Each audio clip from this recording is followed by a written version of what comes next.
from the book jacket. No war can last forever. Now, in the long and punishing battle between the defiant champions of the new Jedi Order and the juggernaut that is the Galactic Alliance, the endgame is finally at hand. With so much lost, and nothing less than the course of the future still at stake, there can be no turning back, no matter the consequences. The rebel cause is losing ground under the twin blows of Admiral Gilad Pelion's assassination and the death of Mara Jade Skywalker. At the same time, having gained the support of the Imperial Remnant and its ruthlessly efficient forces, the Galactic Alliance, with the extraordinary power and dark brilliance of newly ascendant Sith Lord Darth Caedus at its helm, may be unstoppable. Tormented and torn between the call of duty and the thirst for vengeance, Luke has searched the Force and beheld an unspeakable vision of the galaxy enslaved under tyranny more monstrous than even Palpatine's. Now it seems that the last best hope lies in mobilizing the scattered Jedi for one decisive search-and-destroy mission. The objective: eliminate Darth Caedus. It's a plan that will be as difficult and dangerous to execute as it is daring. For Caedus is a scion of both the Skywalker and Solo bloodlines, whose command of the Force surpasses even that of his grandfather Darth Vader. There is only one who is bound by destiny to stand against him, in what will surely be a duel to the death. Only one with an outside chance of bringing down the Dark Lord who was once Jacen Solo. Failure is not an option. The furious final moments between power and peace are here, and whoever confronts Darth Caedus will decide the outcome, and the fate of those left standing. Prologue. A long time ago. Jaina Solo sits alone in the cold, her knees drawn tight to her chest, and her arms wrapped around her legs to conserve body heat. She is 14, and she hasn't slept in days because her captors flood her cell with harsh bright light at odd intervals. She has never been so hungry, and her body aches from the daily beatings her tormentors call training. She knows what they are trying to take from her, and she refuses to surrender it. But she is alone and frightened, and in more pain than she has ever before endured, and her will is a strand of spider silk holding a crystal chandelier. One more beating, one more sleepless rest period, one more hour spent shivering on a bare durasteel bunk, and she may drop that chandelier. And that scares her more than dying, because it means submitting to her fear, embracing her anger, because it means turning to the dark side. Then the place in her heart that belongs to her brother begins to warm, and she knows Jacen is thinking of her. She pictures him sitting in his own cell in another spoke of the space station, his brown hair wavy and tousled, his jaw clenched with earnest resolve, and the warm place in her heart starts to grow. She stops shivering, her hunger fades, and her fear turns to resolve. This is the gift of their twin bond, that neither Jaina nor Jacen is ever truly alone. They share a connection through the Force that will always sustain them. When one grows weak, the other strengthens. When one hurts, the other soothes. It is a bond that cannot be broken by any power in the galaxy, as much a part of them as the Force itself. So Jaina puts aside her despair and turns her thoughts to escape, because when she and Jacen work together, nothing is impossible. They are on a space station, so they are going to have to steal a spacecraft. They will have to find a way to deactivate the hangar's containment field, perhaps through sabotage or by forging a launch authorization. And that means they are going to need some time before the guards realize they're gone, especially since they have to free their friend Lobaka before fleeing. The only way to tell time in the cell is to count heartbeats, and Jaina is too busy planning to do that. So when Jason's place in her heart begins to grow larger and more full, she has no idea how much time has passed. But she has felt the sensation thousands of times before, and she knows what it means. Her brother is coming. Jaina's pulse begins to pound with excitement, and soon she can feel Jason's pulse pounding to the same rhythm. He is very close now, coming down the corridor outside her cell, and she cannot sense any other presences accompanying him. She doesn't want him to know how frightened she has been, or how close she has come to breaking. So she begins a Jedi breathing exercise to calm herself. Then she feels him stop 2 cells away. "Not there, dummy," Jaina thinks. "Keep coming."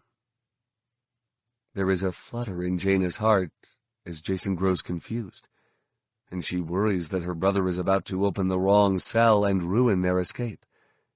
She reaches out to him in the Force, trying to physically pull him toward her, and soon the control pad outside her cell door begins to click. Jaina breathes a sigh of relief, then folds her arms across her chest and leans back against the wall. She knows this is going to take a while, because Jason is really bad with machinery. Somehow, though, he deactivates the alarm before he unlocks the cell, then manages to unlock the cell without activating the intercom to the control center. Finally, the door hisses open, and Jaina sees her twin brother standing outside, smirking at her with a replica of their father's famous lopsided grin. "Hi, Jaina," he says. "I don't suppose you'd like to—" "What took you so long?" Jaina demands, interrupting her brother's fun. He is always making jokes and wisecracks, and they are always lame. "I've been waiting for you." She slips off her bunk and steps through the door past him, then looks down the corridor in both directions, searching for guards or other signs of trouble. Jason isn't much better at planning than fixing machinery, so, however he managed to get this far, there is a good chance that the guards are onto him by now. But the famous Solo Luck seems to be with him today, and Jaina sees nothing but the closed doors of other cells. She would like to free the other captives, but she knows better than to try. Their wills have already been broken, and one of them would be sure to alert the guards. So Jaina simply closes her own door and leans closer to Jason.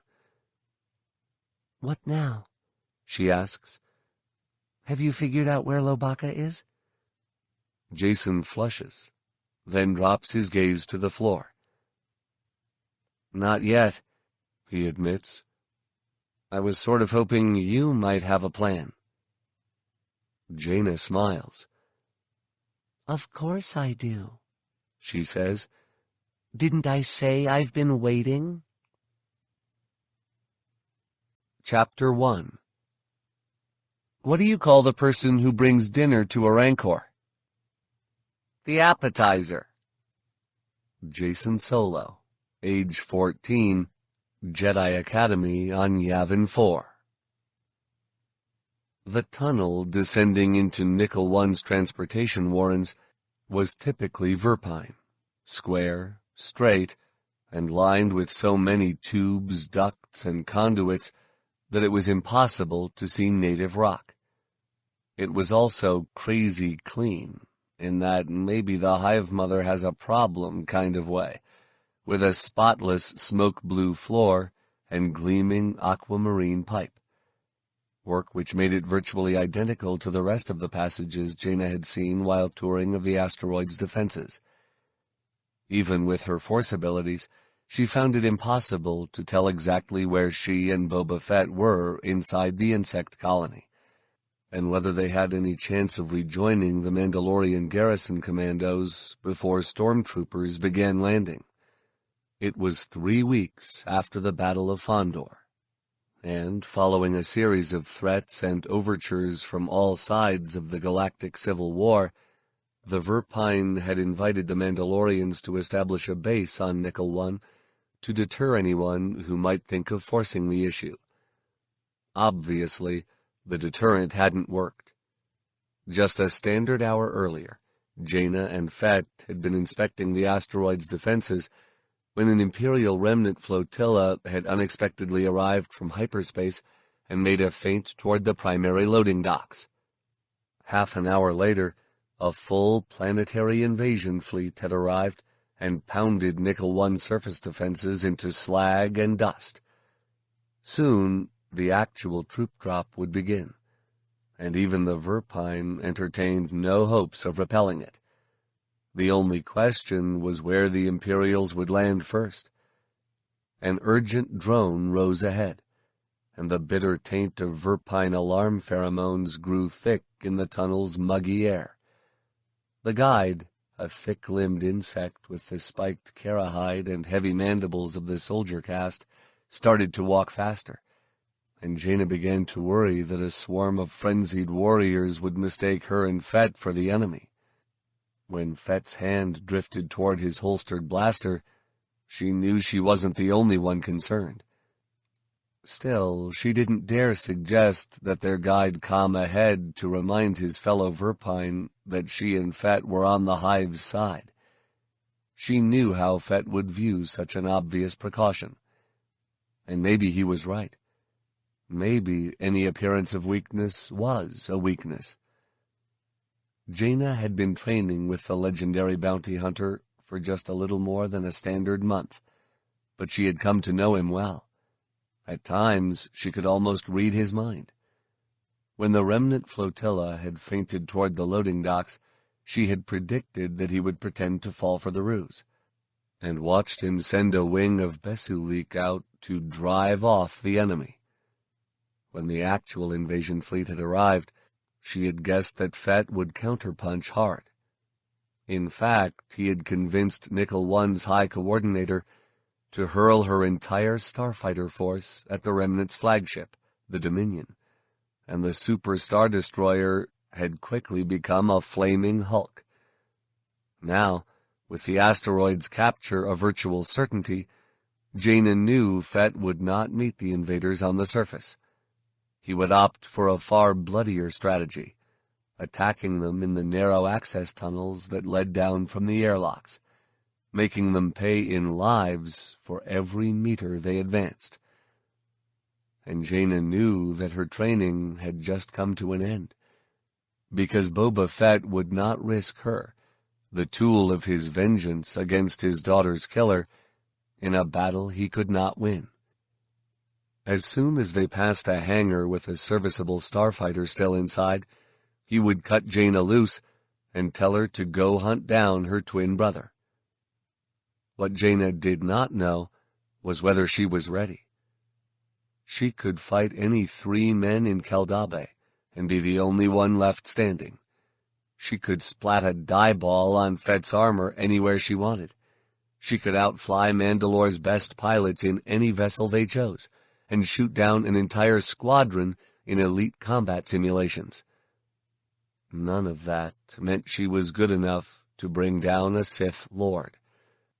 And she had to be. If Mara had been frightened enough of her brother's transformation to attempt killing him, then it was up to Jaina to finish the job. Jason, or Darth Kaitis, as he called himself now, had to be stopped. For Mara and Ben and Luke, for her parents and Tenel Ka and Alana, for Kashyyyk and Fondor and the rest of the galaxy. But was she ready? After a few moments of descent, the alarm pheromones grew so thick that Jaina's eyes started to burn, and the force sizzled with the excitement and outrage of thousands of insectoids. The drone ahead blossomed into a dull roar, and then the tunnel opened into the worst ped jam she had ever seen. Swarms of thick-limbed verpine with spiked carahide and reek-sized mandibles were pouring into the main transportation depot, climbing over one another or using their shatter rifles like plow blades as they crowded into the cavern from a dozen different directions. Jaina and Fett's escort pushed into the writhing mass and was immediately shoved first one way, then the other. Soon he became almost indistinguishable from the rest of the verpine mass, even to Jaina, who, as a former Killick joiner, could tell the insects apart far better than most humans. She grabbed hold of the guide's ammunition belt and held tight, using the force to shoulder aside any warrior who tried to slip between them. When they had made no appreciable progress after 15 seconds, Fett butted his way to the guide's side. "At this rate, the Imperials are going to be inside before I can post my men. Is there another way to the command bunker?" The guide rocked his tubular head, thinking, then blinked his bulbous eyes. "We might be able to cross the surface." "Forget it," Fett said.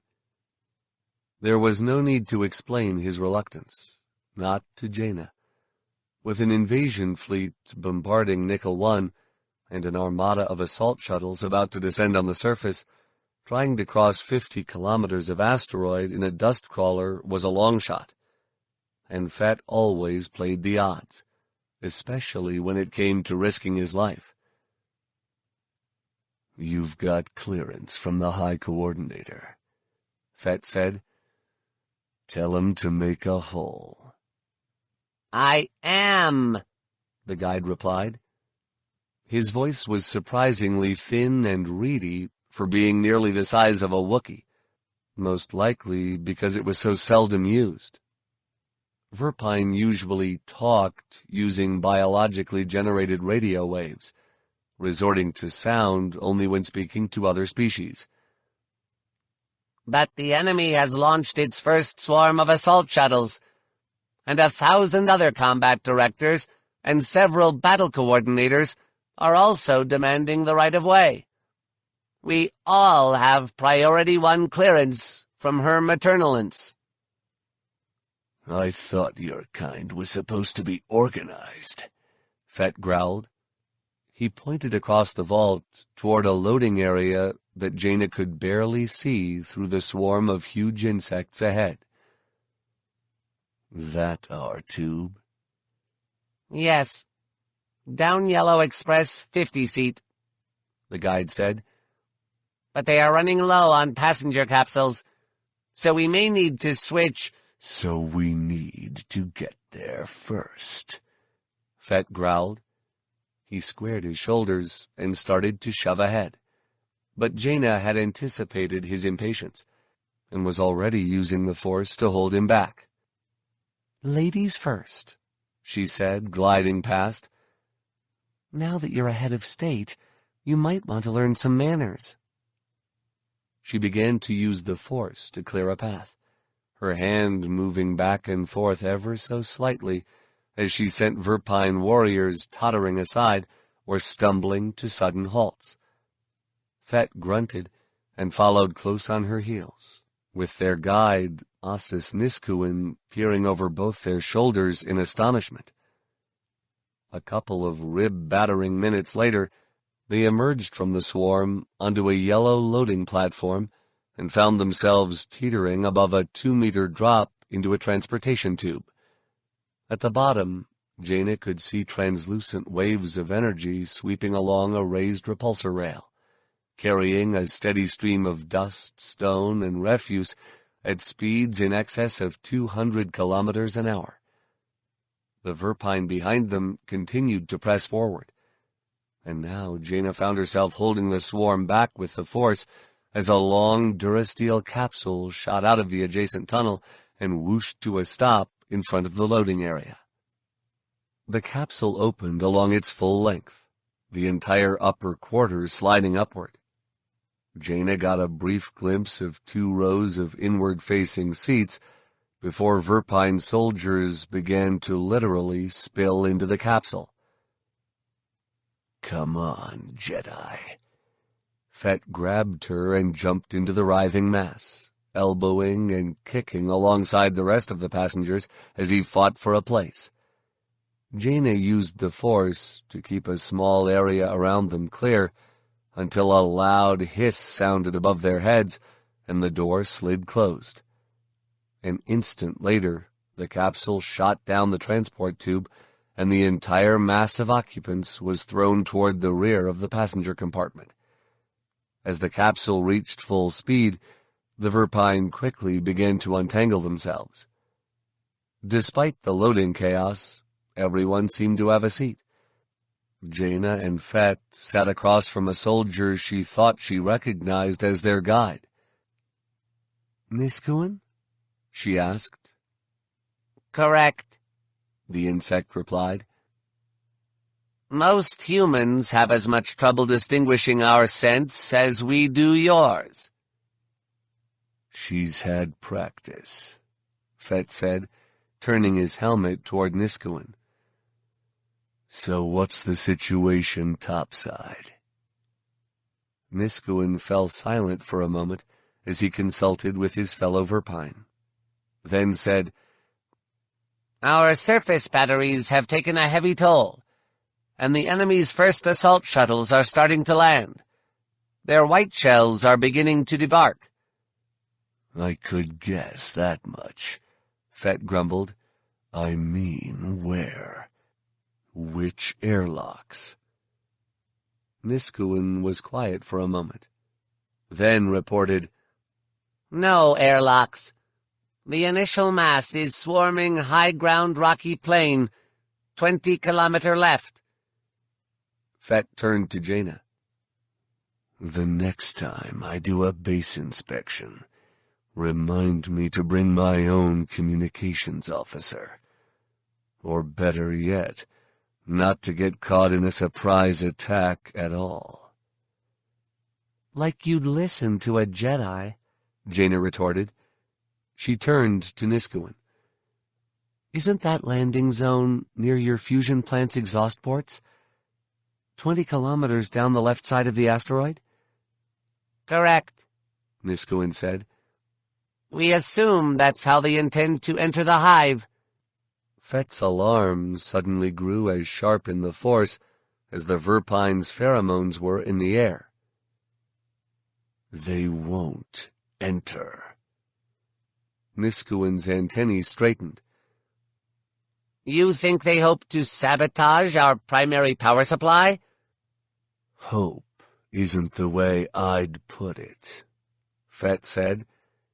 He began to murmur into his helmet mic, trying to issue orders directly to the commando company he had stationed on Nickel 1 as a symbol of Mandalore's commitment to its mutual aid treaty with the Verpine. After a minute, he gave up trying to get a direct signal and turned back to Niskouen. "Can you relay a message to Moburi?" "I can reach Commando Moburi through my hive mates," Niskouen replied. "There are still capsules coming behind us."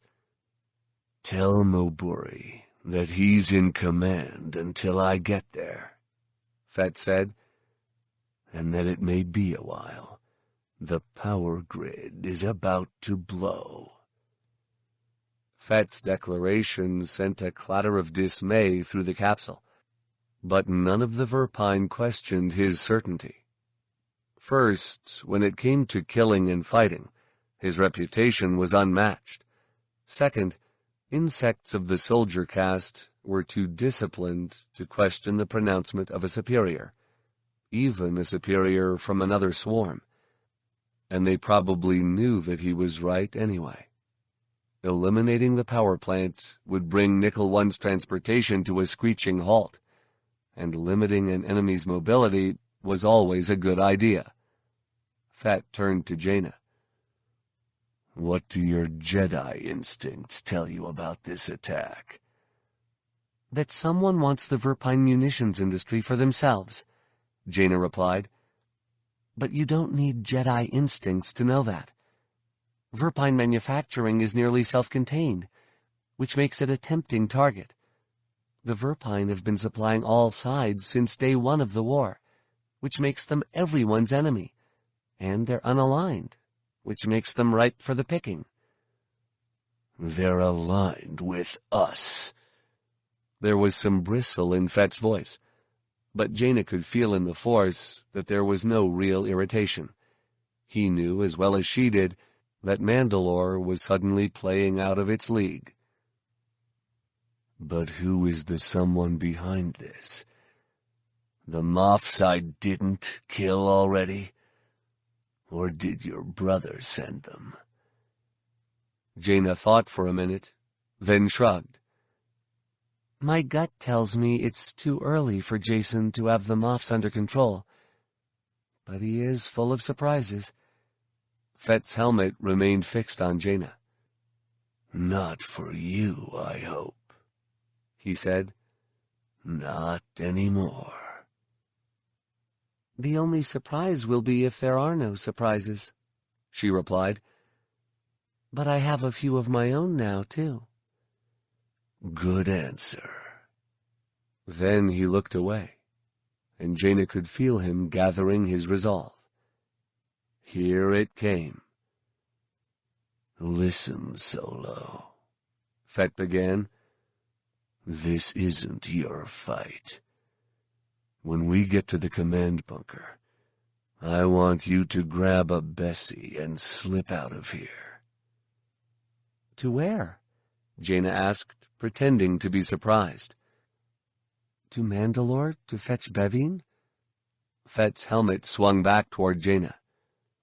"Bevine knows, or at least he will by the time you could get there." "Then... oh," Jaina said, still acting. "Never let them know that you know, especially when they might be your enemy one day." She paused for a moment, then asked, "Am I ready?" "Why are you asking me?" "You've killed more Jedi than I have." 3 seconds passed before Fett answered. "Not like your brother. Not anyone that powerful." His viewplate slid from Jaina back to Niskuin. "What's happening with the white shells?" "They've penetrated our positions around the exhaust vents, and—" The Verpine's answer came to a halt when the capsule went dark, dropped to the tunnel floor, and began to buck, bounce, and knell as it clanged down the passage. Jaina felt herself starting to fly forward and used the Force to stick herself in place, then instantly regretted it as big spiny insect bodies began to slam into her from behind. Fett's sleeve lamp came on 3 meters away, swirling and blinking as he tumbled forward with the other passengers. Jaina pulled her knees to her chest and tucked her chin, making herself small, and felt a sharp pang as something creased the durasteel wall behind her. A terrific screech sounded from the front of the cabin, followed by a rush of dank air and an enormous clang from the ceiling at the rear of the capsule. Then the noise stopped, and the Force began to churn with rolling waves of pain. Jaina snatched a glow rod off her belt and shined it toward the front of the passenger cabin, where she could just make out the glow of Fett's sleeve lamp buried beneath a couple of meters of crooked insect limbs and cracked thoraxes. The front of the capsule was gaping open, where the bottom of the nose had been torn away, and the iron smell of insect blood was thick in the air. "Fett?"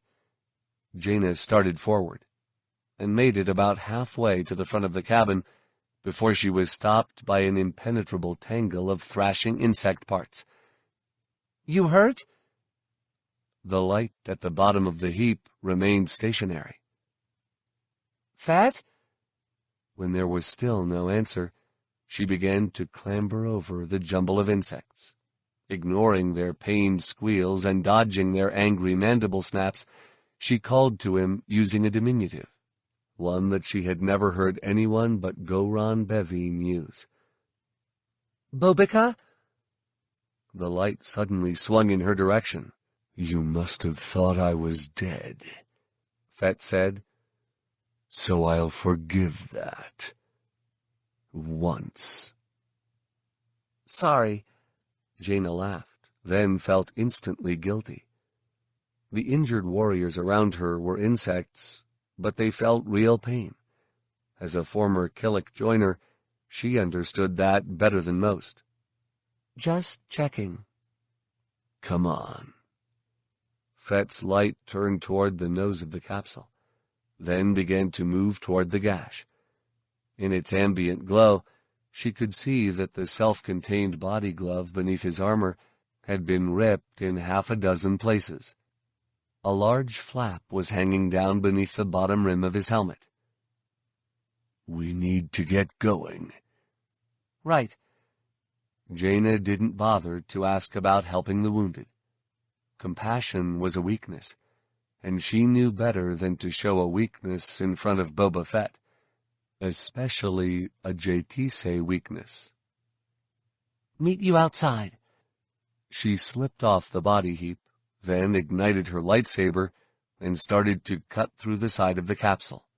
By the time she had finished, Fett was standing a few meters down the tunnel, gathering up the Verpine who could still fight.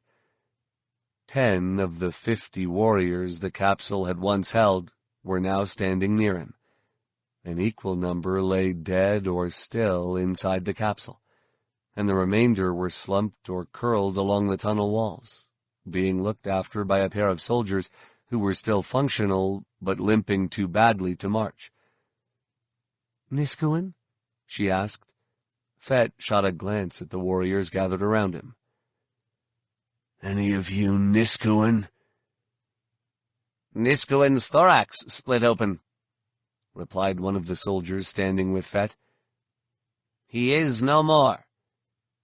Fett grunted in acknowledgement, then tipped his helmet back to look up into the speaker's face. "What's your name, soldier?" "Sess," the Verpine replied. "Combat Director Sess." "Well, Combat Director Sess, you're with us now." Fett pointed at the rest of the able-bodied soldiers. "So are they. Got it?" Sess clacked his mandibles. "Good." Fett turned and started down the tunnel, not bothering to avoid the repulsor rail. Obviously, it was no longer a danger to anyone. "How far is the command bunker from here?" "We're almost there," Sess replied, staring after him. "It's only 10 kilometers. 10 Ks? Great. Fett broke into a gentle run, and Jaina noticed he was trying to hide a limp. "I was wondering how I'd get my exercise today." "Don't you want a situation report?" Sess asked, loping along behind him. "We know the situation," Jaina said. The repulsor rail was too narrow to take more than one runner at a time, and the tunnel walls curved up a sharp slope, so she was forced to fall in behind Sess. "The imps blew your power plant, and enemy assault shuttles are landing everywhere. Unfortunately, your artificial gravity has its own energy supply, so we're going to have a long walk to wherever the battle starts." Sess looked back, his antennae raised in astonishment. "Did you see that in the Force?" "Yeah, Jedi see everything," Fett said. "It's what makes them so irritating. Let me know when the white shells start blowing airlocks." Fett fell silent and continued to lead the way up the tunnel, breathing into his helmet rather than removing it and allowing anyone to see how hard he was working. Jaina imagined him wishing that he hadn't left his jetpacks aboard his ship, and smiled. He might be her mentor, for now, but he had delivered her father to Jabba the Hutt, frozen in carbonite. So it was nice to see him suffer just a little. Besides, given that her brother was the one who had tortured his daughter to death, she suspected that Fett felt much the same about her. They had been running for nearly an hour when the tunnel branched up and down. Fett stopped and pretended to study his options while he caught his breath, then turned to shine his lamp in Sess's face. "Which way?" "Either. If we go up, we will pass the long crater Dust Lake, 30-kilometer top airlock." Sess looked down the descending tube, probably more to get Fett's lamp out of his eyes than to indicate direction. "This way, we will go through Client Hangar 2, where your Bessulik—" Sess was interrupted by the clatter of stone collapsing in the upper passage. All the Verpine jumped and swung their long necks toward the sound, but Fett casually turned to look up the tunnel, no doubt scanning it with his helmet's built-in sensors. Jaina merely reached out with the Force, trying to get some idea of the number and nature of whoever had breached the passage. She sensed nothing but a vague danger, amorphous and elusive. Without looking away from the tunnel, Fett asked, "Sess, didn't I tell you to let me know when the stormtroopers started blowing airlocks?" "And I will," Sess replied. "When it happens." Now Fett's helmet swung back around. "They haven't blown any airlocks?" he demanded. "Not a single one?" "Not one," Sess confirmed. "You said to tell you when the white shells started. One is a start. I would have told you." Jaina felt exasperation boiling off Fett like a steam cloud. "Dikut," he said, using one of the few Mandalorian words she had heard him use without Myrta's prompting. "Before you and your buggies die, I need you to relay a message to Moburi." "We're going to die?" Sess sounded more surprised than frightened. "How do you know?" "Did I say something to make you think there's time to explain?" Fett demanded. "Focus, Sess. You don't have long." Jaina understood. If the stormtroopers weren't blowing the airlocks, it was because they wanted to keep the asteroid's ventilation system sealed. And that could mean only one thing. "Gas." "Don't sound so surprised, Jedi. It makes you look bad." Fett pulled an emergency breath mask from his equipment belt, then turned back to Sess. "Tell Moburi to fall back to Client Hangar 2 with everyone who can make it." "You're breaking our contract?" Sess gasped. "Boba Fett?" "No." Fett raised his helmet high enough to push the breath mask through the torn body glove and up under his visor. "We're running out of time, Sess." When Sess's antennae remained flat against his cheeks, Jaina explained, "There will be air scrubbers and hazmat suits in the hangar. He's just trying to keep his men alive to counterattack." "I could use a few of you guys, too," Fett said to Sess. "Too bad you don't have a photon's chance in a black hole of lasting that long. You going to relay that message before you die?" "Yes." Sess's antennae swung away from his cheeks. "Thank you for your candor." A faint siffling began to whisper down the tunnel from which the clatter had come. Fett glanced toward the sound, then turned back and pointed at Jaina's equipment belt. "Guess you weren't much of a student after all," he said. "No breath mask?" "Sure, I've got one," Jaina said. "Just don't need it."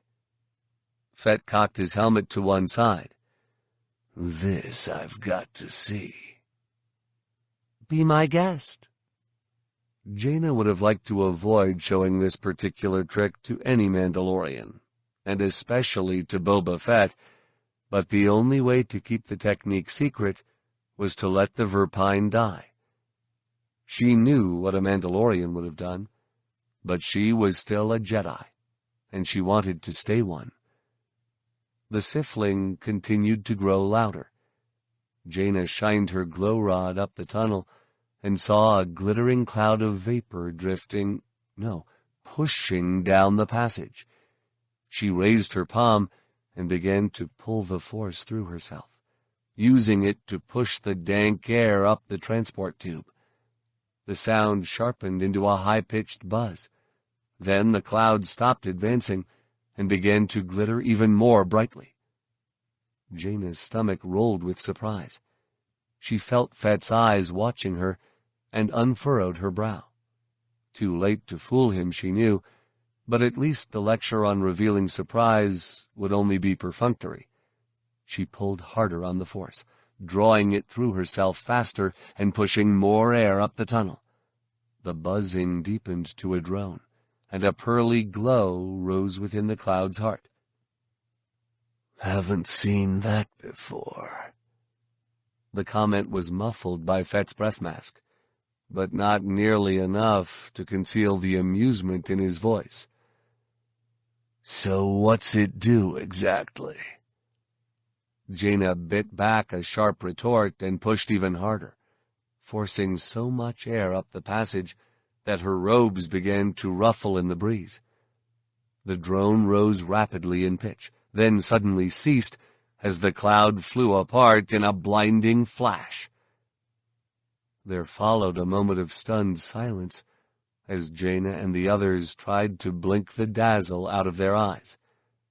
Then, as her vision began to return, so did the siffle, fainter than before, but also somehow more urgent. She shined her glow rod up the passage and saw that the eruption had sprayed the glittering cloud onto the floor and walls, not the ceiling, in the form of a silver film. And that film was sliding down the tunnel, coming fast and shaping itself into a dozen gleaming arrows, each pointed at one of the beings in Fett's makeshift fighting squad. Fett pulled his breath mask from beneath his visor. "Neat trick." He took a T-21 borrowed from the Nickel One armory. He'd left his EE-3 aboard the ship, thinking he wouldn't need it on an inspection tour, off his back, and pulled the actuating knob. "But I think you just made it mad." Fett opened fire with the repeating blaster, and the Verpine followed his lead with their shatter rifles, all shooting at the arrows approaching them. The mag pellets were no more effective than the blaster bolts, simply blunting the tip until the arrow reshaped itself into a fork or a trident, or half a dozen blobs, and continued forward. Jaina had no idea what the stuff was, and it was coming too fast to waste time wondering. When she could not think of a force technique that would be more effective than what Fett and the Verpine were doing, she simply activated her lightsaber and squatted, laying the blade as flat as she could and using it like a broom to keep the stuff burned away from her. The film divided and moved around her, staying out of reach until it had her completely encircled, then swept in from all sides. She launched herself into a force flip, arcing over Fett's head into the tunnel that led down toward Client Hangar 2. She came down facing back up the passage. Fett's boots and greaves were already covered in dull, creeping silver, and Jaina could see that some of it had slipped through a rip in the ankle seam. Behind him, Sess and his soldiers had finally panicked and turned to spring down the tunnel. But the film was sliding after them, and it was obvious they wouldn't be able to stay ahead of it. Jaina pointed at Fett's feet. Boba, You too. Fett gestured at her lightsaber hand. Your arm. Jaina looked down and saw a silver stain spreading down her sleeve onto her wrist and hand. She deactivated her blade and flipped her arm down, but it was like trying to shake off a tattoo. Fearfeck. Jaina felt herself growing angry. She had not spent the last 5 standard weeks trading bruises with the most notorious killer in the galaxy to have it end here. She had to survive long enough to go after her brother. Any idea what it is? What difference does it make? Fett asked. It's probably going to kill us. I already feel it starting to burn. Acid, then. Jaina pulled a canister of neutralizer from her equipment belt and popped off the cap, then felt her own hand begin to tingle, not burn. She looked over to see Fett holding a green stim-shot hypo, but doing nothing except looking at his feet. You said burn. Maybe it should have been sting. Fett continued to look at his feet. What's the difference? Jaina started to tell him the difference was whether to use a neutralizer or a countertoxin, and that a stim shot was the wrong thing to use no matter what, but realized that Fett's retort had been based on something else entirely. The silver film on his greaves and boots was dissolving and falling away. Then the tingling on Jaina's hand and wrist faded. The silver stain decayed into a dingy powder, leaving her flesh slightly reddened, but otherwise undamaged.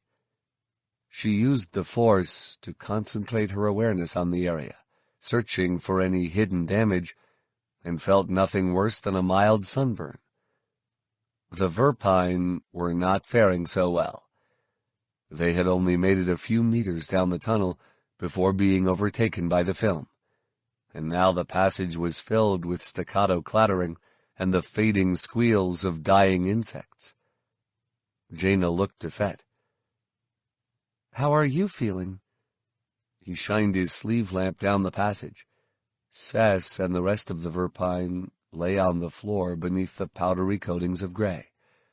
Most were writhing in the final throes of a death seizure, but some already lay motionless, with dark blood seeping from their eyes and thorax spiracles. Lucky, Fett said. That happens sometimes. He turned away from Sess and the others, then brushed past and started down the passage at a run again. Ignoring the implied order to follow, Jaina pulled her med pack from her belt and went to squat beside Sess, where she began to burn detailed Force impressions of his symptoms into her memory. It took another 10 steps before Fett finally decided to stop and turn around. You're not trying to save him? Fett asked. Tell me we've done better than that with— Just trying to find out if your message got through to Moburi. As Jaina said this, she experienced a faint sense of guilt and failure beneath Sess's pain. It didn't. Fett shrugged. He'll be there. If you say so. Jaina didn't bother to hide her doubt. It was going to be difficult enough for her and Fett to reach the hangar ahead of the Imperials, and they didn't have orders telling them to put up a stiff resistance. But if it's all the same, I'm not counting on it. She used a swab to collect some dust and blood from Sess's body, then, using a Force suggestion to put him to sleep, gave him a single pat on the shoulder and stood. I can tell you what that stuff is, Fett said. waiting as she sealed the swab inside a sample tube. Nano. "It won't hurt to run some tests," Jaina said, joining him. "Better to be sure." I am sure. Fett started to run again. It's the Imperial style. They probably got the idea from the stuff your dad found on Woteba back when you were kissing bugs. "They weren't bugs," Jaina said, restraining the urge to force-slap him upside the head. "Killiks are—" So you were kissing them? Fett asked. I always thought that part was just... Jaina force-shoved him into the wall, hard, then pushed him down the tunnel at a run. "You shouldn't waste your breath, old man," she said. "You've got a contract to keep." Fett laughed and picked up the pace. Anger is weakness, Jedi, he said. And try to keep up. We've still got 5 kilometers to go. In the course of the next 30 minutes, they passed at least 200 dead Verpine. Some lay near crashed capsules, badly mangled, but curled into peaceful little balls by the companions who had left them there. Most of the others were sprawled where they had fallen, twisted into painful-looking shapes, and coated in the same gray powder that had been left on Cess and the others after the silver film overtook them. But a few scattered corpses, all from either the technician or labor caste, appeared to have died of more typical wounds, mostly blaster burns and grenade detonations. None of them had any sign of the gray powder that had coated the dead soldiers. Jaina didn't bother pointing out the ramifications to Fett. She was certain that he could see them as clearly as she did, and would find them just as unnerving. If the Remnant had engineered a weapon to kill only the Verpine soldier caste, they clearly intended to get the munitions plants running again soon. Within a matter of days, the entire military industry of the Roach system would be supplying the Remnant, and therefore Jason, with some of the finest weaponry in the galaxy. Jaina was still trying to digest this unpleasant realization when the fear and anger of a battle began to ripple through the Force from somewhere not too far ahead. All the presences felt human to her, and 1 or 2 of them were even vaguely familiar. They had found Fett's Mandalorians, in the middle of a battle. With the Force, she pulled Fett to a stop, then used hand signals to communicate what she sensed. Fett nodded and took a couple of seconds to arm his entire weapons array. Then they shut off their lights and began to creep up opposite sides of the tunnel. Fett using his helmet's infrared sensors to navigate in the darkness, Jaina relying on the Force. They hadn't gone far when the battle began to assault their nostrils. This was not the typical smell of blaster-scorched flesh and spilled entrails, but the kind of odor that came out when a repair crew tore the patches off a combat vessel that had survived a nasty turbo-laser barrage. The acrid reek of flash-melted metal and incinerated bodies. After moving just 20 meters in 2 careful minutes, Jaina sensed the tunnel opening up ahead, no doubt at the Client Hangar 2 loading platform. She could feel a dozen angry Mandalorians about 30 meters ahead, crouching in the transport tube at the opposite end of the platform. Scattered around one side, arrayed in a large crescent across a vast space that had to be the entry to the hangar, if not the hangar itself, she sensed about 24 disciplined presences. Stormtroopers, she assumed. Fett began to murmur into his helmet mic, then ducked as a colored flash came crackling out of the darkness and blasted a head-sized crater from the tunnel wall. Instantly he began to return fire, pouring blaster bolts toward his unseen attacker, and the loading platform grew bright with crisscrossing lines of color. In the strobing light, Jaina glimpsed half a dozen Mandalorian bodies ahead, lying below the loading platform at the bottom of the transportation tube. Their Beskar Gam appeared to be more or less intact, but so badly discolored and deformed that it looked like they'd taken laser cannon blasts square to their chest plates. Fett yelled something she couldn't make out over the wail of so many blaster rifles, then crouched and charged into the transportation tube, sticking his weapon arm up over the loading platform to return fire. A blaster bolt caught his T-21 in the cooling module, blowing the weapon apart and sending it flying in 3 different directions. A second bolt ricocheted off the inside of Fett's vambrace, flinging his arms straight up above the edge of the platform, where a third bolt burned through his palm and blew out the back of his gauntlet, spinning him around and dropping him flat to the dead repulsor rail. These were not her mother's stormtroopers, Jaina realized. These guys could shoot.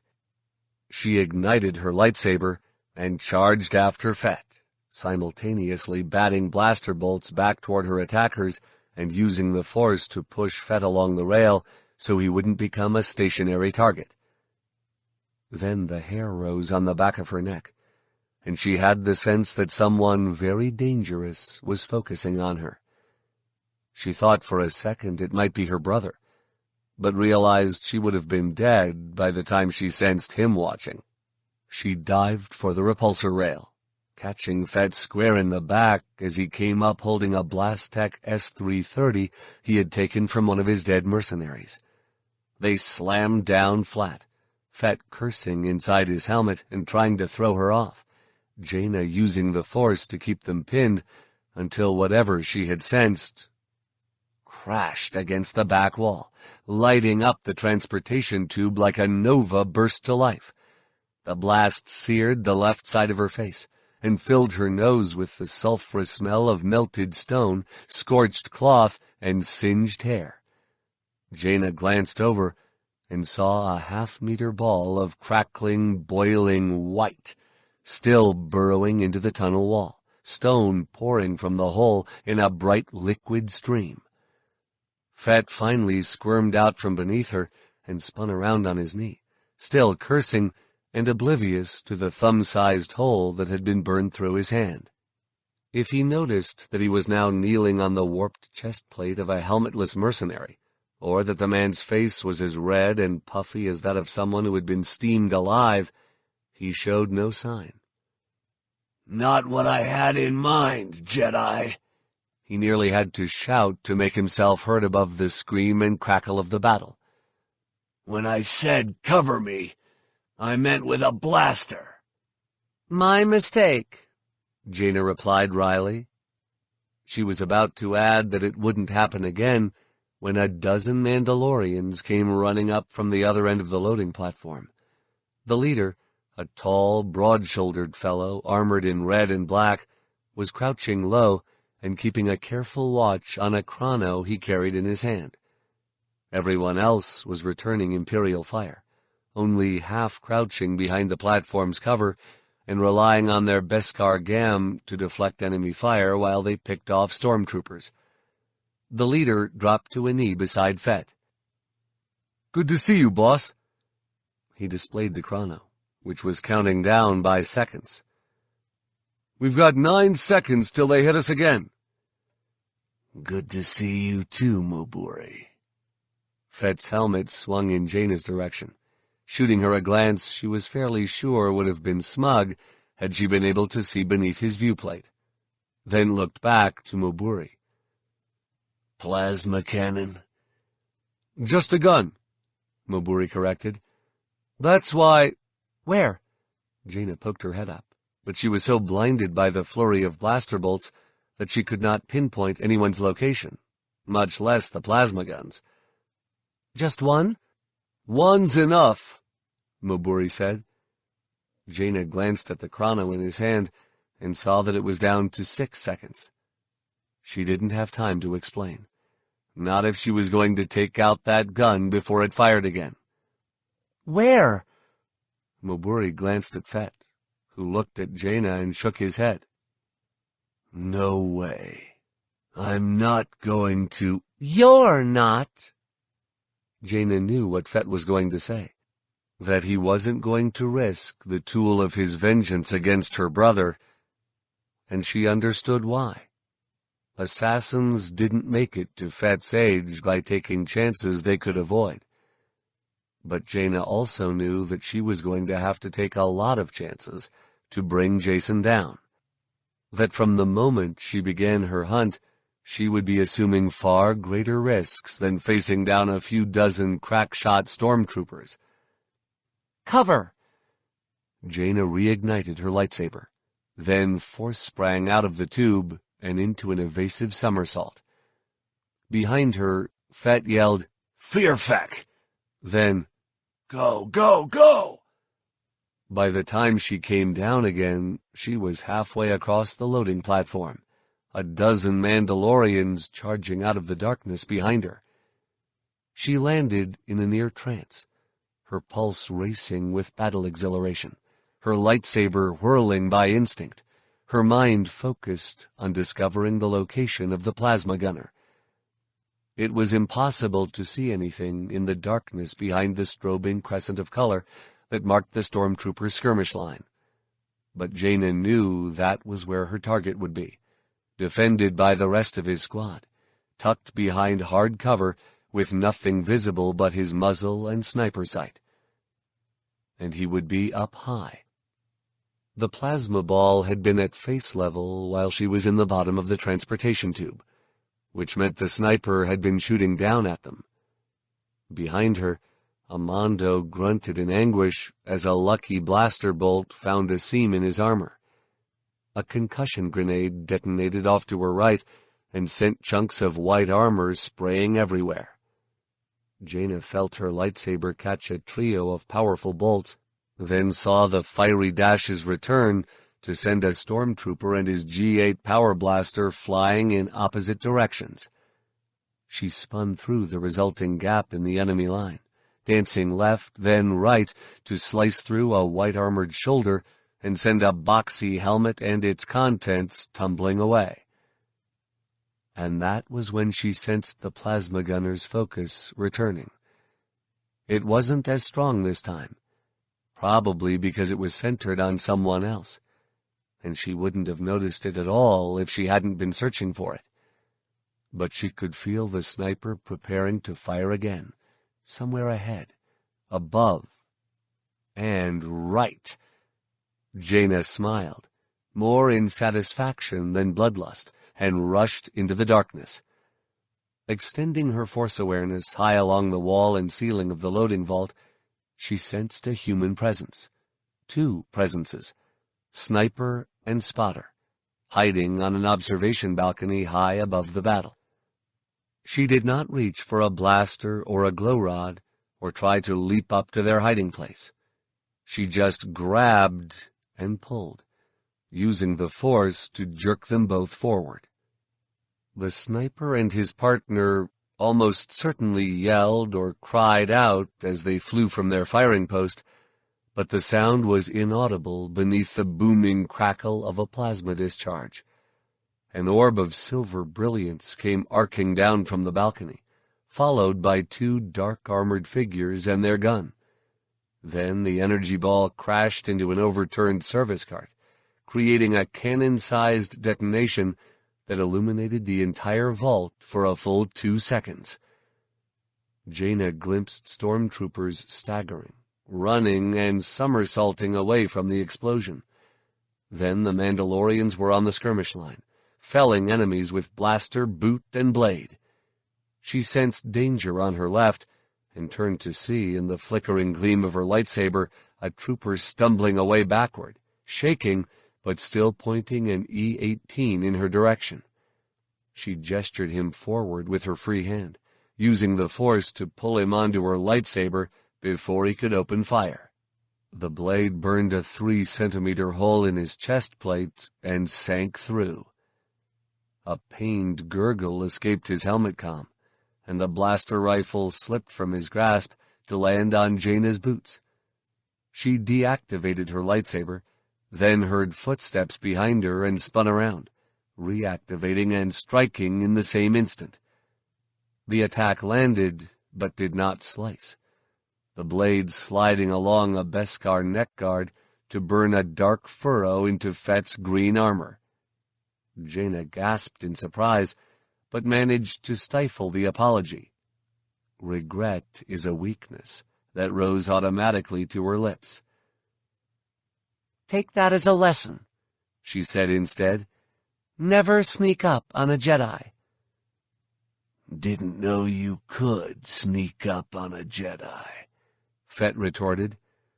"Thanks for the tip." Jaina deactivated her lightsaber, more aware than Fett realized that they weren't really joking. There were a lot of things he didn't seem to know about Jedi. One of them being that Jedi weren't just good eavesdroppers, they were the best. So when Admiral Dalla, no fan of Jedi herself, had boarded the Bloodfin at Fondor and asked to meet with Fett, Jaina had made it her business to be on the deck below, where she could use the Force to listen in on what passed between the two Jedi haters. It had been no surprise to hear them dreaming of the day when the galaxy was rid of Sith and Jedi alike. And that included Jaina. She had no illusions about that. But Jaina was content to let Fett think she didn't know just how serious he was, that she actually bought the fatherly affection act he sometimes put on for her. She expanded her Force awareness to include the entire loading area, noting the diminished blaster fire and retreating battle sounds, and decided it would be safe to activate her glow rod.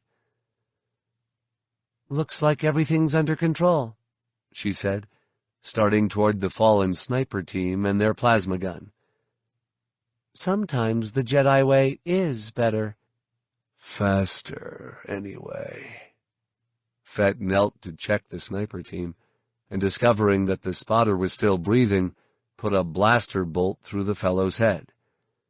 "Not necessarily better." Jaina recoiled from the cold-blooded killing of the wounded trooper, but recalled the Mandalorian whom she had heard grunting earlier, and knew that Fett would be thinking of his own losses, not those of his enemy. She wanted to ask how many men he had lost during the charge, but knew better than to betray her interest. Fett stood and started forward, motioning for Jaina to follow. When they came to a huge archway, opening into the depths of Client Hangar 2, he pointed into the darkness. "There should still be a couple of full-spec Bessies in there, fueled and ready to go," he said. "Consider one of them yours. I'll put it on your account." Jaina stopped at his side. "So this is it, then?" "I guess so," Fett said. "I've seen you fly. You shouldn't have any trouble slipping out of here." Jaina paused. "What about you? You know you can't stop the invasion." She felt Fett smile inside his helmet. "You worried about me, Jedi?" "Not really," Jaina said, "but I do want to keep track of you." Fett snorted. "We both know you're going to be too busy for that," he said. "I'll be fine. There's a Trocod in there, too. We just have to prepare some things for our return." Jaina cocked her brow. "You're coming back?" "Of course," Fett said. "I gave my word." "In that case, may the Force be with you," Jaina said. "You're going to need it." "Not as much as you." Fett cocked his head, listening to a report, then said, "Time for me to get moving. Good luck, kid." For a moment, Jaina was silent. That was exactly the kind of thing her father, Han Solo, would have said. Finally, she asked, "How much do you think I'll need?" Luck, I mean. Fett shrugged and pretended to look over his shoulder. Then his wounded hand shot forward, just as Jaina had known it would. She blocked down, then slipped inside his guard, shouldering him backward and sweeping his front foot from beneath him. Fett landed in a crash of armor and curses, but chuckled from inside his helmet.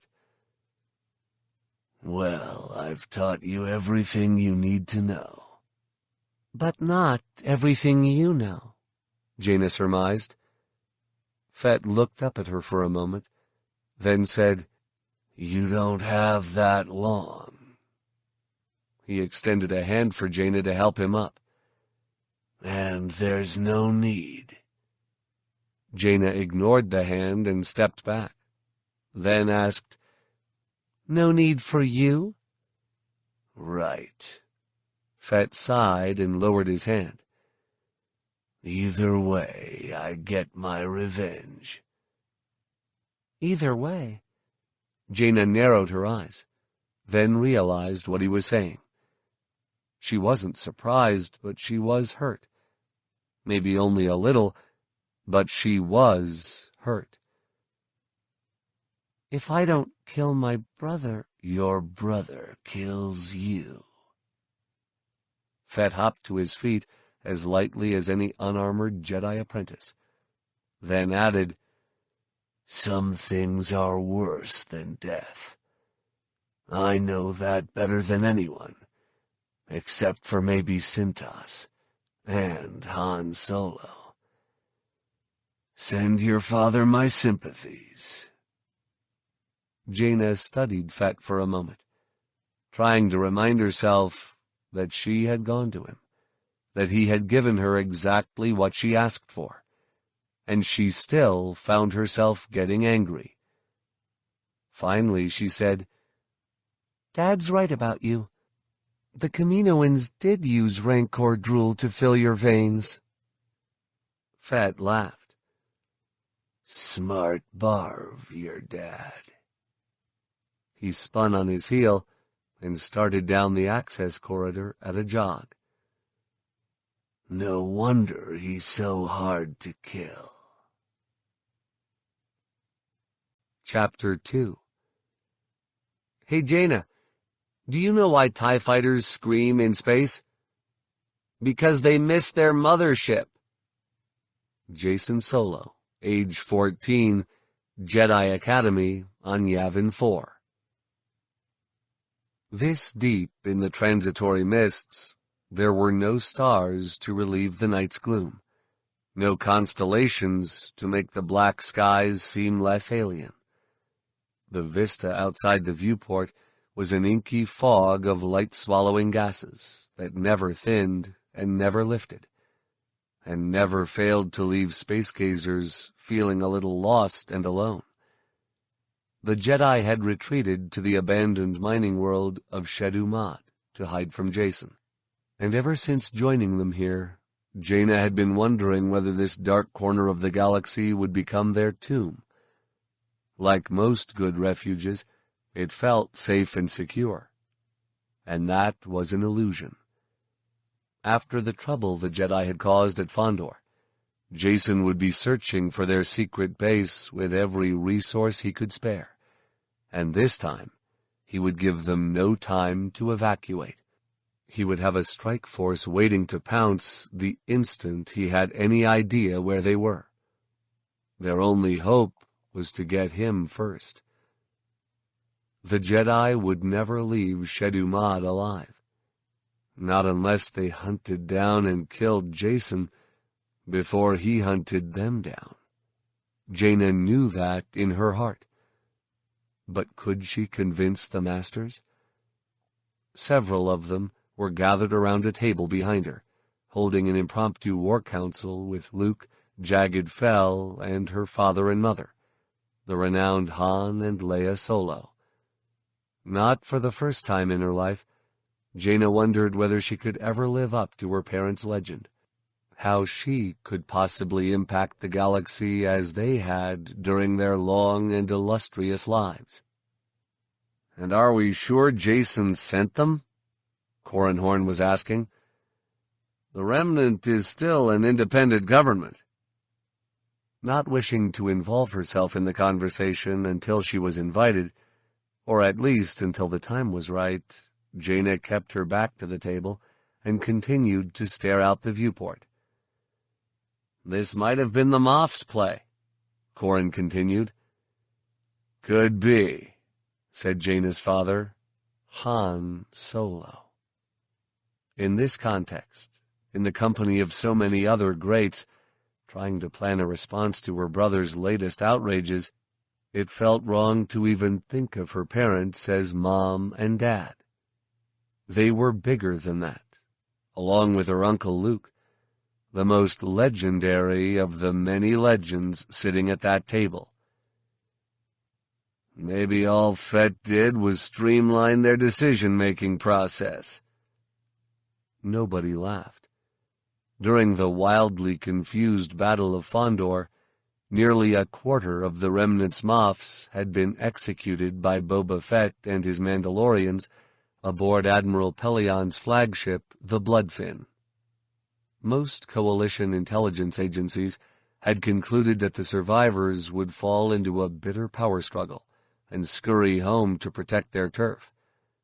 But Luke and the Jedi Council had realized that somehow the only Moffs who had been trapped aboard when Fett arrived were those who had been a problem during Pelian's reign. The rest had managed to escape and rejoin the main body of the Remnant's fleet. Again, somehow. The Masters had concluded that those somehows were the doing of Pelian's aide, Vitor Raj. They had also realized that a shrewd leader such as Pelian would have made provisions to ensure a smooth succession of power after his death. Unfortunately for the Verpine and the Jedi Coalition, it appeared they had been right.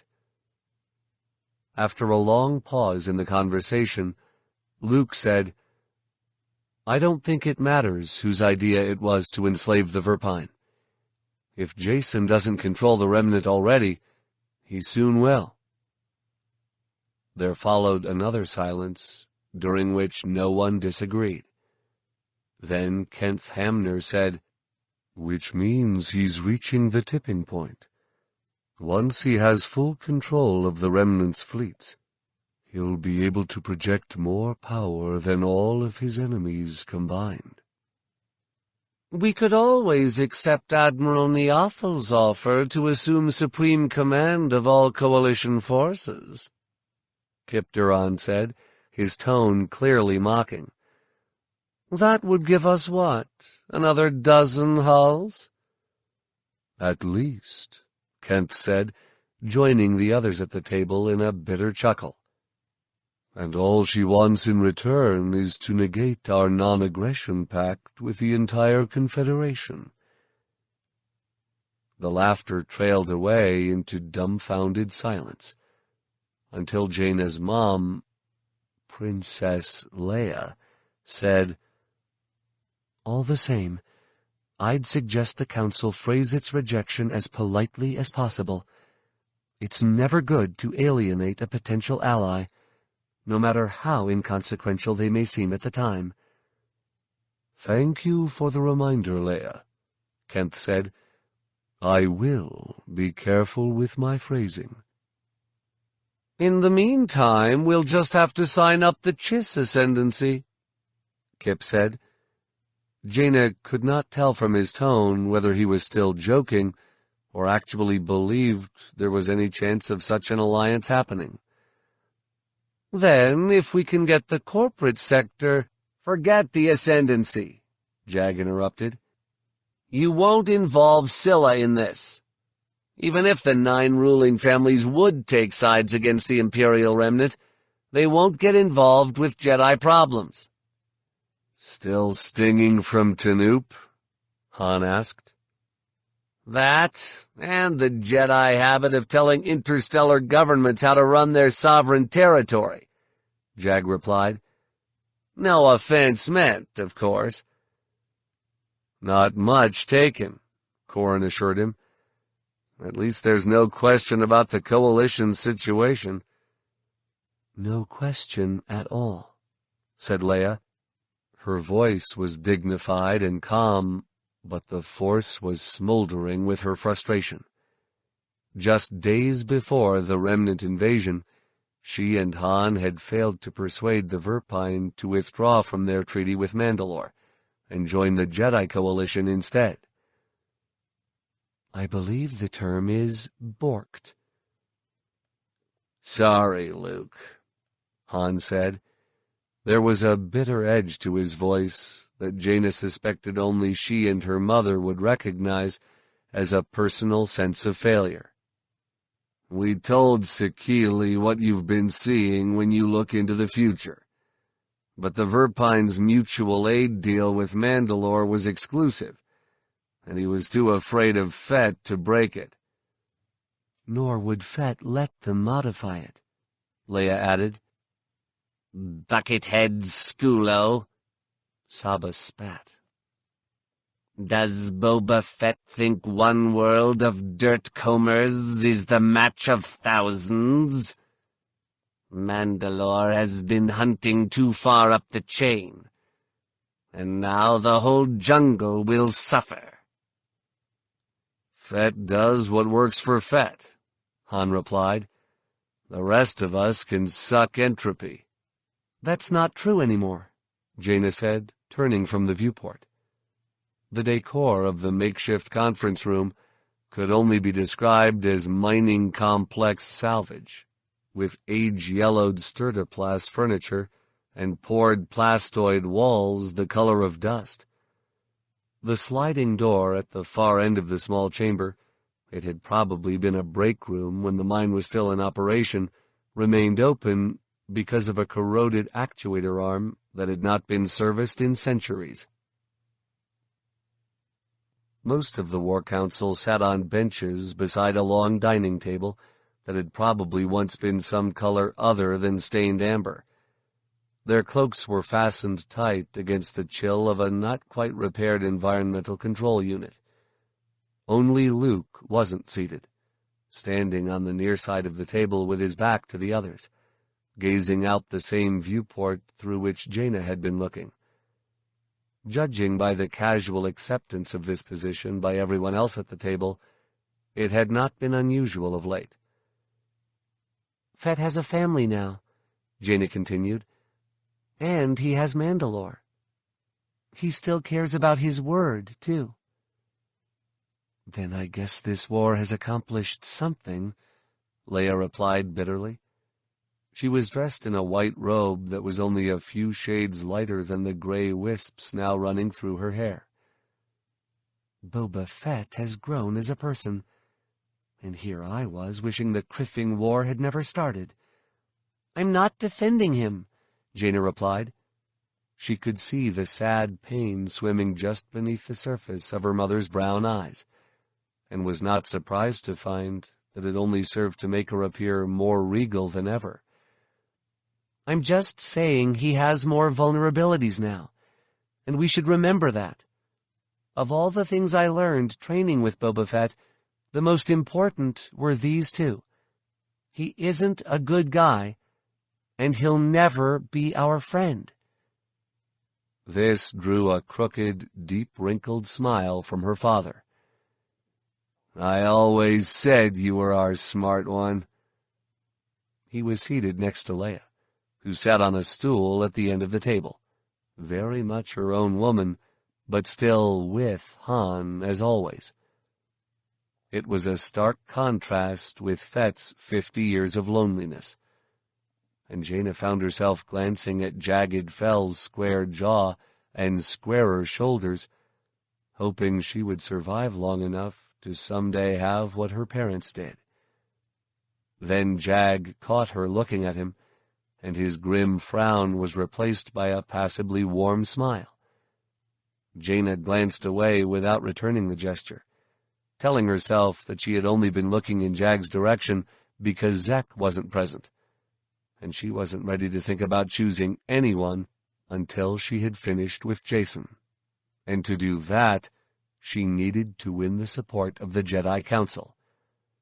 The first step was to convince Luke and the others that the Jedi had to challenge Jacen no matter how strong he was, that they did not dare hide in the transitory mists until they could find some way to shift the balance of power back in their favor. Jaina stepped to the corner of the table closest to her parents. "If I may, I'd like to express an opinion." Leia turned toward her with an air of attentiveness, but everyone else seemed taken aback. Her father's jaw fell. Jag's gaze grew even more penetrating, and the brows of several masters rose in shock. During her tenure as a Jedi Knight, Jaina had hardly cultivated the reputation of someone who followed proper procedure. "You're requesting permission to talk to us?" Kip asked. For once, his brown hair was neatly trimmed at his collar. His face was clean-shaven, and his blue robe had only a few wrinkles. "Jaina Solo?" "That's right." Jaina checked her posture, drawing herself up straight and formal.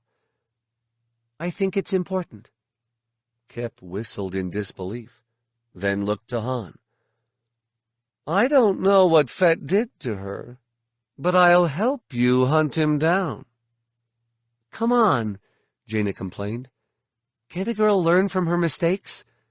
I just want to do this right." "Then by all means proceed," Kent said.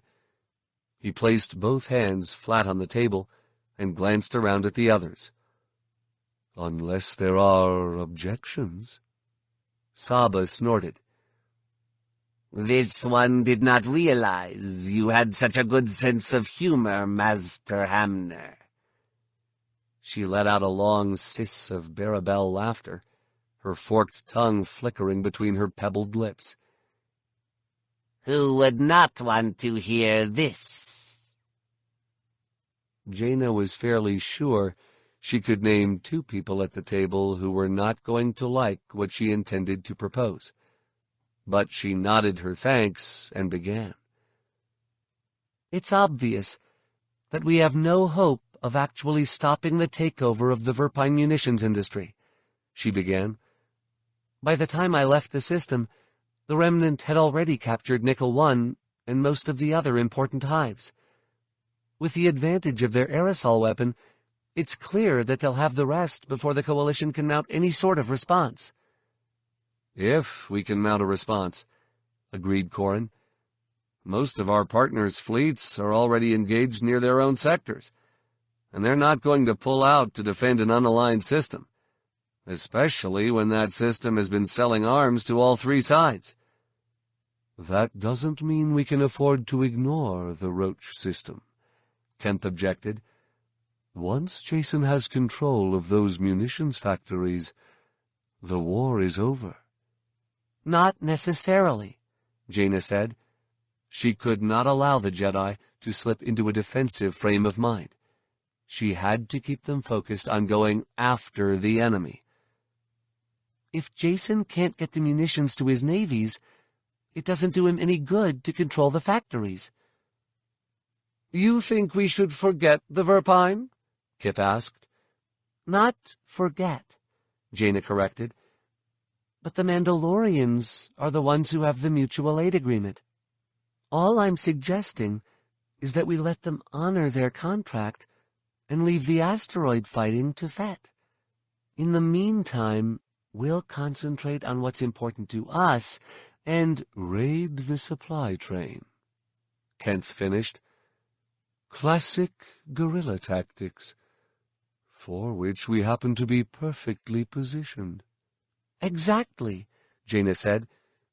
"We make them choose between defending their munitions convoys against a concentrated Stealth X campaign and keeping their fleet in the Roach system to protect their new munitions factories against a Mandalorian counterattack. They don't have enough hulls to do both missions well, so I'm betting they'll want to protect their new factories." "And that leaves the Jedi free to demolish their freighter capacity," Jag said. "How many cargo vessels do they have? There wasn't a lot of time to count, Jaina admitted. She could have kicked him for jumping to details now, before she had a chance to talk about the other half of her plan.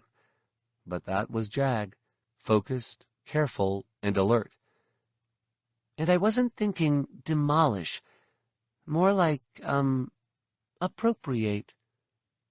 You mean steal, her father said, smirking in pride. I like it. It shows your Solo blood. This one likes it also, Saba said. There will be fewer pointless kills this way. Yeah, that too, Han said. He winked at Leia. But mostly I'm looking forward to playing pirate again. All you had to do was ask, Leia replied sweetly. I'm always happy to clap you in leg irons, flyboy. Okay, Jaina said, feeling herself blush. We really don't need to hear more. At least, I don't. A chuckle ran around the table. Then Kenth, all business as usual, brought the discussion back to strategy. I think we've all heard enough to agree this is an idea worth exploring, he said. We can refine our tactics when we have a better idea of their shipping capacity. But fundamentally, this plan makes sense. We're just about directly between the Roach system and the core, so we can knock out their convoys almost at will. And when they do decide to come after us, we can fade into the mists and take them by ambush. Master Skywalker? Luke nodded without turning around, and Jaina congratulated herself for achieving the first part of her plan. Now all she had left were parts 2 and 3, the hard ones. Luke's gaze shifted from the darkness outside to Jaina's reflection. Now, Jaina, why don't you tell us what's really on your mind? Jaina nodded, then summoned to mind the speech she had been rehearsing about how the Coalition couldn't win the war through military might alone. Their only real hope was to dismantle the enemy command structure from the top down. But then she glanced in her parents' direction and saw the pain lurking in the depths of her mother's brown eyes, and how her father seemed to have aged 10 years in the weeks she had been gone, and she knew she couldn't do that to them. It would be more honest to just come out and say it, to simply tell them about the awful decision she had made not so long ago, looking out over the beautiful Kalita Valley with a forgotten Jedi general. Mom and Dad, I'm sorry for this. As Jaina spoke, she did not take her eyes from her parents. But I think we have to go after Jason. I think it's our duty. Their eyes grew instantly glassy. Her mother's lip began to tremble, and her father's face grew red and grief-furrowed. But they did not look away. Neither did they speak. It was Saba Sabatine who asked, Go after? What do you mean by go after? Arrest? Capture? She ruffled her scales in disapproval. This one knows you have been training with Boba Fett, but that has not worked before. Jaina shifted her attention to the Barabel. I know, and it cost us some good people. She glanced around the table at the other masters. I mean eliminate. I mean hunt down and kill. Not too surprisingly, it was her father who responded first. No. Instead of looking at Jaina or anyone else, he stared at the table and just shook his head. That's not Jason. Jason died in the war against the Yuuzhan Vong, just like Anakin did. Jaina frowned, wondering how badly she had misjudged the impact her decision would have on Han Solo. "Dad, Jason didn't die," she said.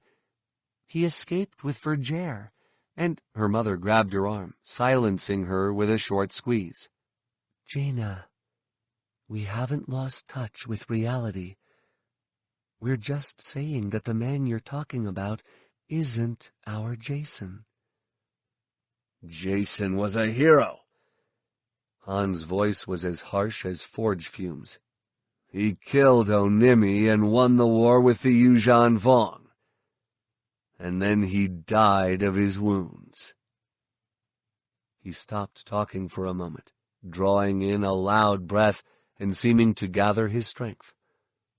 Then finally looked up at Jaina with more anger and despair in his eyes than she recalled seeing, even when Chewbacca died.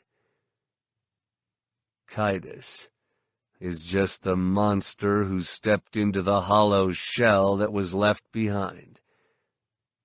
And if anyone here is capable of taking him out, I'll gladly arm the detonator." Jaina did not know how to react to the raw hatred in his voice. Perhaps because she had not allowed her own anger to play a part in her decision.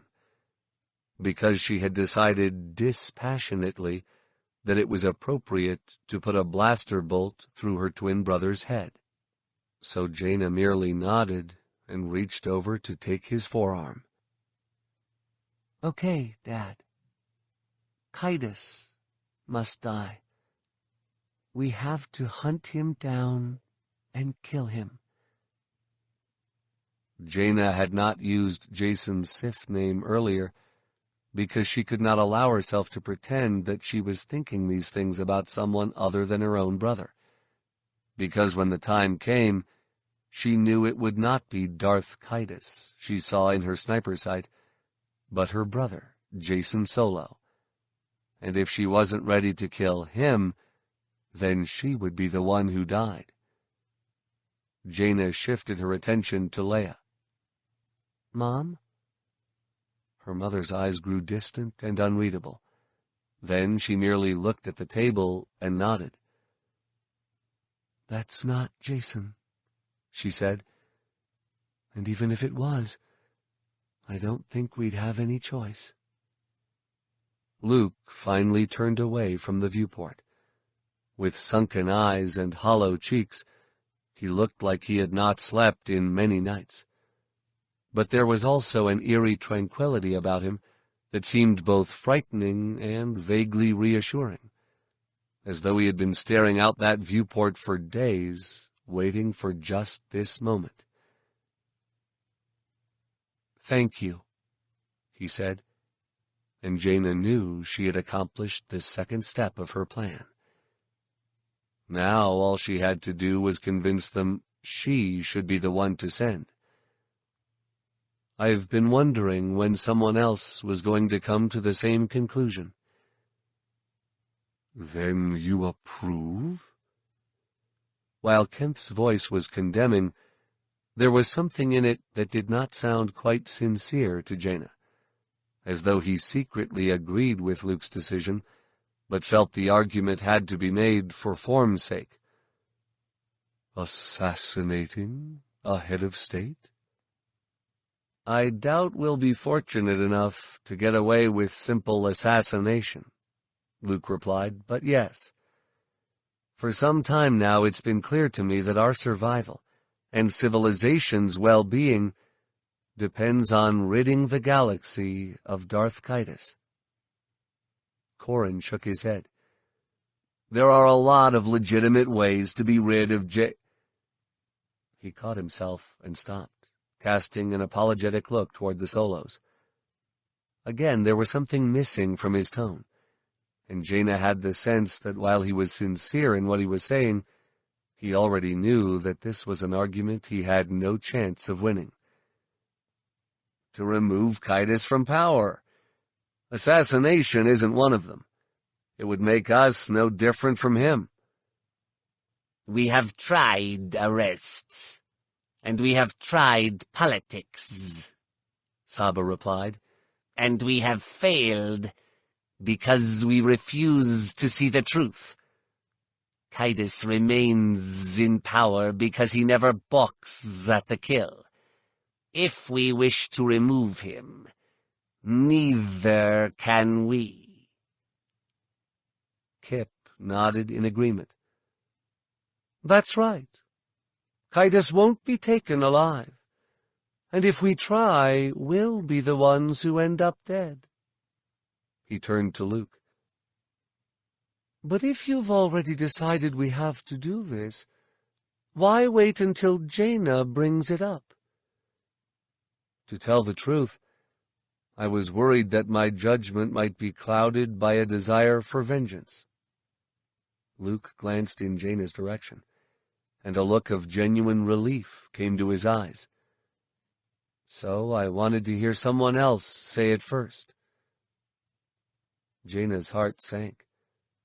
It was beginning to sound like Luke intended to go after Kaitis himself, and she could not decide whether to feel betrayed or confused.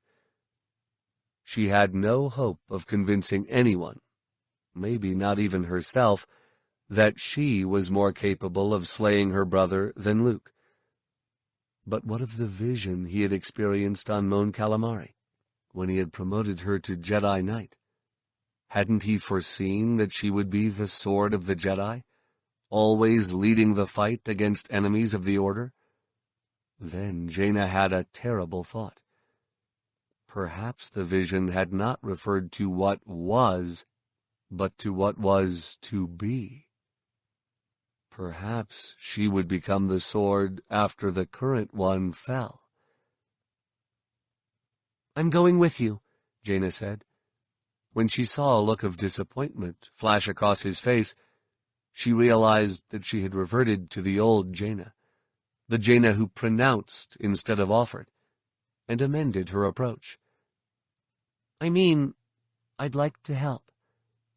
Luke surprised her with a sad smile. "There's nothing I'd like better, Jaina," he said, "but I'm afraid that won't be possible."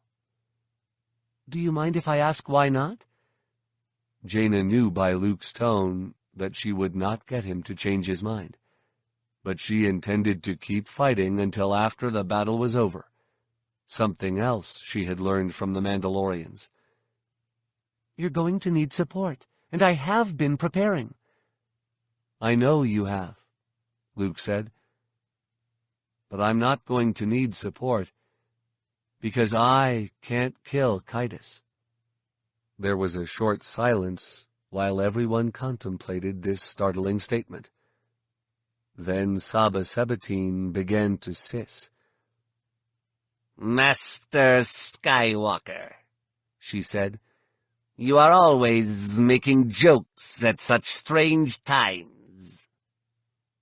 "I don't think he's joking," Han said. He turned toward Luke. "Look, buddy, if this is about our feelings, Han, it's not." Luke met the gazes of both Jaina's parents, then said, "To tell the truth, I've been looking forward to running him down." Jaina winced inside, and not just for herself. Her parents had told her that Luke claimed to hold only himself and Kaitis responsible for Mara's death, that he had not let slip one bitter remark or asked a single pointed question. But all the Solos realized how difficult it must be for him not to blame the parents for the crimes of the child. It would only be natural to blame them for raising a monster, to wonder how they could have gotten it so wrong. So if Luke had finally let slip a vengeful remark, Jaina knew her parents would be willing to overlook this one moment of human imperfection, as would Jaina, had she not understood what he was really saying. "You've been looking forward to it a little too much?" she asked. "Is that what you mean?" "Exactly." Luke's gaze slid away from the table.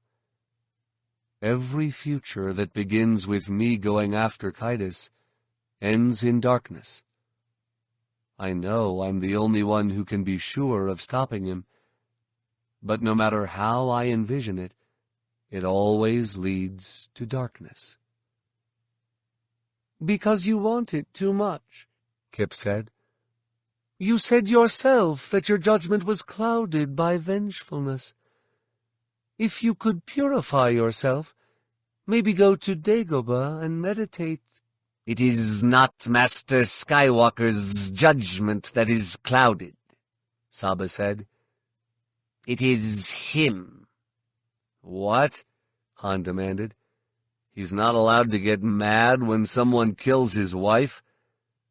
This one does not think it is anger that clouds him, Saba replied. This one thinks it is what he did to Lumia. I think the word you're looking for is taints, Master Sabotaging, said Leia. You're saying that killing Lumia in vengeance tainted him with the dark side. Yes.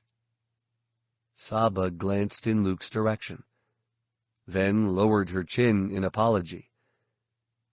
This one fears that if you go after Kaitis, no matter how the hunt begins, it must end in vengeance.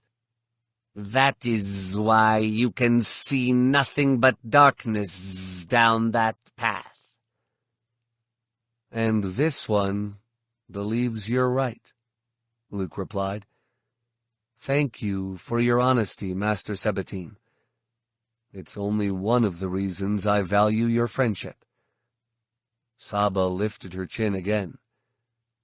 It is only this one's duty. She paused and began to glance around the table at the other masters. And Jaina knew that the Barabel was trying to decide whether any of the other masters were better prepared than she was to hunt down a Sith Lord. Before Saba could act, Jaina stepped to her uncle's side. Let me go. You? This came from the other end of the table, where Corrin sat looking surprised and worried. You're only a Jedi Knight. So is Jason, Jaina replied, relying on a technicality, but knowing that it would work in her favor if anybody tried to argue that a Jedi Knight wasn't powerful enough to confront Kaitis. I know that you masters, and several Jedi Knights, are more skilled in both Force and lightsaber than I am. But I'm his twin sister. I'll have advantages no one else will.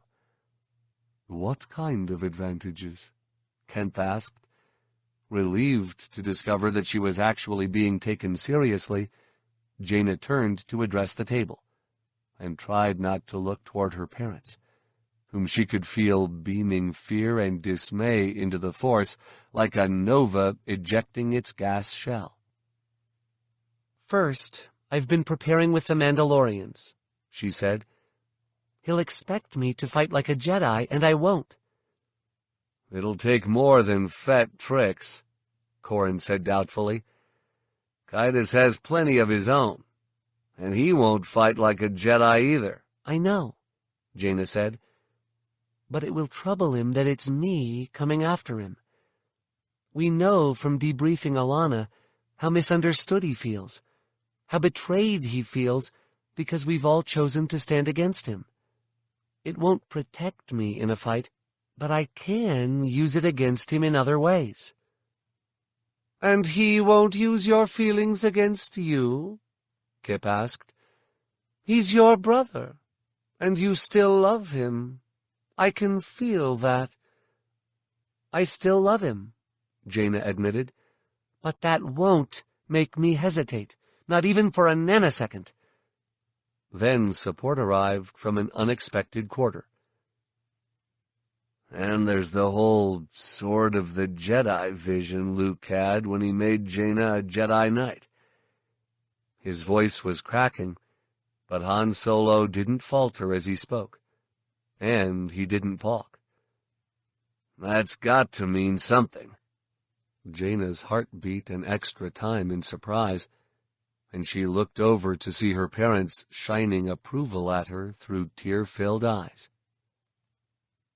"You understand Force visions better than I do," Jag said from the other end of the table. "But I suspect that doesn't guarantee her survival."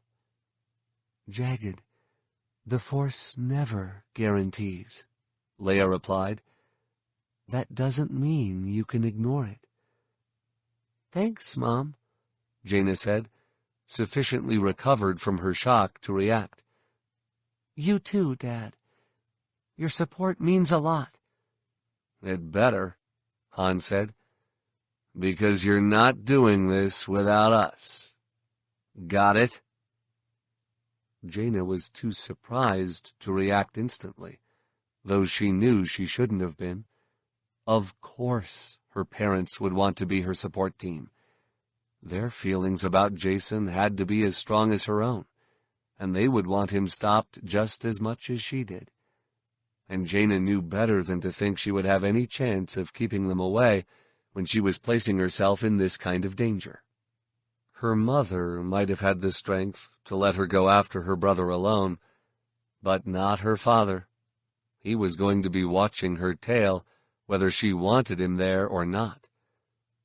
Besides, if it was going to trouble Jacen to know that it was his sister hunting him, then it would trouble him even more to have all 3 solos after him. It would hurt anyone to discover that his entire family was determined to kill him. Finally, Jaina nodded.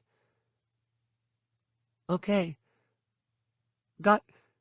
She choked on the lump in her throat and paused, hit hard by the realization that she would be placing the entire Solo family in harm's way, and that it was possible, maybe even likely, that none of them would survive the chain of events she was setting in motion.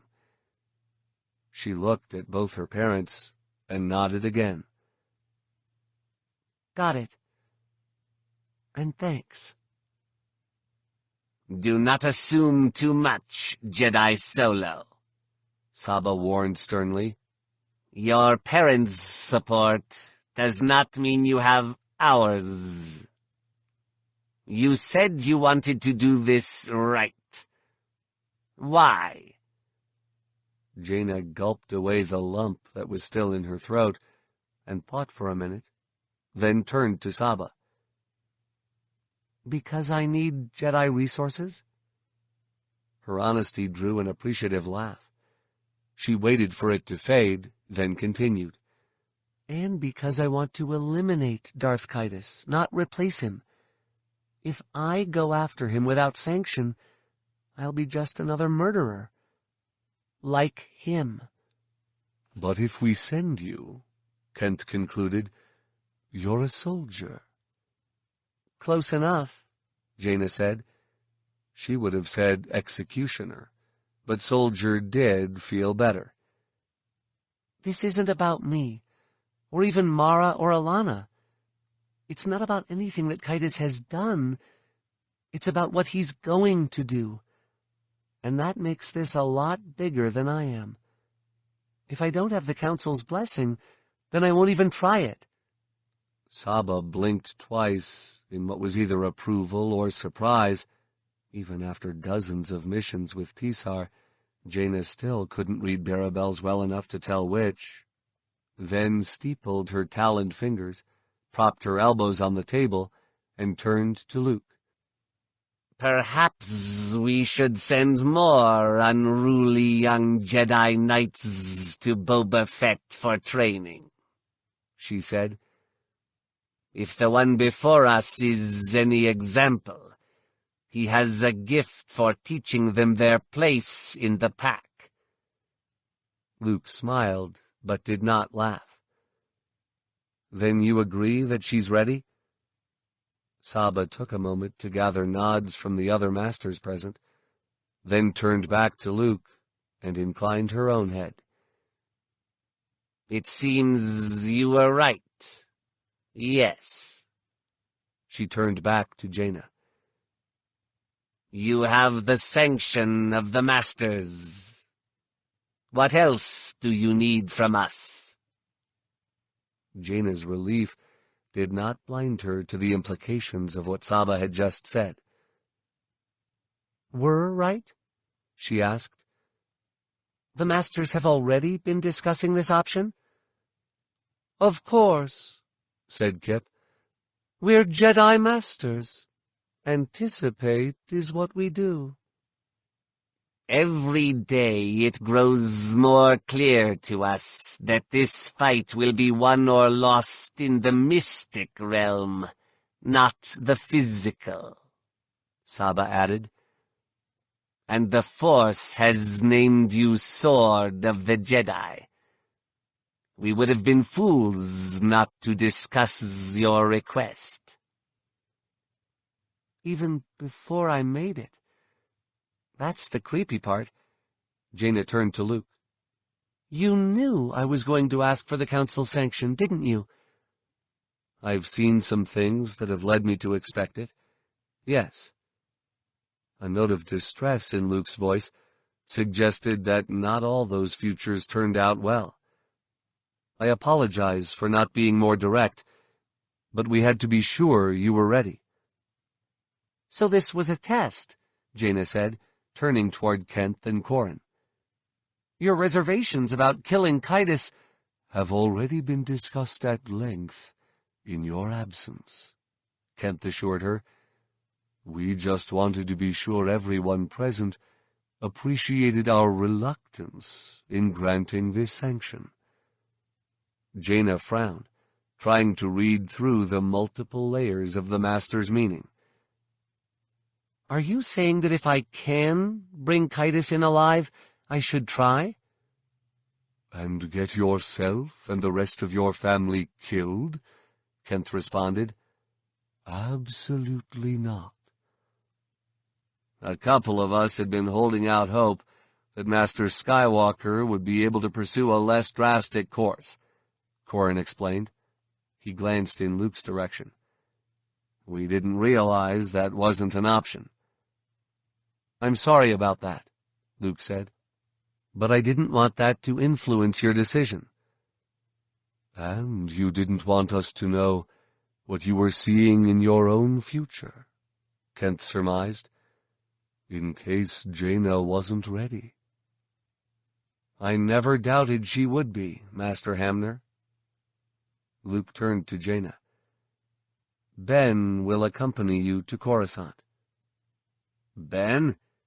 It was Han who asked the question, but only because Jaina had been slowed by the cold lump of fear that had formed in her stomach.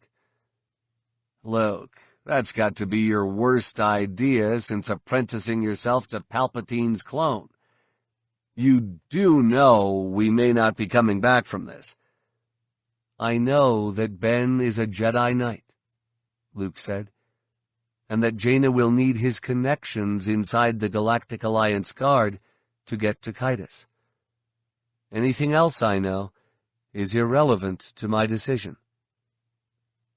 Luke folded his hands behind his back and turned toward the darkness outside, then caught Jaina's gaze in the viewport reflection. "I'm afraid your brother is already expecting someone to come after him," Luke said. "I'll be doing everything I can to keep him from seeing that it's you." Chapter 3. What's the difference between a lightsaber and a glow rod? A lightsaber impresses girls. Jason Solo, age 14, shortly before he cut off Tenel Ka's arm in sparring practice. He had made a few mistakes. Kaitis could see that now.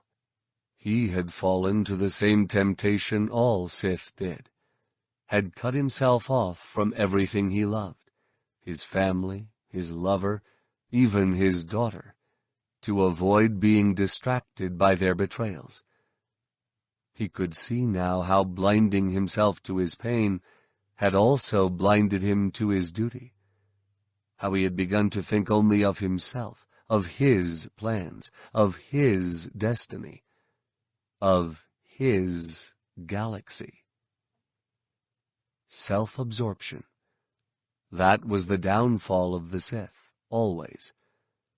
He had studied the lives of the ancients, such greats as Nega Sado, Frieden Nad, Exar Kun, and he knew that they always made the same mistake, that sooner or later they always forgot that they existed to serve the galaxy, and came to believe that the galaxy existed to serve them.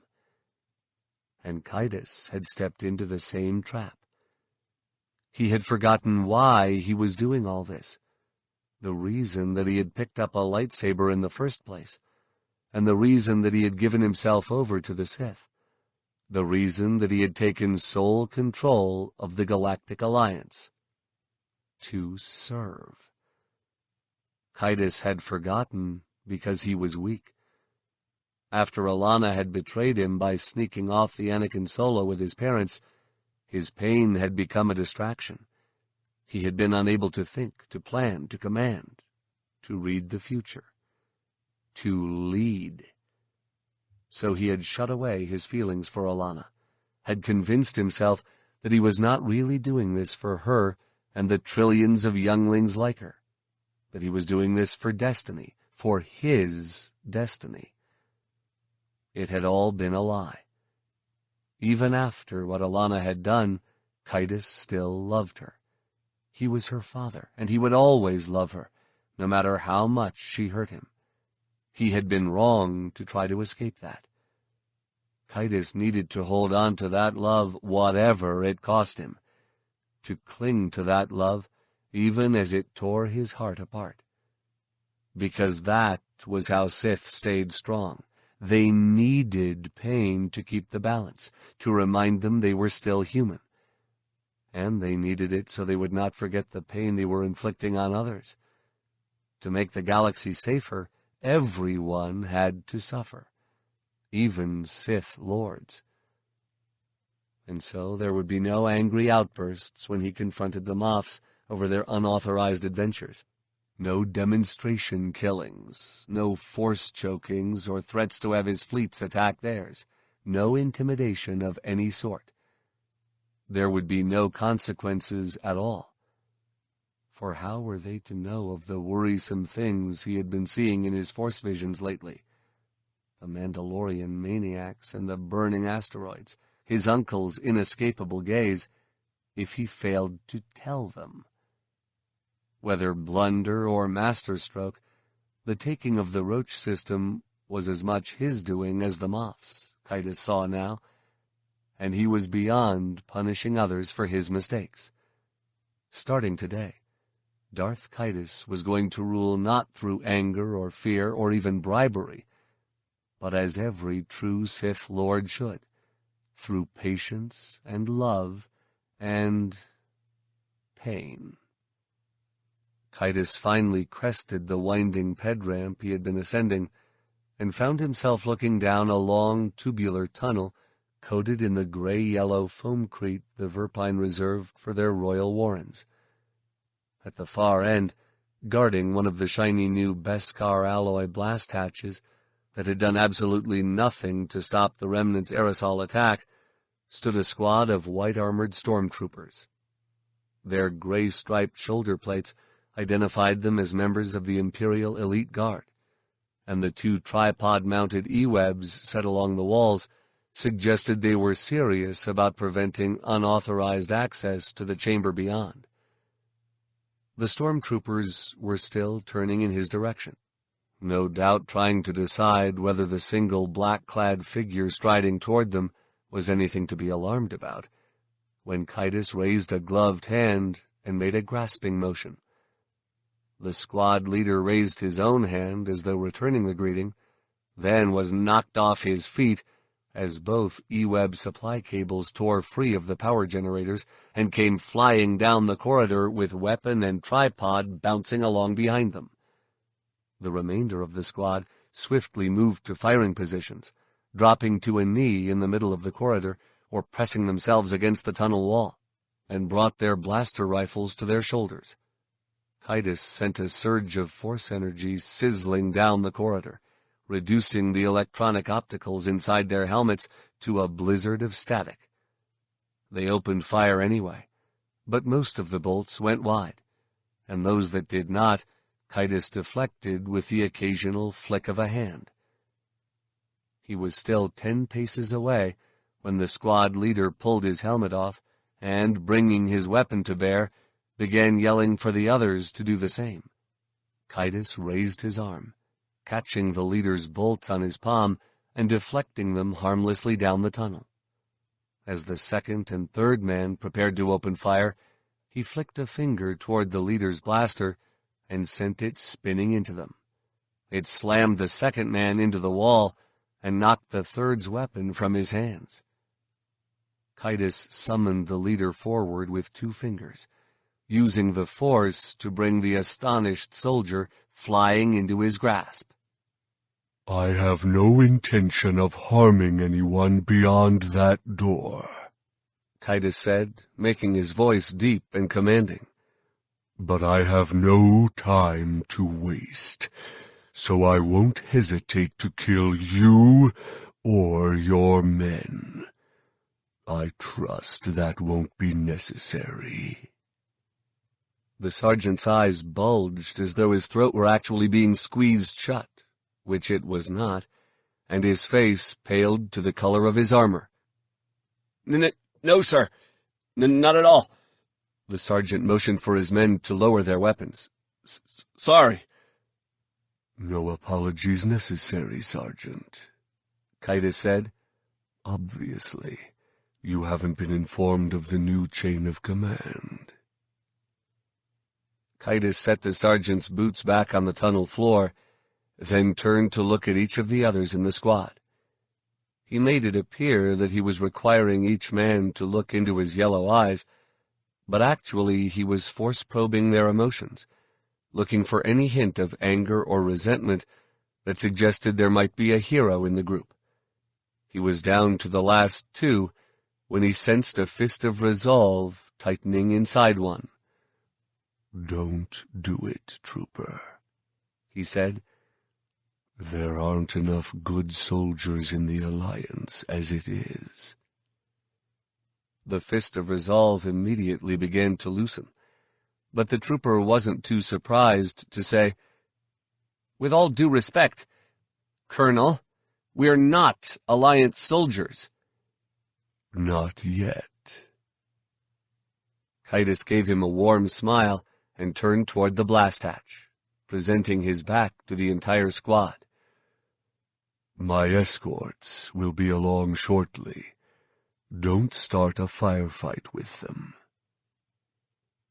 When he felt the squad leader motion the hero and everyone else to lower their weapons, Kaitis nodded his approval without turning around.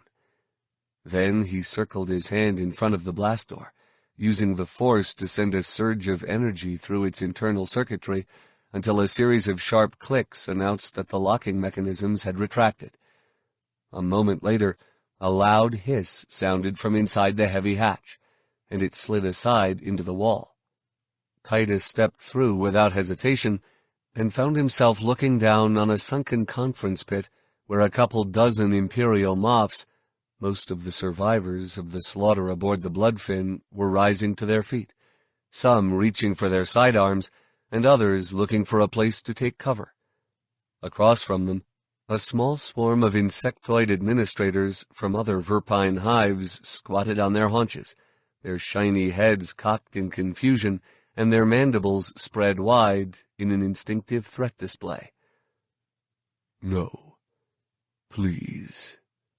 Kaitis extended his arms toward the Moffs and motioned for them to return to their seats, using the force to compel obedience. "Don't get up on my account." The Moffs dropped almost as one. Most landed in the chairs they had been occupying, but a couple missed and landed on the floor.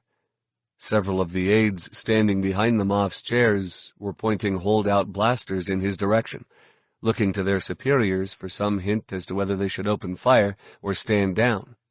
Kaitis swept his arm up and sent them all flying out of the conference pit onto the surrounding service floor. "I'm afraid This will be a confidential conversation, he said. Leave us. When the aides did not instantly obey, he gestured at one of those who had been pointing a blaster at him and sent the man tumbling out the hatch. Now. The remainder of the aides scrambled for the door, many without bothering to stand. Kaitis watched them go, his attention divided between them and the Moffs, ready to pin motionless anyone who even thought about raising a weapon. Once the aides were gone, a simple glance was all it took to send the Verpine administrators scuttling after them, leaving him and the Moffs alone with a single huge Verpine with age-silvered eye bulbs and a translucent patch on her thorax where the Kara hide was growing thin. She showed no inclination to rise from her position at the far end of the conference table, where she lay stretched along a heavily cushioned throne pedestal. Jason Solo, where will the hives ever gather the wealth to settle our account? The Verpine spoke in an ancient, thrumming voice that seemed to resonate from the very bottom of her long abdomen. As the High Coordinator of the Roach System's capital asteroid, she was effectively the Hive Mother and Chief Executive Officer of her entire civilization, outranking even the Verpine's public face, Speaker Sas Sekili. First you rescue us from the Ancient Ones, and now you come with your fleet to send away the White Shells. Welcome. Thank you, your maternalence. But the name is now Kaitis. Darth Kaitis. The Hive Mother inclined her head. We have heard you went through a metamorphosis. It is hard to believe you were just a larva when you saved us before. She unfolded an age-curved arm and gestured at the Moffs. The hives will be happily rid of these wasps. Proceed. I wish it were that simple, Kaitis said. He turned his attention to the Moffs, who were studying him with expressions ranging from impatience to annoyance, depending on whether they were brave, astute, or just plain foolhardy. But you're misinterpreting our presence. My fleet and I aren't here to free the Roach system. We're here to hold it. It was difficult to tell who was more outraged, the mandible-clacking Hive Mother or the grumbling Moffs. Kaitis raised his hand and, when that failed to produce quiet, used the Force to muffle the clamor. As soon as he could be sure of making himself heard again, he said, This will be best for everyone. The conquest of the Roach system has given it a significance far beyond the value of its munitions factories. The Hive Mother raised her thorax off her couch and demanded, What significance? The hives are neutral. We have nothing to do with your war. You have been selling munitions to all sides, and profiting handsomely, interrupted a combat-trim Moff with close-cropped gray hair. That makes you a legitimate target. Moff Lesserson makes a good point, Kaitis said. And I did warn you that the Mandalorians lacked the strength to protect you. Before the Hive Mother could argue, he turned to Lesserson. But the Moff Council should have consulted with me before acting. There have been indications in the Force all along that this invasion would be a mistake. Because you want the Roach munitions factories for yourself? Scoffed a youthful Moff. Kaitis recognized him from intelligence hollows as Voriam Bao. With his honey-colored complexion, curly black hair, and a sneering upper lip just begging to be ripped off his face, he looked even younger than the 23 standard years listed in his file. "Spare us your dark prophecies, Colonel Solo," Bao continued boldly. "Everyone at this table sees what you're trying to do." The bile began to rise in Kaitus's throat, but he reminded himself of his resolution and resisted the urge to snap the young Moff's neck, as he had Lieutenant Tebbutt's not so long ago. Instead, he said in a calm Durasteel voice, "You really should listen more carefully, Moff Bao." He made a dipping motion with his index finger, and Bao's head sank toward the table as though he were bowing. "It's Kaitus now. Darth Kaitus." If Bao's older peers were amused, they did not show it, not even in the Force. They simply glared at Kaitus, and another of the Moffs, this one a round-faced man with a roll of red neck flab hanging over the collar of his buttoned tunic, shook his head in open disapproval. "We are all aware that you are very powerful in the Force, Darth Kaitus," he said, "but you seem to be forgetting that we are quite powerful in our own right. If not for us, that catastrophe at Fondor would have been the end of you and the Galactic Alliance. Nor do we need to consult with you about anything," Moff Lesserson added. "The last I checked, the Empire was an ally of the Galactic Alliance, not its territory. We don't need your permission to conduct our operations, and we surely don't need your fleets to hold what we take." Kaitus brought his anger under control by reminding himself that he deserved such a rebuke. He had not failed at Fondor because of Neothel's treachery, or his admiral's lack of boldness, or even because of Dala's surprise attack. He had failed because of his own blindness, because he had allowed his anguish over Alana's betrayal to make him arrogant and selfish and vindictive.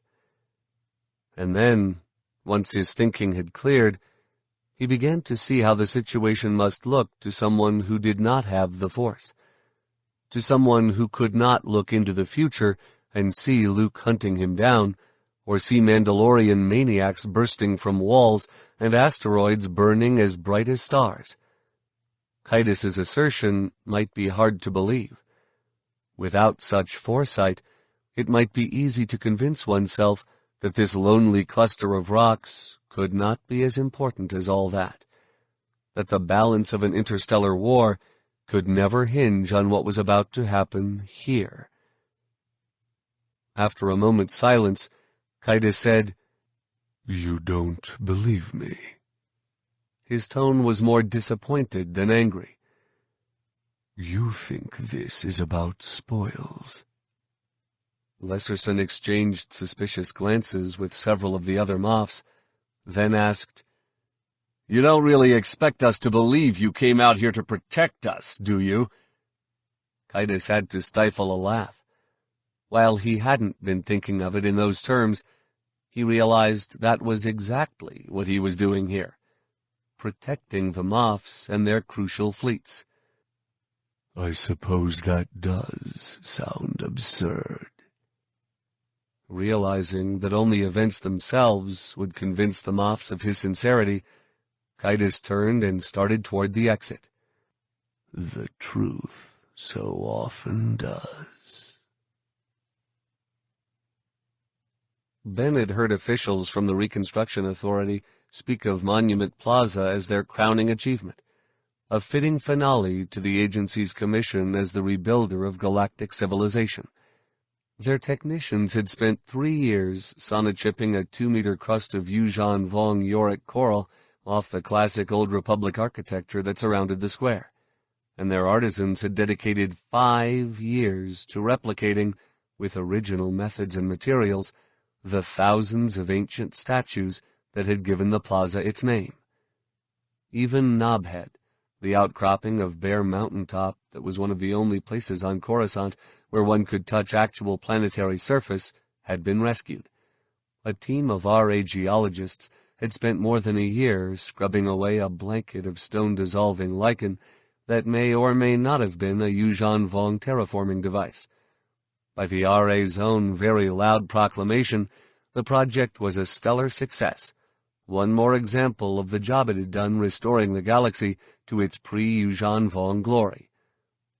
What Ben saw, however, was a vast Durasteel square teeming with bored tourists and loitering office workers, strewn with litter and badly in need of a cleansing rain.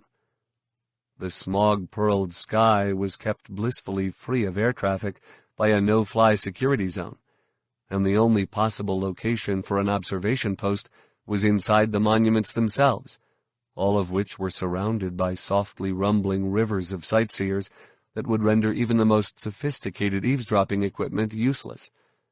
In short, what Ben saw was the perfect place to avoid being seen without being obvious about it.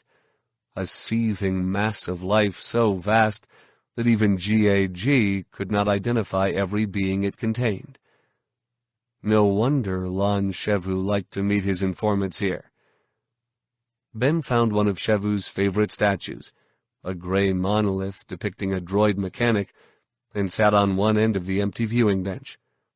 A hologram of an attractive female Sullustan rose out of the plaza decking and began to explain that devoted technician was both the newest and largest monument in the plaza, a fitting tribute to the billions of dedicated beings who had worked so hard under the Reconstruction Authority to rebuild the galaxy after the war against the Yuuzhan Vong.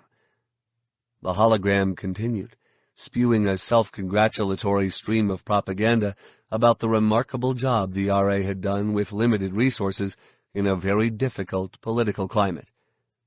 If Ben had not had more important things to think about, like why the hairs on his neck were standing erect when he knew he hadn't been followed from the Mesobon spaceport, he would have been bored to yawns. Ben had experienced that same sensation 1,000 times since he had left the Sweet Time, the much-modified KDY space yacht the strike team was using as its base of operations. He reached out in the Force, searching for anyone who might be watching him. Lon Shevu might be a GAG captain himself, but anyone who caught him talking to Ben would instantly realize that Shevu was also a spy, a traitor who wanted to bring Kaitis down as much as Ben did. Well, almost as much. Kaitis hadn't murdered Shevu's mother, after all. Ben was being watched, of course.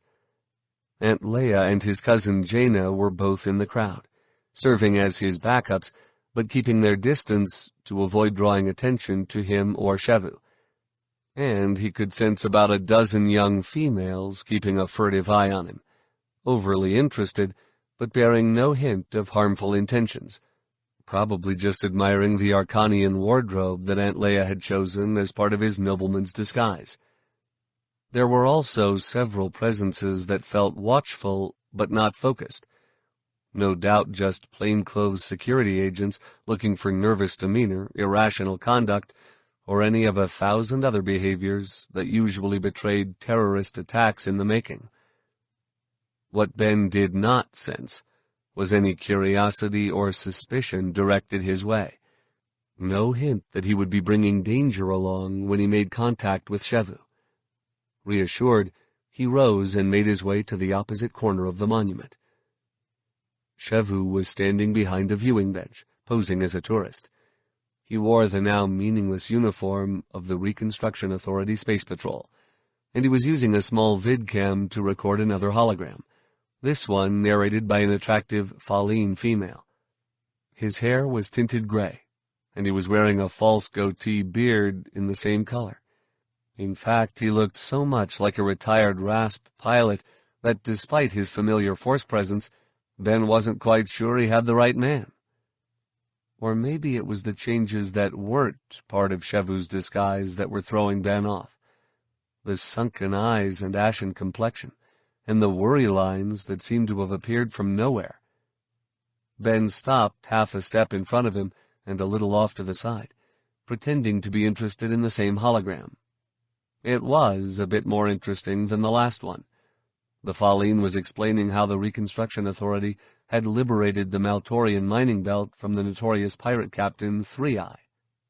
Shevu surprised him by speaking first. "That's not quite how it really happened, you know," he said. "I could tell you about 3-Eye, if you're interested." Ben casually turned and found Shevu smiling at him from behind his vidcam, but also holding his brow cocked in concern and curiosity. "So you were there, sir?" Ben asked, still playing the role of the polite young noble. Shevu shook his head. "I'm acquainted with some people who were.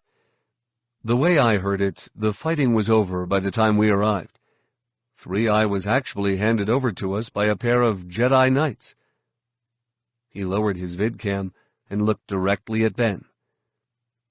"Jedi have a funny way of doing that, just appearing when nobody expects them." "I'm sure they have their reasons," Ben said. "Did you serve with Rasp long, sir?" "The whole 10 years, Shevu said. "Time of my life." When Shevu did not suggest a snack or lunch as a prelude to going somewhere they could talk more freely, Ben realized his friend was also worried about their security. He extended his force awareness again, and this time he did feel a pair of focused presences, but they were focused on Shevu, not him. The Watchers could have been a GAG backup team, of course, but Ben doubted it. Shevu came here to meet informants, and a careful spy master did not risk his assets by allowing a backup team to see them. If someone had Shevu under surveillance, it was because they suspected him of treason. Ben's first instinct was to take his friend and flee, but that would be a stupid move. Even if they could fight their way out of the plaza, Shevu's defection would be considered a security emergency. By the time they reached the sweet time at Mizoban, GAG would have a full-scale recovery effort underway, with every spaceport on the planet sealed tight and whole divisions of GAG troopers scouring every cranny within 100 kilometers of the plaza. Ben finally identified Shevu's Watchers, a narrow-snouted Rhodian couple about 30 meters away. They were pressing suction-tipped fingers to each other's green cheeks, running a vidcam, and generally trying too hard to look like a couple on holiday. Ben began to subtly flick his fingers in their direction, sending a steady stream of surveillance-negating force flashes toward the vidcam. Once Ben felt certain that the Rhodian's recording equipment was useless, he turned back to Shevu. "Do you know what happened to him?" 3-Eye, I mean?" Ben asked, continuing to speak obliquely, but coming directly to the point. If he and Shevu were at risk, it was best to get done and get gone. "I have some friends who might like to meet him. I'm sure you would find it worthwhile to help us." Shevu's brow shot up. "How worthwhile?" "We could make you a very happy man in a very short time," Ben replied. "As a matter of fact, we're making preparations for a meeting with him now." The look that came to Shevu's face was equal parts surprise and fear. For an instant, Ben thought that he had been misreading his friend all along, that either Shevu did not want to be involved in moving against Kaitis so directly, or he had been Kaitis's double agent from the beginning. Then Shevu smiled. "There's no telling how long it would take to put you in touch face to face," he said, "but I can tell you where to find him. Would that be worth something to you?" Ben nodded. "Probably. How much depends on how hard it would be for us to arrange a meeting." "Should be easier than on Coruscant," Shevu replied. "I hear that 3-Eye's new gang has been causing problems on Nickel 1. The last I heard, he was on his way to bring them into line." "Are you sure?" Ben asked. 2 different intelligence services, Hapen and Wookiee had confirmed that the Anakin Solo was in its hangar at Crick's base above Coruscant. "We've heard that his space yacht is still in its moorings." "Security precaution," Shevu replied. "He crossed some Bothans a while back, and it's become advisable for him to travel in something a little less conspicuous. He's definitely gone to Nickel 1. "Nickel 1?" Ben repeated. Suddenly, the Remnant's easy conquest of the Roach system seemed more convenient than alarming. Asteroids were small places, and if the Jedi acted quickly, they would be able to slip a strike team into place before the Imperials had a chance to debug their security operation. He reached for a credit chip. "That should be worth something to us. How about—" Ben let the sentence trail off as he felt Jaina reaching out to him in the Force, warning that trouble was on the way. He looked past Shevu and saw the Rhodian couple coming, their hands slipping into the pockets of their outer tunics. 10,000? Shevu asked, misinterpreting Ben's sudden silence and still trying to maintain cover.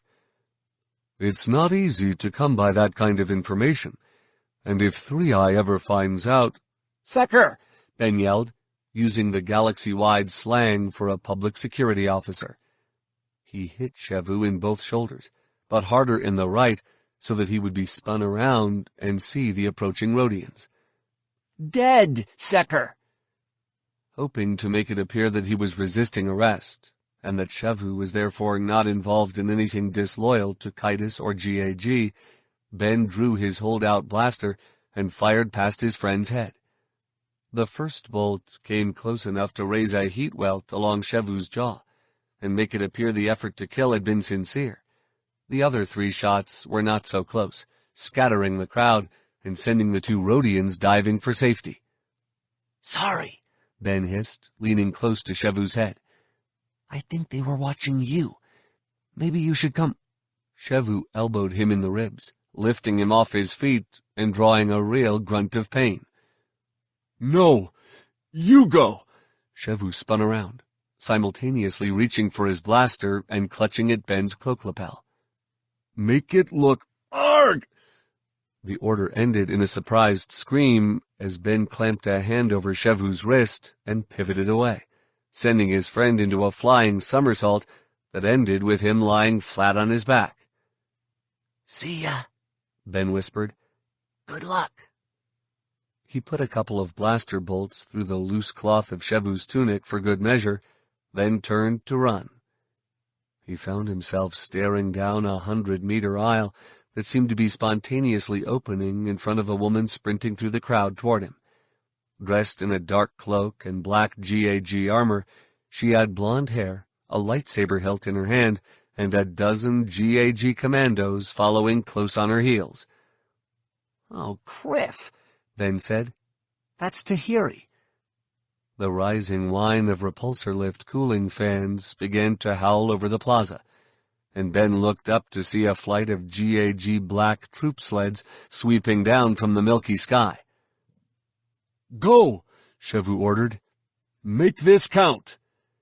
Ben obeyed instantly, charging into a mass of beings slowly pressing away from the Reconstruction Authority monument in an effort to escape the fight about to erupt in their midst. Assuming Shevu would be close behind him, he began to use the Force to clear a path ahead, at the same time tearing away the wig and heavy robes of his Arcanian disguise. Ben was traveling in the opposite direction from Jaina and Aunt Leia, trying to protect the mission by moving the action away from his backup team. When the odds got this bad, it was better to split up and avoid getting your partners captured or killed as well. That way, at least there would be someone left to file the report. The crowd broke into screams as energy bolts began to zing back and forth across the square behind him. And that's when Ben realized Shevu wasn't with him.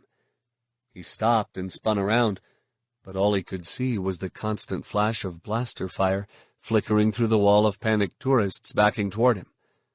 Ben tore the finger socks, part of his disguise, from his hands and started to push back toward the fight. then remembered the last thing Shevu had said to him before sending him off. Make this count. If Ben rushed back there now, he would be doing just the opposite, robbing Shevu's sacrifice of meaning, and in all likelihood still failing to save him. Leaving his lightsaber to hang on the belt beneath his tunic, Ben pulled the comlink from his pocket. He allowed the press of the crowd to push him slowly backward, away from what now sounded more like a tap-calf fight than a shootout, determined to make this count and then go back for his friend. He did not open a direct channel to the sweet time. That would give GAG eavesdropping droids the few precious seconds they needed to trace his signal and identify the rest of his team. Instead, he recorded a quick message describing what he had learned about Kaitis' location, ending with a report of Shevu's capture and, most likely, his own. He formatted it for a 5-millisecond burst transmission that would be too fast to track, then opened the channel to the sweet time, and felt a cold prickle of danger sense race down his spine. A familiar female voice sounded a pace behind him. "Don't transmit it, Ben. I won't hesitate to kill you." "You just did." Ben depressed the transmit button, then tossed the comlink into the air and reached for his lightsaber, only to find Tahiri's hand already there. "Bad idea," she said. Ben spun toward the hand, bringing an arm up and smashing his elbow into the side of her head. He started to tell her that she talked too much, then heard the snap hiss of an igniting lightsaber and realized he had just made the same mistake.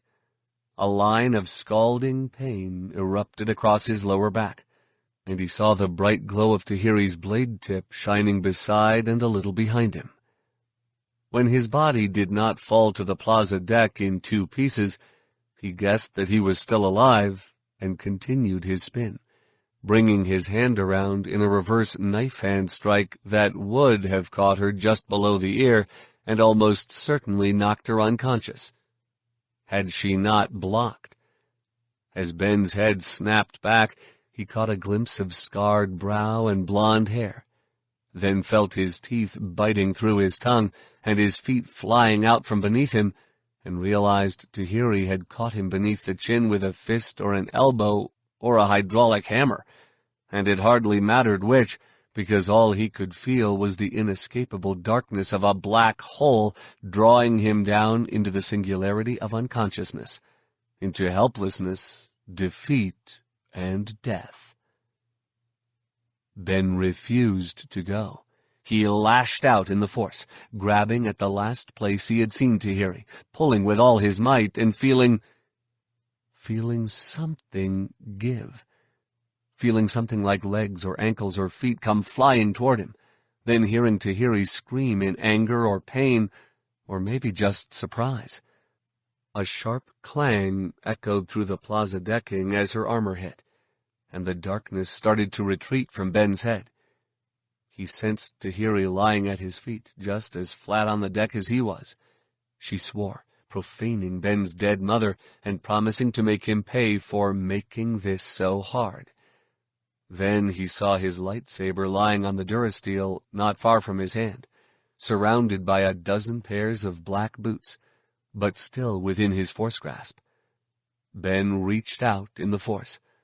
Half a dozen troopers cried out in astonishment as the weapon banged off their boots, spinning and tumbling through the thicket of shins and ankles to arrive in his hand upside down, with the emitter nozzle pointed straight into his eye. Tahiri's voice sounded from a meter beyond his feet. "I've had it with this creedle." Ben flipped the lightsaber around and sat up. Tahiri was sitting up now too, looking straight toward him.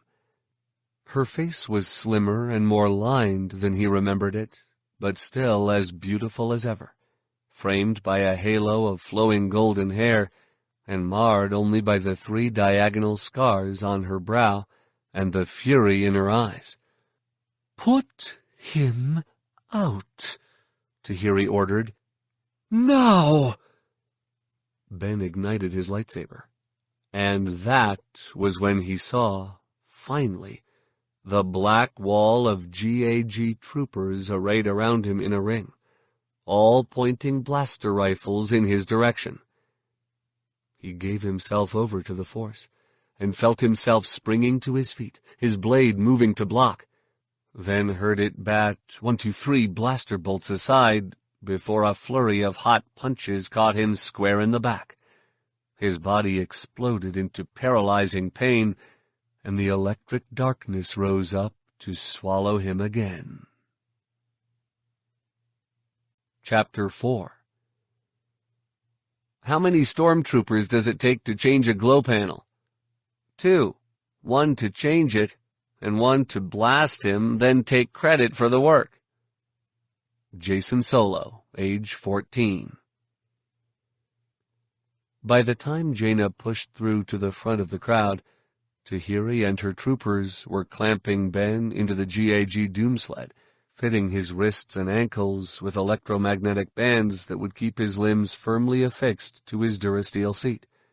His head had already been enclosed inside a full-faced blinder helmet, basically a durasteel bucket with no viewplate, secured to the ceiling by a short chain. Ben had fled away from his backup. Jaina knew her young cousin had only been trying to preserve mission security, that he had followed textbook procedure when facing overwhelming odds. But that was GAG thinking. Jedi stuck together. They trusted one another to do the impossible, and when they found themselves in trouble, they did not make it harder for their partners to extract them by running in the opposite direction.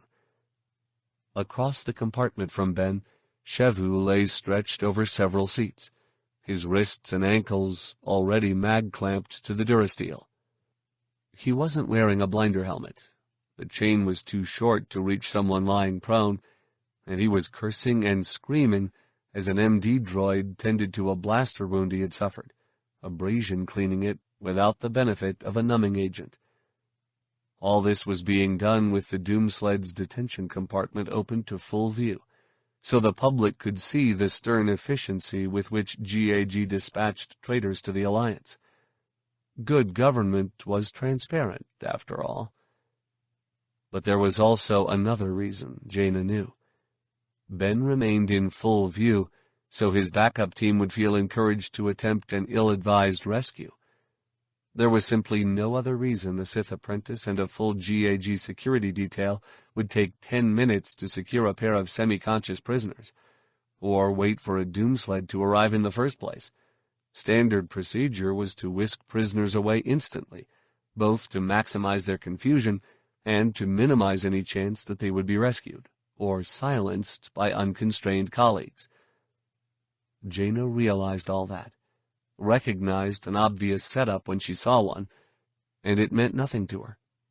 Because she wasn't losing Ben. She wasn't putting her uncle through that kind of anguish, and she wasn't giving her brother another shot at their cousin. Ben had stepped too far into the light to fall again, and Jaina knew that he would let himself be tortured to death before turning dark. And knowing Kaitis, that might be exactly what happened. Jaina saw the black streak of a vidlog droid zipping down the line of bystanders toward her, creating a record of onlookers that would be analyzed frame by frame back at headquarters. She was disguised as an Elalman office girl, but her mask-flattened nose and fake skull horns would not fool a GAG facial recognition servo brain. She used a force flash to disrupt the vidlogger's optics, then slipped back into the crowd. Of course, the force flash itself would confirm that Ben had a Jedi backup, but Tahiri certainly knew that much already. At least now she wouldn't know exactly which Jedi it had been. Once Jaina was sufficiently hidden in the crowd, she made her way to within a few meters of a sultry Kodruji female who had males of all species stealing furtive glances. The woman's outfit, a daring mini-vest and cling-pant combo, was part of a hide-in-plain-sight strategy, the kind of thing that anyone who knew the stately Leia Organa Solo would be shocked to see her wearing. Even more shocking, at least to Jaina, was the throng of admirers that her mother could still attract, and she felt fairly certain that the prosthetics and makeup did not have all that much to do with it. Jaina caught her mother's eye, then flicked her gaze toward one of the med wagons that had arrived to gather the GAG casualties Ben and Shevu had left scattered across the plaza. Leia nodded and shot a flirty smile at a red-skinned Deveronian who had been dipping his brow horns in her direction, then sent a teasing brow flash toward a blue-faced Duros whose red eyes had remained fixed on her for a good 5 seconds. She put on a sad little pout and waved goodbye to both, then started to work her way through the crowd toward the med wagon Jaina had indicated. They met at the circle of gawkers surrounding the vehicle. Jaina kept her eyes on the 2 Rhodians being loaded into the patient compartment by MD droids, but her attention was on her mother. "You've got half the males in the plaza standing on their tongues," she whispered. "I hope Dad doesn't know how you act when you're dressed like that." "Of course he knows," Leia replied. "He loves it when I dress like this." Jaina tried not to imagine her father leering at her mother in that outfit, and failed miserably. "Thanks for that picture. I knew there was a reason I don't travel with you guys much." Leia chuckled. "You ought to. Maybe you'd learn to dial down the gravity setting a little," she said. "You need to give your alter ego room to play in these situations. That's the best way to make it work for you." "Really?" Jaina wondered why her mother would think her alter ego was an uptight secretary from an emotionally restrained species. "I look forward to hearing more about your theory later. In the meantime—" Jaina gestured at the med wagon, where the second Rhodian's gurney was being mag-clamped to the floor, opposite his companion. From what she could sense through the Force, both agents were in pain, but completely stable and far from death. "Shall we?" Leia eyed the med wagon, then said, "You know we don't stand a chance, right?" "I know that it's Ben." Leia let out a huge sigh of relief. "I was hoping you'd say that." She stepped across the intangible line of control that a pair of Coruscant security officers had created by the simple fact of their presence. Ignoring them, she started toward the medwagon's patient compartment, wailing and whimpering, and in general doing a pretty credible job of looking like a vac-brain glitter girl on the verge of hysterics. "Webby!" she screamed. "What happened?" The 2 security officers sprang after her, both raising stun sticks and yelling dire warnings to stop. "It's okay," Jaina said, also crossing the line of control and coming up behind the 2 officers. "She's with me." Force commands only worked on weak-minded individuals, which Jaina felt sure had to include most of the beings serving her brother. These 2 were no exception. They stopped almost in their tracks and turned around, their shoulders already sagging in an unconscious gesture of subservience. Still, an Ilaman secretary in a high-necked sheath was far from the uniformed superior they had been expecting. They frowned and glanced at each other. Then the older of the 2, an anvil-headed Arcona with deep cracks in the flesh around his green eyes, extended a long-taloned hand. "Credentials, please." "I'm undercover." Jaina gestured with her hand, giving the Arcona something to focus on other than the mesmerizing tone of her voice. "I have no credentials." The Arcona's gray brow knitted into a deep furrow. "She's undercover," he said. "She has no credentials." "So?" asked his companion, a handsome human with bright white teeth and what looked like a 2-day growth of beard stubble. "That just means she's GAG. Leave her alone." "Good thinking," Jaina said to the human. "And you don't need to file a report about this. We're undercover." Now the human frowned, and she realized that she might have overplayed her hand. "No report? Sergeant Cade will have our heads." "No, he won't." Jaina leaned in close, then lowered her voice so that the two officers had to lean down to hear her. "Who do you think we're investigating?" The cracks around the Arcona's eyes suddenly widened into red stripes of raw flesh, and the human's white teeth vanished behind his pale lips. "Cade?" he gasped. "I don't believe it." Jaina leaned in even closer. "Does that mean you're unwilling to cooperate, Officer?" She paused until she sensed the man's name rising to the top of his mind, then finished, "Tobal?" Tobal's eyes widened, and he stood up straight. "Not me," he said. I mean, we never saw you." He turned to the Arcona. "Right, Giotto?" The Arcona simply looked away and stepped back toward the line of control, threatening to arrest a hapless Faline couple who had done nothing wrong. "Good," Jaina said. "A note of commendation will be placed in your file." Tobal smiled. "Thanks. After my last review, I could use—" "Not those files," Jaina said. "Ours." Tobal's smile turned to an expression of dismay. "GAG has a file on me?" Jaina frowned. "Come now, officer," she said. "You know I can't tell you that." She stepped past Tobal and continued toward the med wagon, where her mother had already deactivated both MD droids and was closing the doors of the patient compartment. Jaina went directly to the front of the blocky med wagon and used the Force to deactivate the security circuit on the pilot's hatch, then stood back as the door swung up to reveal an operator's compartment nearly as packed with controls and gauges as a starfighter's cockpit, though with nearly a meter of empty space separating two thickly padded safety seats, it was far roomier. A surprised Biff looked out from the pilot's seat, his lidless eyes bulging in alarm. "What are you doing?" He reached up to pull the hatch closed. "Get back!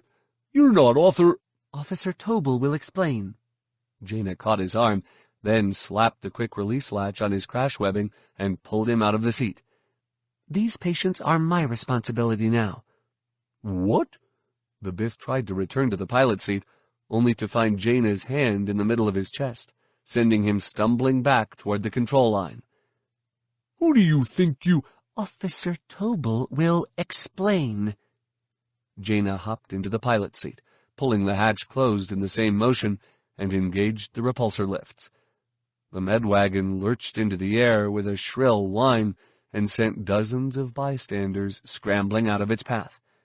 She held back on the throttle under the pretense of giving them time to clear a lane, but she was also peering over their heads in the direction of Ben's doomsled, watching as it streaked across the plaza toward the rectangular maw of the Arachid Tower's throughpass.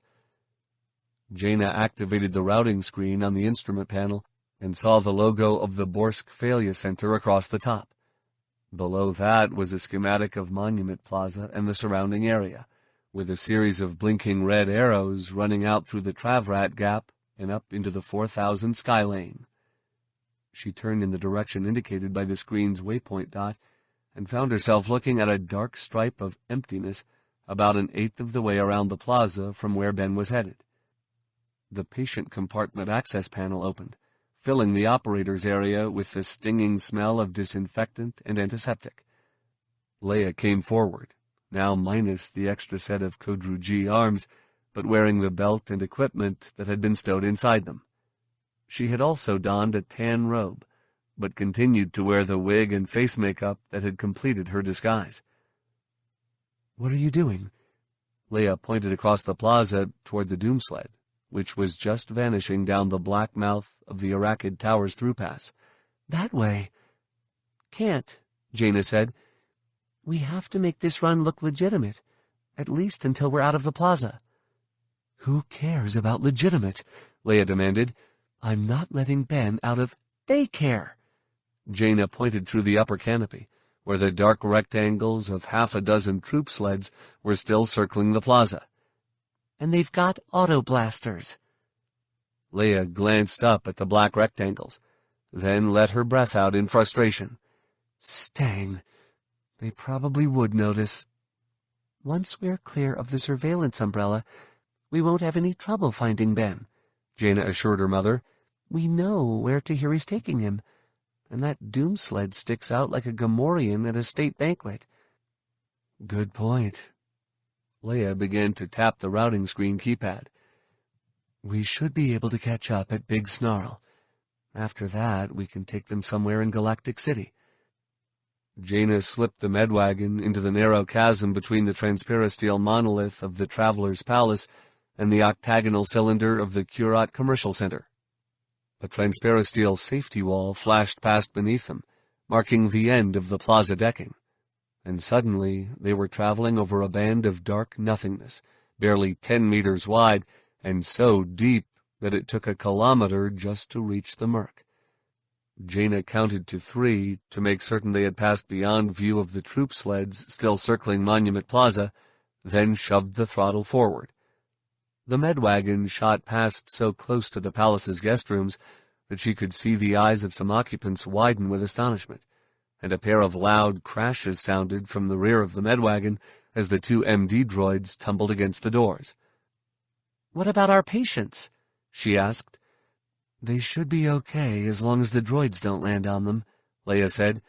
"They're strapped in, and their gurneys are mag-clamped to the floor." "Mom, I'm not worried about their health," Jaina said. "I want to be sure we're secure." "Oh." Jaina felt her mother's gaze on her, not necessarily disapproving, but certainly evaluating. "They won't be giving us any trouble, Jaina. They're sedated." Jaina sighed. "Look, I'm not suggesting you blast them in their sleep. Just be sure this isn't part of Tahiri's setup." A wave of relief rolled through the Force. "Of course." Leia slipped out of her seat and turned toward the access panel. "For a moment, I was worried you'd learned a little too much from Fett." "Well, I did learn not to underestimate my enemy," Jaina replied. They reached the end of the Travrat gap and shot out between 2 levels of perpendicular traffic. "Hold on." She banked hard and dropped toward the left-bound lane, leaving her mother momentarily weightless, and another series of crashes sounded from the rear of the medwagon, this time from up near the ceiling. She felt Leia exert herself in the Force, then glimpsed her settling onto the floor again. As the medwagon neared the Skylane level, an air taxi shot up ahead of them, the furry little pilot flashing his front incisors and making a rude gesture. To avoid a collision, Jaina had to bring the medwagon's nose up sharply, then ease off the repulsor lifts and more or less hull flop into the traffic lane. The MDs banged to the floor, shaking the whole medwagon, and Leia let out a grunt as she struggled to stay standing. "You are your father's daughter," she complained. "What do you think I am, a YV?" "Not my fault," Jaina replied. "Squib air taxi." "You dislocated my knees to avoid hitting a squib?" Leia asked. "What, you didn't want to scratch our paint?" Leia retreated into the patient compartment and began to bang around, securing the Rhodians to their gurneys and mag-clamping the MDs to the floor. Jaina decided not to activate the medwagon's blue emergency beacon. That would only necessitate a 3-level climb into the emergency lanes, where finding the doom sled would be next to impossible. Besides, it was going to be hard enough to sneak up on Tahiri without advertising their arrival with a flashing light. Jaina checked the traffic screen, rotating each cam through its full angle of view, but she found no signs of pursuit. In fact, the only hint of GAG at all was a single troop sled crossing 2 lanes overhead on its way back to headquarters. Jaina didn't trust anything this easy. Leia came back through the access panel with the miniature signal scanner from her equipment belt in hand. "Our patients were starting to come around already," she reported. She began to run the scanner over the interior of the pilot's cabin, working from the top down, paying special attention to the light and overhead instrument panels where an eavesdropping bug or tracking device was most likely to be located. I gave them a little something extra to fix that problem. Leia scanned the seats and instrument panels next, then dropped to the floor and checked even the rudder pedals beneath Jaina's feet. By the time she had finished, a maelstrom of traffic had appeared at the end of their skylane, with speeder vehicles of every type zipping past in a blur of dark streaks and glowing ribbons. "Big snarl coming up," Jaina reported. Big Snarl was one of the countless ventilation chimneys that helped draw hot, humid air up out of Coruscant's lower levels. Its role as a traffic interchange was only a secondary function. And it looks really charged.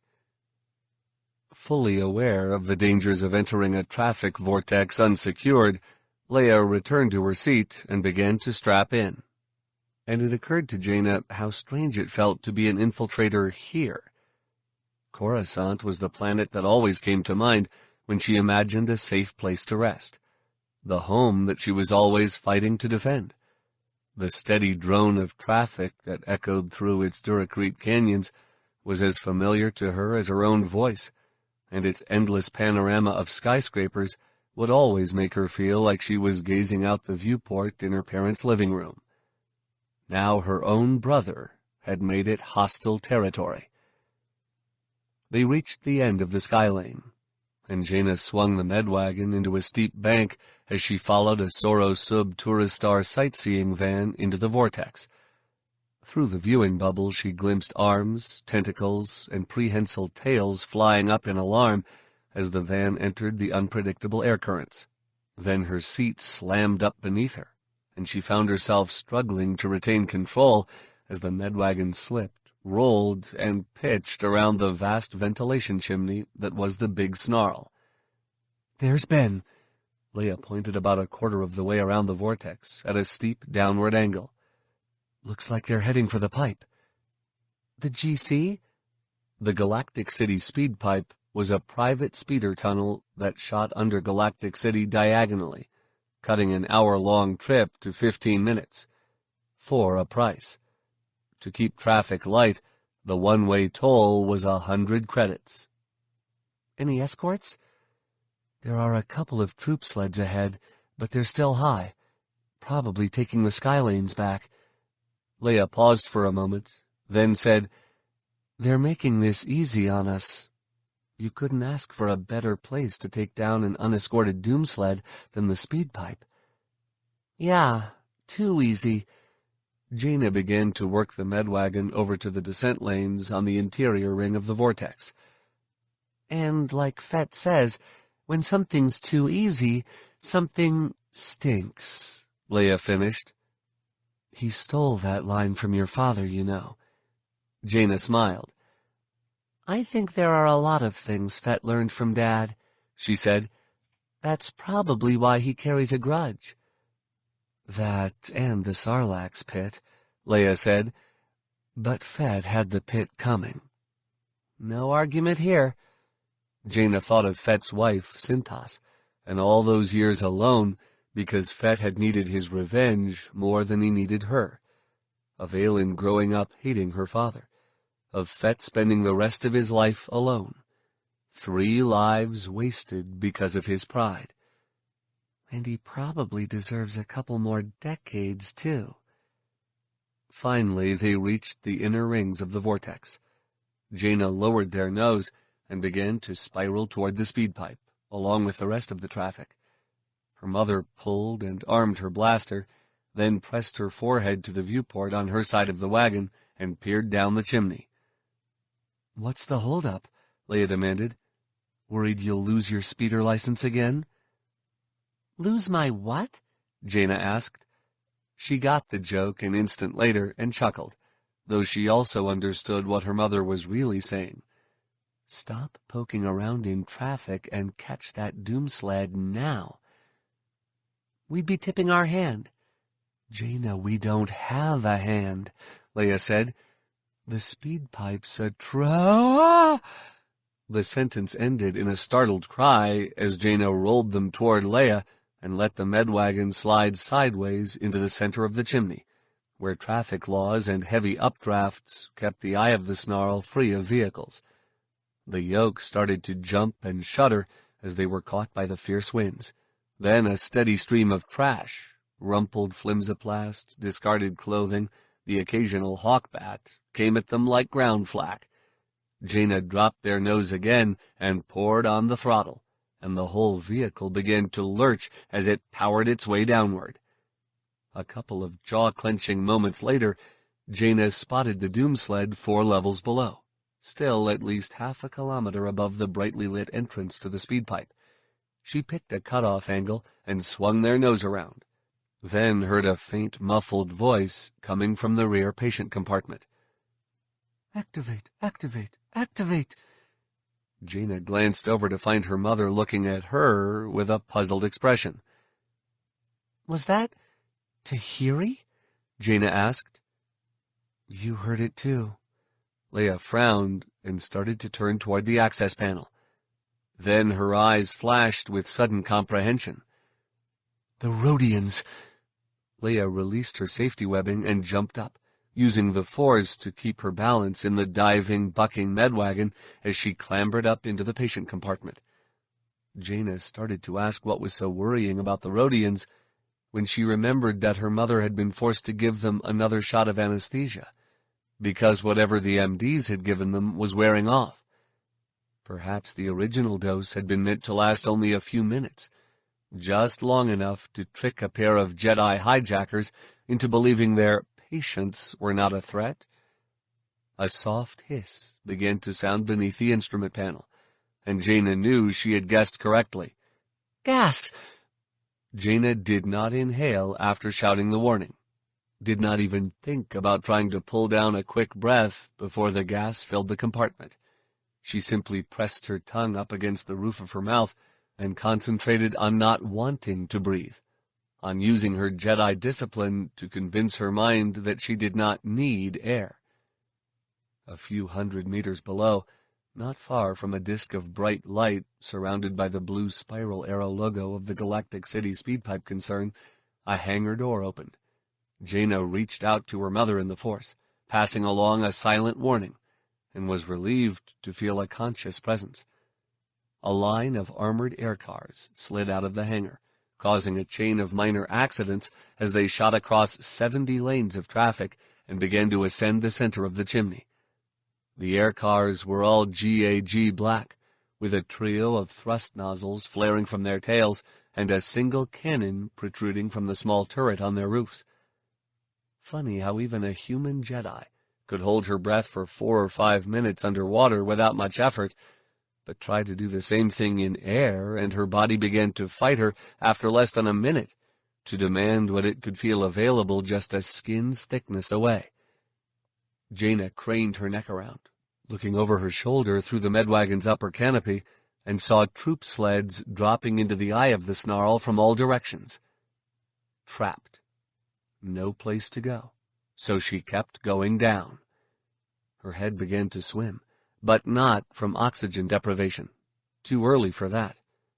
Probably coma gas. Sneaky stuff. Didn't even have to breathe. Just let it get into your nose, absorbed through the nasal passages. Vision dark around the edges. Jaina snapped the lightsaber off her belt, jammed the emitter against the side hatch, thumbed the activation button on and off. Acrid smell of melted metal, then a piercing whistle, rushing air. Didn't help. Darkness still closing in, losing battle to hold breath.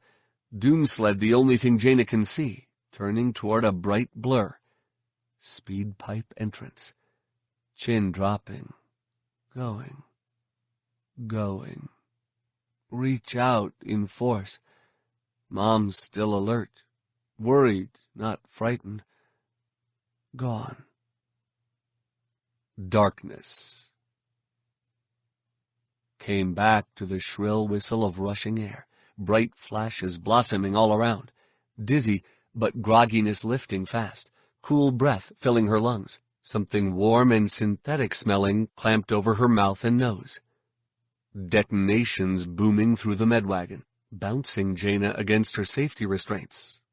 Not just detonations, G-forces. 2 hands in front of her, not hers, jerking the steering yoke side to side, up and down. The hands were attached to a pair of arms, attached to an unfamiliar woman in a tan Jedi robe. The lower part of her face was hidden by a breath mask, but above that she had the long barbed ears and upward slanting eyebrows of a Kodruji female. Still, there was something wrong with the eyes themselves. They were too big and round, and they were a rich, deep brown that Jaina recognized as the color of her mother's. And then Jaina recalled that her mother had been disguised as a Kodruji in Monument Plaza. The whole mess came back to her. Ben's capture, and their pursuit into the big snarl, trying to catch the doom sled before it disappeared into the big white disk ahead, surrounded by a spiraling arrow of blue light. The Galactic City speed pipe. Leia was taking them in after Ben. Something about that bothered Jaina. Leia juked when she should have jinked, and a deafening bang rang out from the patient compartment. The medwagon swung into a sideslip, tail threatening to overtake the nose, and began to drop toward the busy traffic lanes below. Jaina glimpsed the bubble-topped wedge of a cannon car pouring colored bolts of energy toward them, and then she remembered the problem with going into the speed pipe after Ben. Tahiri. A line of cannon bolts streaked along the pilot's hatch, pinging and sizzling along the outer skin. The GAG gunners were good, almost good enough to make it look like they were really trying to shoot the Jedi down.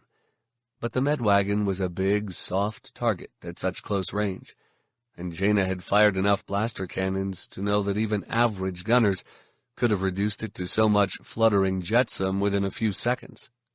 Now that there was no question of catching the doomsled outside the speed pipe, Tahiri and her GAG cohorts had returned to the original plan and were trying to trap Ben's backup team in a carefully controlled environment with no escape routes.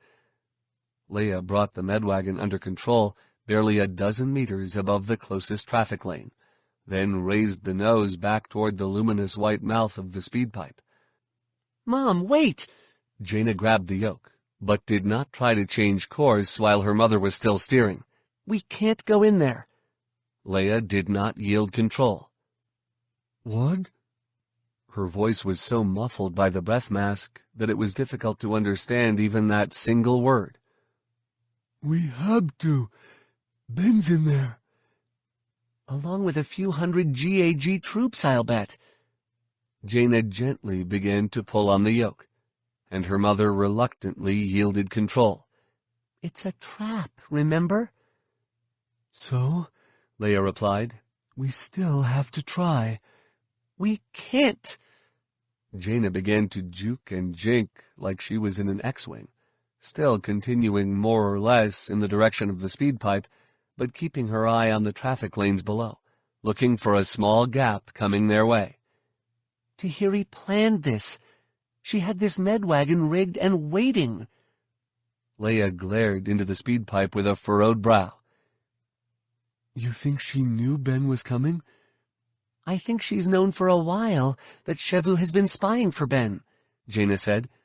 "And I think she's been sitting on Shevu, just waiting to pick up Ben and his backup team." Leia sank into her chair, but kept staring into the rapidly swelling brilliance of the speed pipe. "How?" she asked. "No one knew about Shevu but a handful of masters. Who would betray us?" Jaina continued to watch the traffic lanes below. "Good question." She thought back to the windswept turf near Fen Shisa's memorial on Mandalore, recalling a conversation with Fett, a conversation in which she had unwisely shared the recording Shevu had made of Jason's confession to killing Mara. Fett never broke his word, and he had said that he knew how to keep a secret. But knowing how to keep a secret was not exactly promising to do it. "We'll figure that out when we get back to base." Leia looked over, tears welling in her upslanted eyes. "So you're just going to leave Ben here?" "We can't get him back, Mom." Jaina spotted the traffic gap she had been looking for and began to line the medwagon up on an interception vector. "Not now. It's time to cut our losses and move on." That was something else Jaina had learned from Fett. Not to buck impossible odds. And she hated him for it. It was not, after all, the Solo way. The traffic gap started to disappear under the medwagon's front passenger side corner. Jaina dropped their nose and cut power to the repulsor lifts, and they shot through the opening like a falling star. The cannon fire died away almost instantly, and a curving ribbon of lights appeared ahead and began to swell rapidly as the medwagon dropped toward the next traffic level. Jaina returned power to the repulsor lifts and dropped into a lane, becoming just one of an endless stream of vehicles descending into the shadows of Coruscant's undercity. If Leia noticed that they had escaped their pursuers, she did not show it. She simply slumped in her seat and stared out into the growing gloom. "I don't think I can do it," she said, shaking her head. "How can I tell Luke that we lost his son?" Chapter 5. How long does Uncle Luke need to sleep? 1 Jedi night. Jason Solo, age 14. Jaina and her parents did not make it back to the secret Jedi base on Shedu Mad. The sweet time had barely entered Hapen space before the Mist Patrol intercepted them with rendezvous instructions. Now here they were, in the launch hangar of a Hapen battle dragon, just one short hyperspace jump away from their target, with some very sad news. After a moment of looking, Jaina spotted Luke at the far end of the Stealth X line, a tiny black-robed form standing with R2-D2 at the brink of the launching deck. He was still as a statue, hands clasped behind his back, head tilted slightly forward as he stared out through the containment field into the fire-flecked velvet of deep space. "There he is." Jaina pointed and started forward, circling behind a long line of Wookiee-piloted OWL fighters to avoid disrupting operations on the ready deck. "I'm really not looking forward to this." "Then why'd you find him?" her father asked, coming alongside her. "I'd have been okay with putting this off for a while. Like, until we figured a way to fix it." "We can't fix this, Han," Leia said. She came up on his far side and took his hand, leaving C-3PO to clump along behind. "No one can." "And it's not like we're telling him something he hasn't already sensed through the Force," Jaina said. "But he needs to know how it happened, and not just because it's Ben." "Yeah, I know." Han sighed. He glanced over at the bustling preparations on the ready deck. "He needs to know that someone close to him is a traitor." They passed behind the last of the OWLs and started past a squadron of Skip Ray 24R blast boats. A modernized version of the venerable Series 12, the Series 24 was slightly larger and deadlier than its predecessor, and the R model was especially lethal, a pure ship killer. Designed as a hit-and-run fleet raider, it was equipped with an advanced targeting computer, the latest jamming package, double-sized ammunition bays, and 2 overpowered sublight drives. As they passed behind the squadron, Jaina was surprised to notice that most of the pilots and crews were, well, too plain to be Hapens, and many were still wearing military flight suits bearing the unit patches from various branches of the GA military. As Jaina and her parents walked past, several crewmen interrupted their pre-flight checklists to turn and gape. Well accustomed to being gawked at in public, none of the Solos was offended. But Jaina did notice that instead of flashing the warm smile that had made her the darling of billions, her mother pretended not to notice the stares. Her father responded with his usual lopsided grin, but somehow it looked more sheepish than cocky. Suddenly, Jaina understood how much guilt her parents felt over what their son had become, over what he was doing to the galaxy. On the trip back from Coruscant, she had overheard them talking about their sense of failure, asking each other in a dozen ways how they could have missed what was happening with Jason, whether they had let slip some moment when they could have steered him back into the light. She had dismissed their conversation as the natural emotions any parent would feel when a child turned bad. But now she realized it was more than regret they had been discussing. It was responsibility. They were serving as her support team not only because they loved her, but because they felt it was their duty to stop her brother before he destroyed the galaxy. Jaina didn't know why that surprised her. They had started risking their lives to save the galaxy long before she was born, and for reasons a lot less personal. They finally passed the last of the skip rays and left the commotion of the ready deck behind. As they started across the relatively narrow expanse of the launching deck, Jaina began to take calming breaths, struggling to keep her mind clear and her chest from clenching up. It had been her call to leave Ben in GAG's custody, and it had been the right decision. She knew that. But being right wasn't going to make it any easier to look Luke in the eye and report that she had been the one who insisted his son be abandoned. They were still 5 paces away when R2-D2 spun his dome around to tweedle a greeting. Then Luke spoke without turning to face them. "It wasn't your fault." There was no disappointment or displeasure in his voice, only concern. "I knew Ben would be captured. I knew it before I sent you." All 3 of the Solos stopped cold, forcing C-3PO to step around them before he continued forward. "I beg your pardon, Master Luke," he said. "I must have misunderstood you. Did you just say that you expected Ben to be captured?" "Not expected." Luke turned, revealing a face so ashen and haggard that Jaina almost gasped out loud. His eyes were a pair of black holes, seeming to swallow every ray of light that came near, and the wrinkles around his mouth were so deep and long that he looked like a Bith.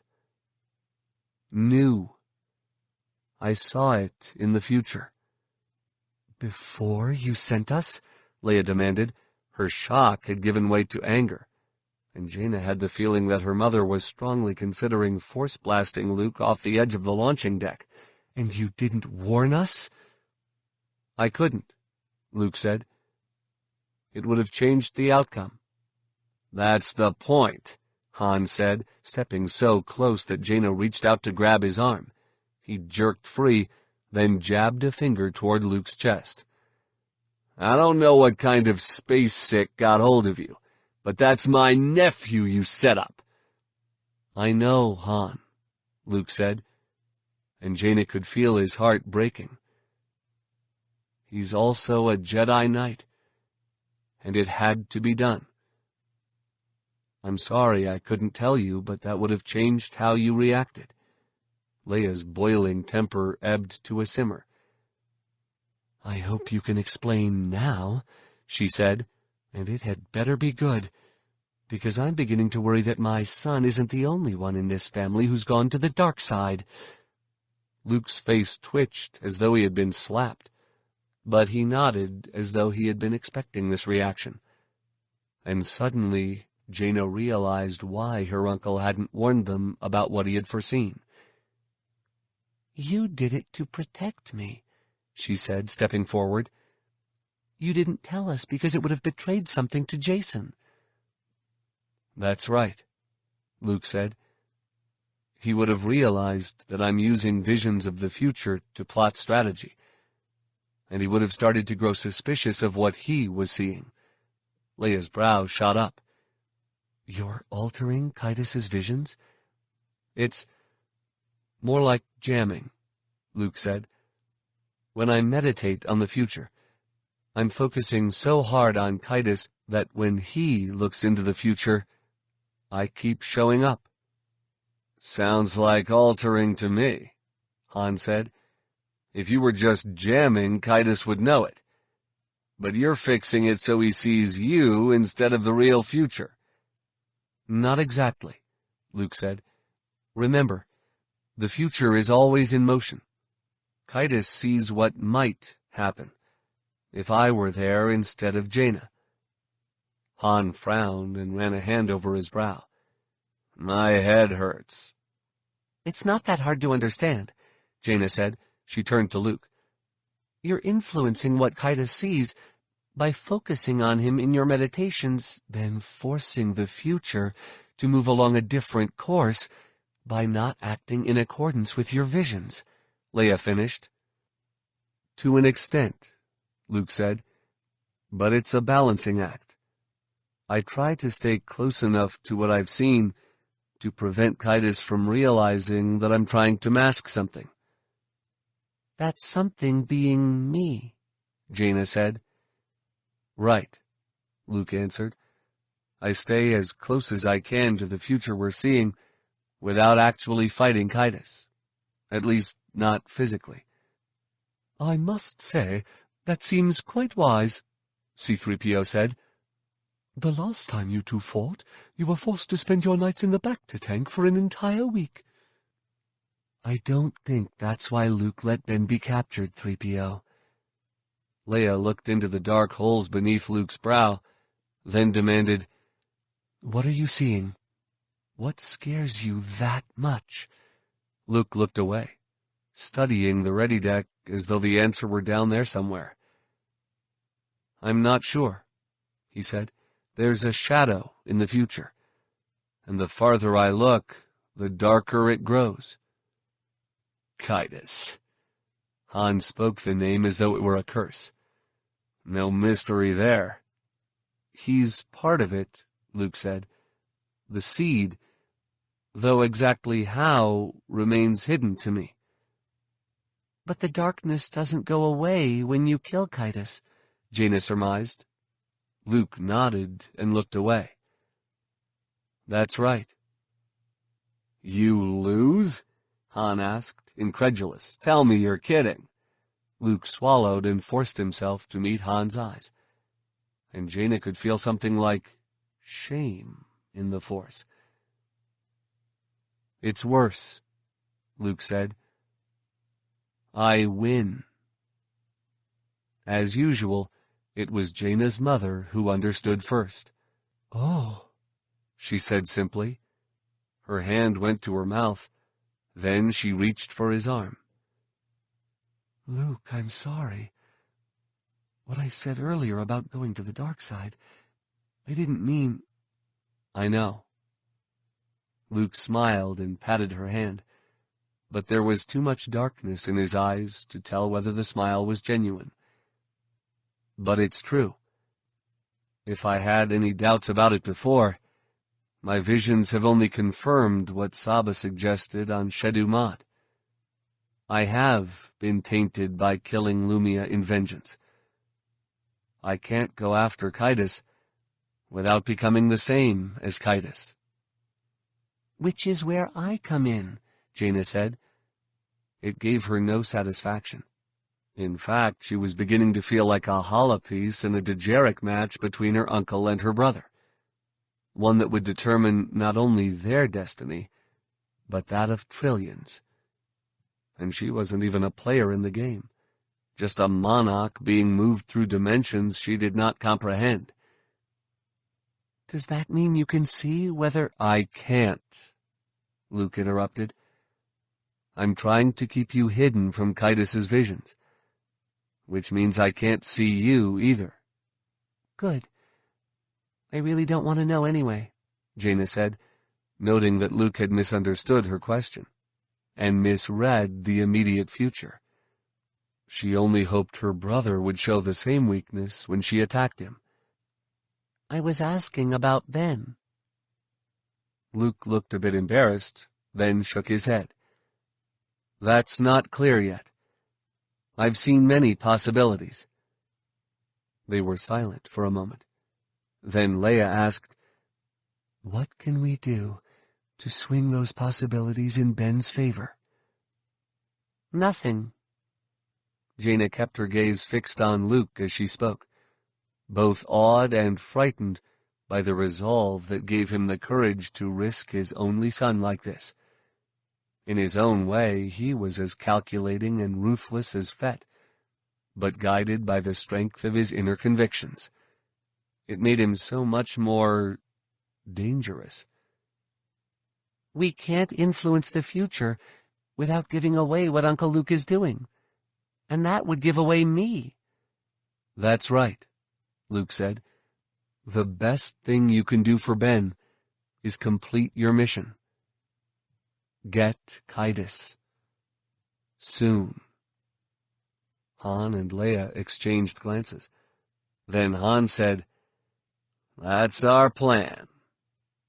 He glanced back at the preparations on the ready deck, then added, "Just so I'm clear on this, there is no spy on the Council.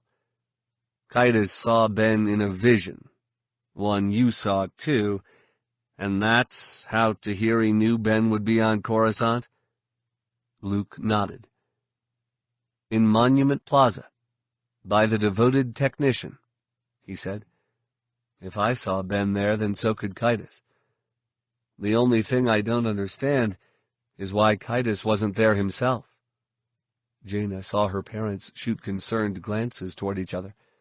Her mother said, "Probably because he's on Nickel 1. Luke's eyes flashed with sudden comprehension and alarm. "Kaitis is in the Roach system?" he asked. "You're sure?" "It's what Shevu told Ben," Leia said. "But if Kaitis knew Ben was coming, maybe he's been feeding Shevu phony intel." "No." Luke's gaze began to turn inward. "It explains too much." "Yeah?" Han asked. "Like what?" "For one thing, the reason the Fourth Fleet is guarding every munitions convoy we target." Luke turned back toward the hangar mouth, staring across space toward the Roach system. "Kaitis is there. That's why they always know which convoy we're going to hit." Leia glanced back toward the massive preparations on the ready deck. "Which means he's probably foreseen this raid, too," she said. "He already knows you're coming to Nickel 1. "Probably," Luke said. "So you're going to call it off, right?" Han asked. "You can't go in there with him just waiting for you." "If we don't, he'll figure out what I've been doing to him," Luke said. "And then he'll see who's really coming for him." Jaina began to feel raw and guilty inside. She was going to need every possible advantage to take down her brother, but sacrificing all of those lives just to mask her identity did not feel right. The truth was, it felt terribly wrong. "Uncle Luke, there has to be some way to avoid this." "There isn't." Luke pivoted around and glared down on her with eyes that suddenly looked like a pair of suns blazing up from a dark well. "And it's not your responsibility to worry about those lives. It's mine. Mine, Jedi Solo. Is that clear?" "Yes, Master," Jaina said. His voice was so hard and cold that she had to will herself not to cringe away from it, and she realized she was going to have to take a different tack if she hoped to talk him out of sending these pilots on a suicide run. "I just meant maybe there's some way to modify that plan, and anything I can do to help—" "There is, Jedi Solo." Luke's voice was softer now, with just enough humor in it to suggest that he realized Jaina had not given up. "You can go get yourself fitted for a drop suit." "A drop suit?" Han asked. "If you're thinking of shooting my daughter out a torpedo tube—" "Dad, "In the middle of a battle—" Dad!" Jaina grabbed her father's arm and was instantly shaken off. "You're crazy," Han finished. Jaina wanted an instant to be sure her father was done ranting. her thoughts flying a kilometer a second as she began to see what her uncle was planning. Dad, it just might work. Han scowled at her. You're crazy too. I'm a solo, Jaina said, shrugging. But I was just on an inspection tour of Nickel One's defenses with Boba Fett. I know the layout pretty well. Her father's scowl only deepened. That won't do you any good if you get blasted to atoms on the way down. Han? Leia took his arm, and did not release it when he tried to pull free. What are you really worried about? The fire drained from his eyes in an instant, and Jaina knew what he was not going to say. That now they were talking about a solid plan, about really sending her after her brother. He was scared to death he was going to lose her, as he had lost Anakin and Jason. I just think we need a better plan, Han said. Han Solo? Demanding a better plan? Leia rolled her eyes. Look around. Who do you think you're fooling? R2-D2 gave a short whistle, though Jaina couldn't tell whether he was trying to support her mother or father. No one, Han admitted. I just don't like throwing Jaina into an operation at the last minute. Han, that's the best way, Luke said. He gave Han's shoulder a reassuring squeeze. It's the only way to make sure Kaitis doesn't see her coming. Han sighed, then glanced over at Jaina. You really think you can get to him down there? Jaina nodded. I inspected Nickel One's defenses less than a week ago, she said. How many times are we going to be this lucky? Han closed his eyes for a moment, then finally nodded. Okay, let's do it. Good. Luke looked over his shoulder out into space, and a glint of comprehension came to his face, as though he finally understood something that had been puzzling him for some time. He remained silent for a moment, then activated his comlink. Master Horn, please have the Owls stand down. The Owls? Came Corran's confused reply. Just the Owls? That's correct, Luke replied. All other elements of the mission will launch as planned. There was a long, doubtful pause, and even Jaina found herself wondering if her uncle knew what he was doing. Space raids looked simple at first glance. Pop out of hyperspace, blow something up, then escape back into hyperspace. But the truth was that they were one of the trickiest missions a small force could undertake. They relied on several different kinds of combat craft working together in a carefully choreographed dance of dazzle and destruction, and no one element could be removed without placing the others at terrible risk. Finally, Corran said, I don't understand, Master Skywalker. What are the blast boats going to do about a fighter escort? Luke turned back toward the mouth of the hangar, once more focusing his attention on the black depths of space. That won't be a problem, Master Horn, he said.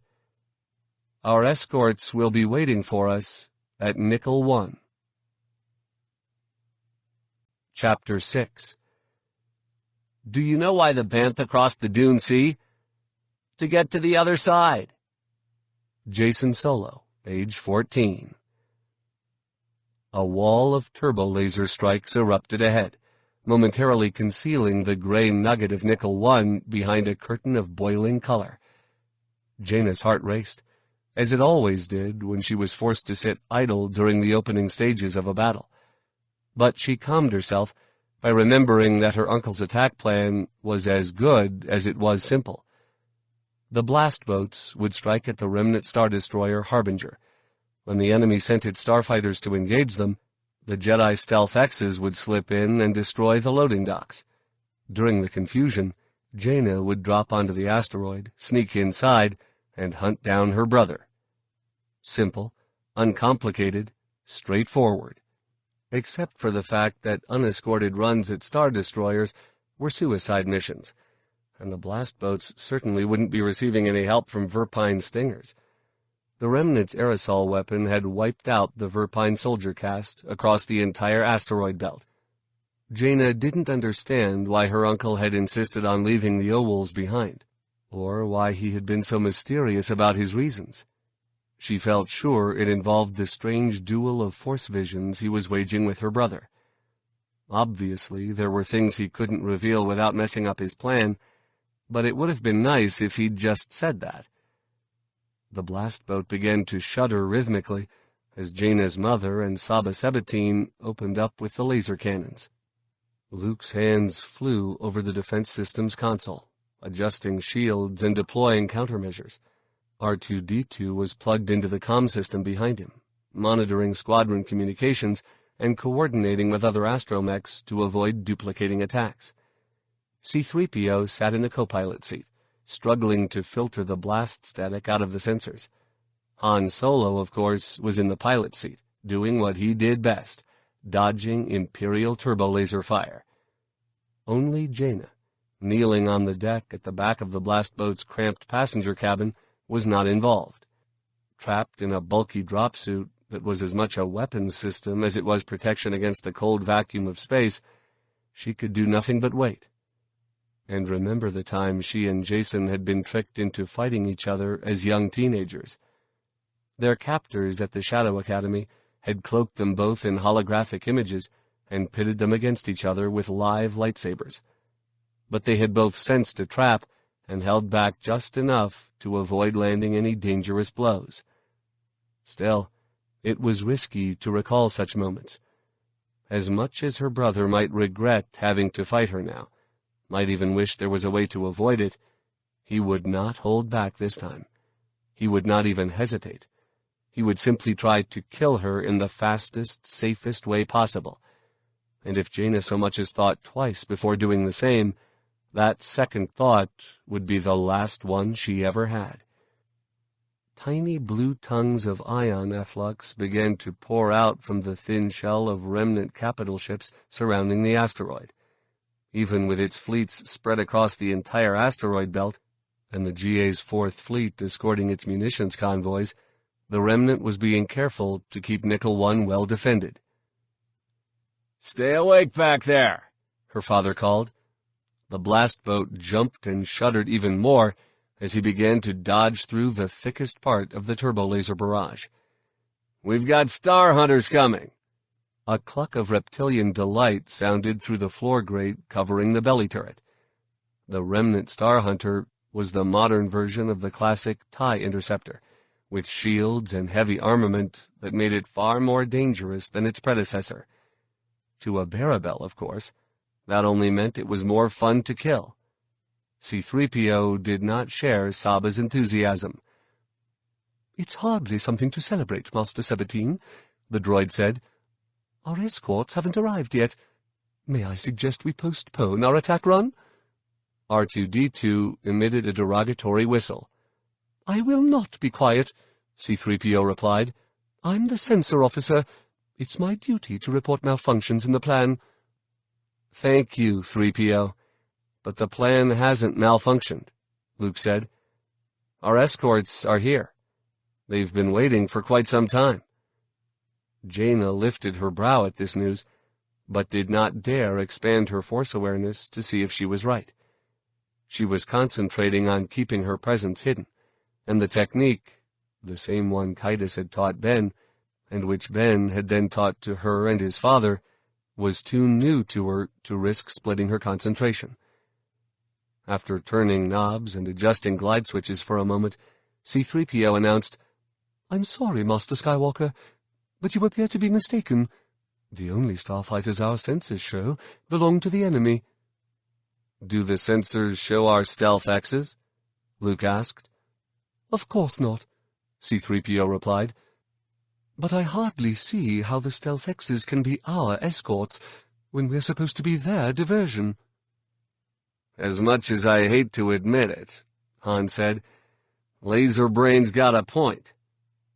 Luke smiled and turned toward the cockpit.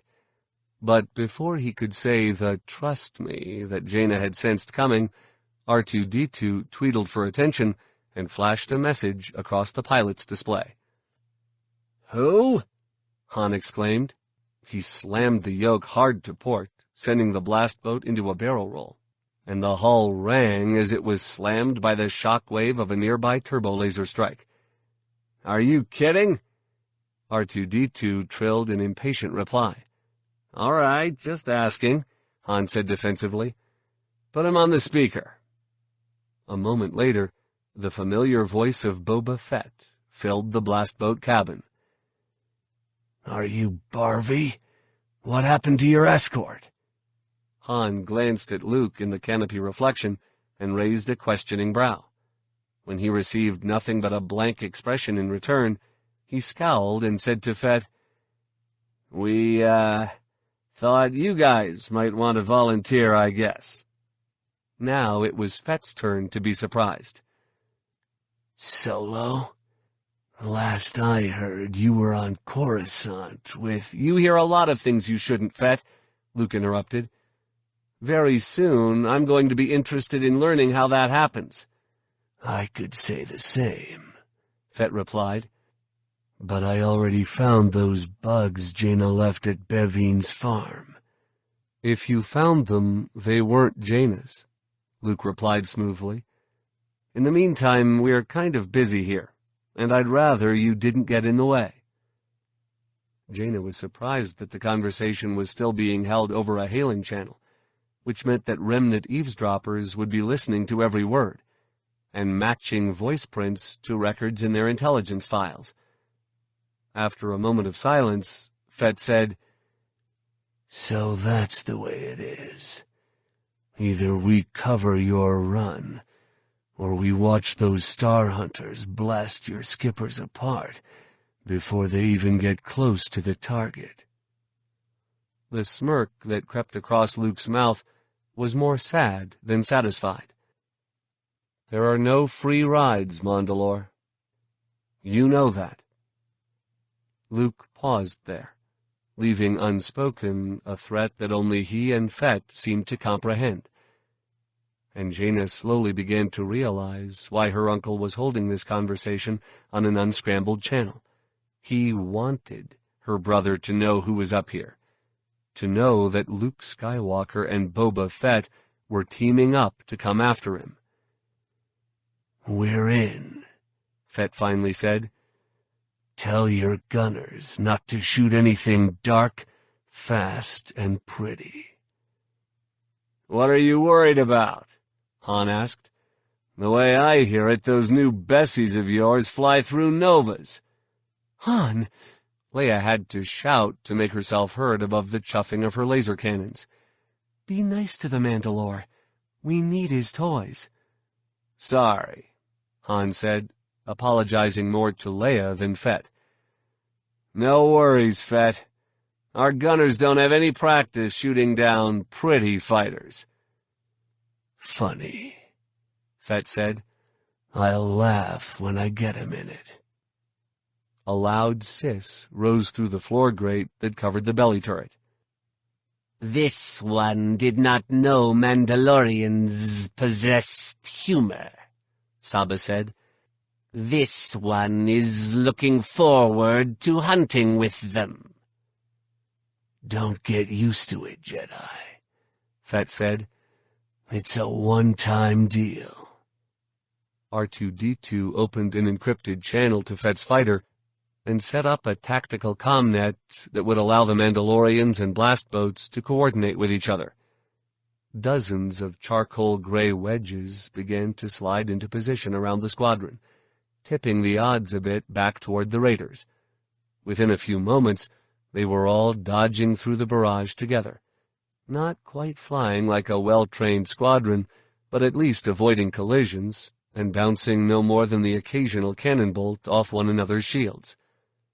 Once their own blast boat had settled into a comfortable rhythm with its Bessulik escorts, Jaina said, "You guys aren't doing this." No one was rude enough to pretend they didn't know what she was talking about. Her father simply glanced at her reflection in the canopy and said, "Kind of late to change your mind, sweetie." "I'm not changing my mind," Jaina pulled at the front collar of her dropsuit, holding it away from her neck in the hope of getting a little extra ventilation. I just didn't sign on to make a decoy of my whole family. So what did you think Luke meant by hold Kaitus's attention? Her mother paused to fire another burst. Beam down the latest episode of Battlesun Odyssey? I didn't think he meant paint a target on your blast boat. Jaina directed the rest of her objection directly to Luke. You know Kaitus is waiting for you. Better us than you, her father said, giving Luke no chance to answer. What's wrong, kid? You think we're too old for this? The blast boat dropped into a long, wild spiral, and suddenly the forward canopy was streaked with cannon bolts and missile trails, all fanning outward from the tiny white wedge of the Imperial II Star Destroyer Harbinger. Now you have dragged us all into the dung pit, Saba yelled up. Never call your father old. I didn't, Jaina protested. Behind the Harbinger, she began to make out the lumpy black shadow of Nickel One's dark side. And you don't have to be old to be crazy. What's wrong with crazy? Her father protested. Crazy has gotten me out of... Jaina, you're not the only one who's afraid for her family, Luke said, using the Force to speak over her father. But you are the only one who's allowing her attachments to interfere with her judgment. The lights flickered as Star Hunter cannon bolts began to test the blast boat's shields. Leia cursed and Saba hissed. Then both turrets began to whine and chuff as the pair returned fire. Jaina was left feeling a little foolish and a little self-centered.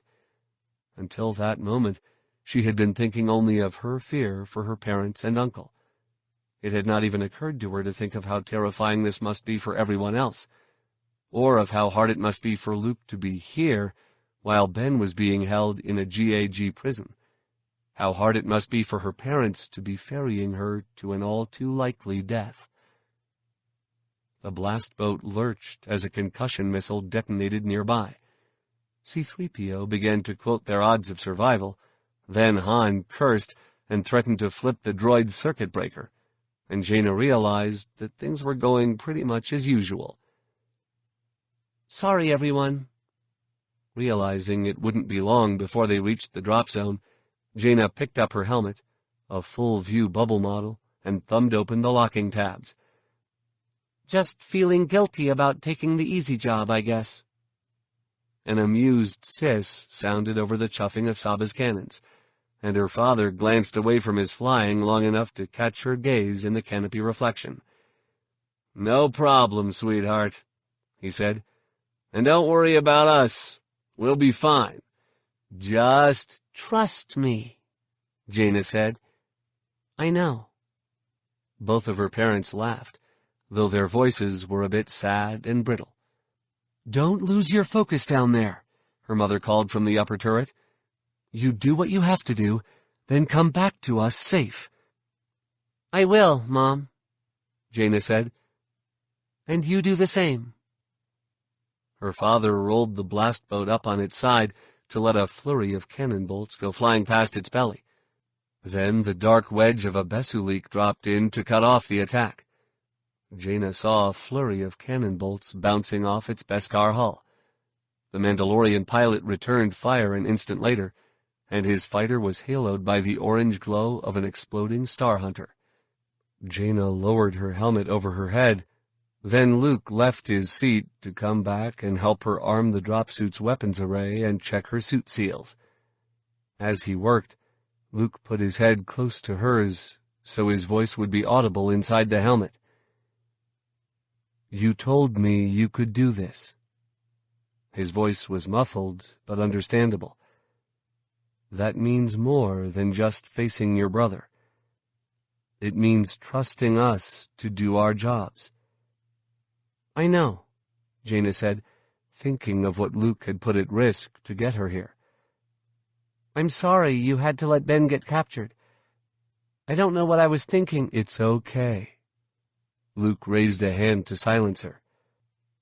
Ben is the one who made me promise to treat him like any other Jedi.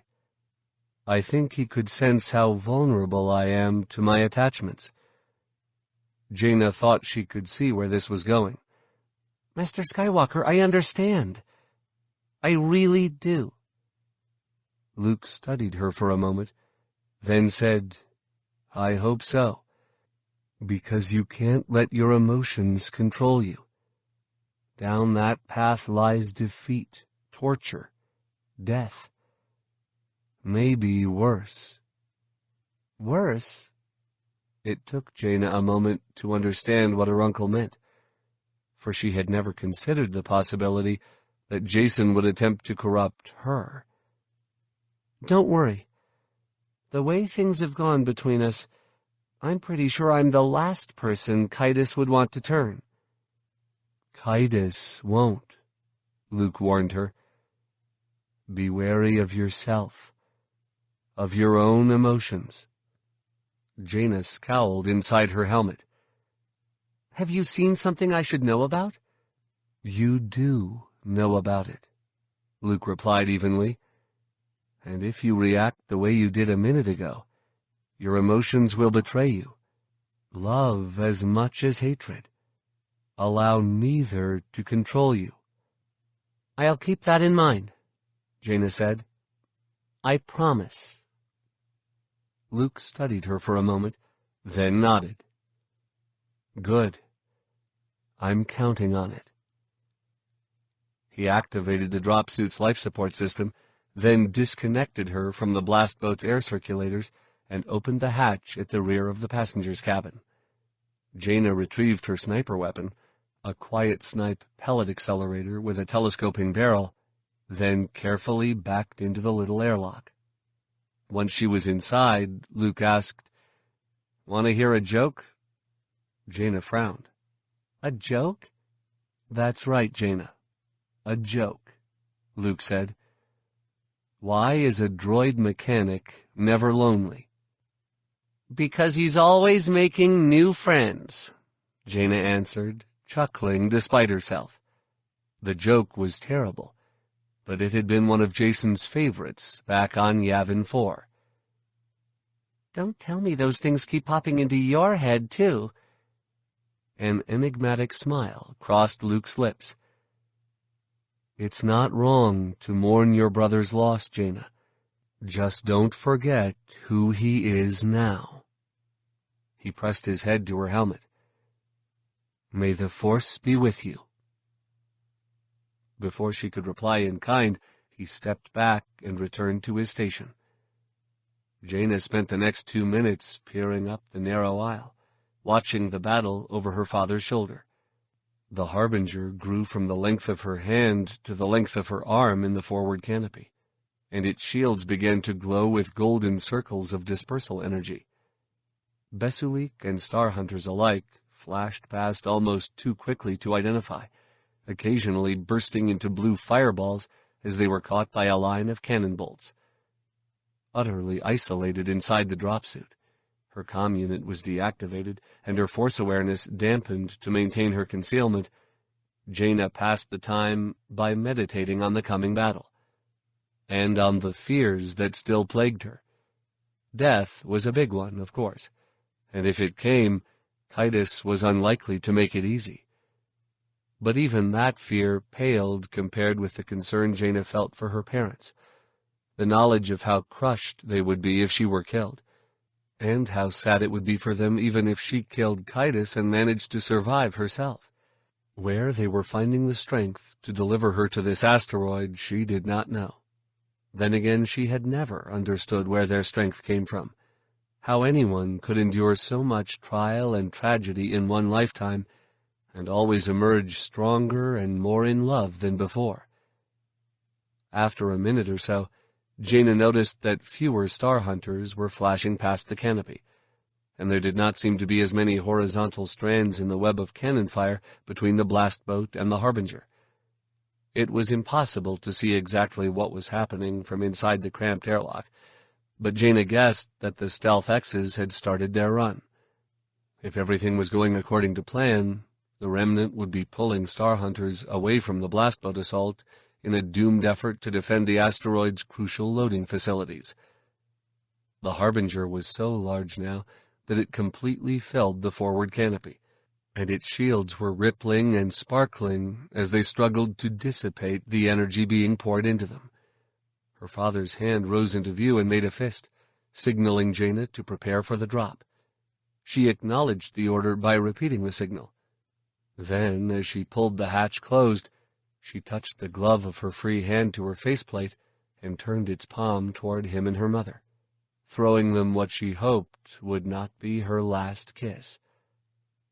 Jaina sealed the inner hatch, then entered the safety override code into the floor hatch's control panel. She felt the blast boat turn so sharply that the inertial compensators could not quite counteract the G-forces, and then the status light in the ceiling changed from red to amber. Jaina positioned herself dead center on the floor hatch, and made sure her quiet snipe and lightsaber were mag-clamped tight to her suit. Then she tucked her elbows tight against her ribs and tried not to think about what might happen to her and the blast boat if the drop did not go perfectly. The status light never changed to green, at least not that Jaina saw. She just heard a loud pop against her helmet, then her stomach jumped, and the inexorable hand of a pressure imbalance shot her into space. Her helmet's blast tinting darkened as the brilliant glow of the blast boat's ion engines shot past, then darkened again as two more sets of ion engines followed. Jaina checked the heads-up display inside her visor, and felt her heart stick in her throat. A pair of blue Star Hunter symbols were coming up underneath her parents' blast boat, and Saba's turret had been turned forward to prevent her from hitting the cannon barrels as she ejected. Her right arm came up almost of its own accord. Luke's admonitions were still fresh in her mind, but with a free shot like that, the Star Hunters could take out her entire family. Jaina fixed her left eye on the lead fighter and blinked twice. Its symbol turned red, and she said, "Fire 1." Her arm shuddered as a mini-missile streaked from the drop-suit sleeve launcher. The Star Hunters opened fire on the blast boat, burning enough bolts into its shields to make its symbol turn yellow. Jaina fixed her eye on the second craft. Before she could get a lock, the Star Hunters detected her missile and stopped firing. They began to jink wildly, but the distances were too small, reaction time nil. The missile entered the target's left engine and detonated. The explosion did not happen all at once. The engine simply flickered out, then a yellow spark shot from its exhaust nozzle and extended itself into a red tongue of flame. The Star Hunter's canopy flew off, but before the pilot could eject, the red tongue turned orange and blossomed into the full-sized fireball of an exploding starfighter. By then, the surviving Star Hunter had passed beyond the range of her mini-missiles, and Jaina's only choice was to trust her family to take care of themselves. She hit her thrusters, then started toward the shadowy mass of Nickel 1's dark side. Between flashes of turbo-laser fire, Jaina could already see brilliant domes of light rising from the surface of Nickel 1. Jedi shadow bombs, reducing Verpine loading docks to slag and pebbles. Near the middle of the asteroid, a triangular cluster of still glowing craters marked the ruins of the Knob-Nose Transfer Facility. It was located less than a kilometer from the primary command bunker, where her brother would almost certainly be. She locked in the Knob-Nose coordinates and began to angle toward the glow, trying to ignore both the terrible sadness she felt at the prospect of success and the sickening fear that she would fail. That was when a tiny blue halo appeared in the corner of her vision, winking in and out of view as turbo-laser bolts flashed past, growing a little larger each time she saw it. She checked her heads-up display and saw a single Star Hunter approaching from the direction her parents had gone, moving slow and sweeping its face back and forth to maximize its sensor sensitivity. Jaina shut down her thrusters and non-essential systems, trying to make herself as difficult to detect as possible. She could think of only one reason a pilot would approach that slowly in the middle of a battle, and it wasn't to search for a fellow pilot's remains. Somebody had ordered him to find the source of the mysterious mini-missile that had killed his wingmate. The blue halo continued to approach, its dark heart assuming the shape of a bent-winged ball. Jaina primed the blaster cannon in the dropsuit's left arm and tried to ignore the guilty hollow in her stomach. She had done exactly what Luke had warned her against, and now she was in danger of being discovered even before she reached the surface of the asteroid. But what should she have done? The day she could watch a starfighter blast her family back to atoms would be the day Luke needed to send someone to hunt her down. The Star Hunter was close enough now to make out its ball-shaped cockpit and solar array panels.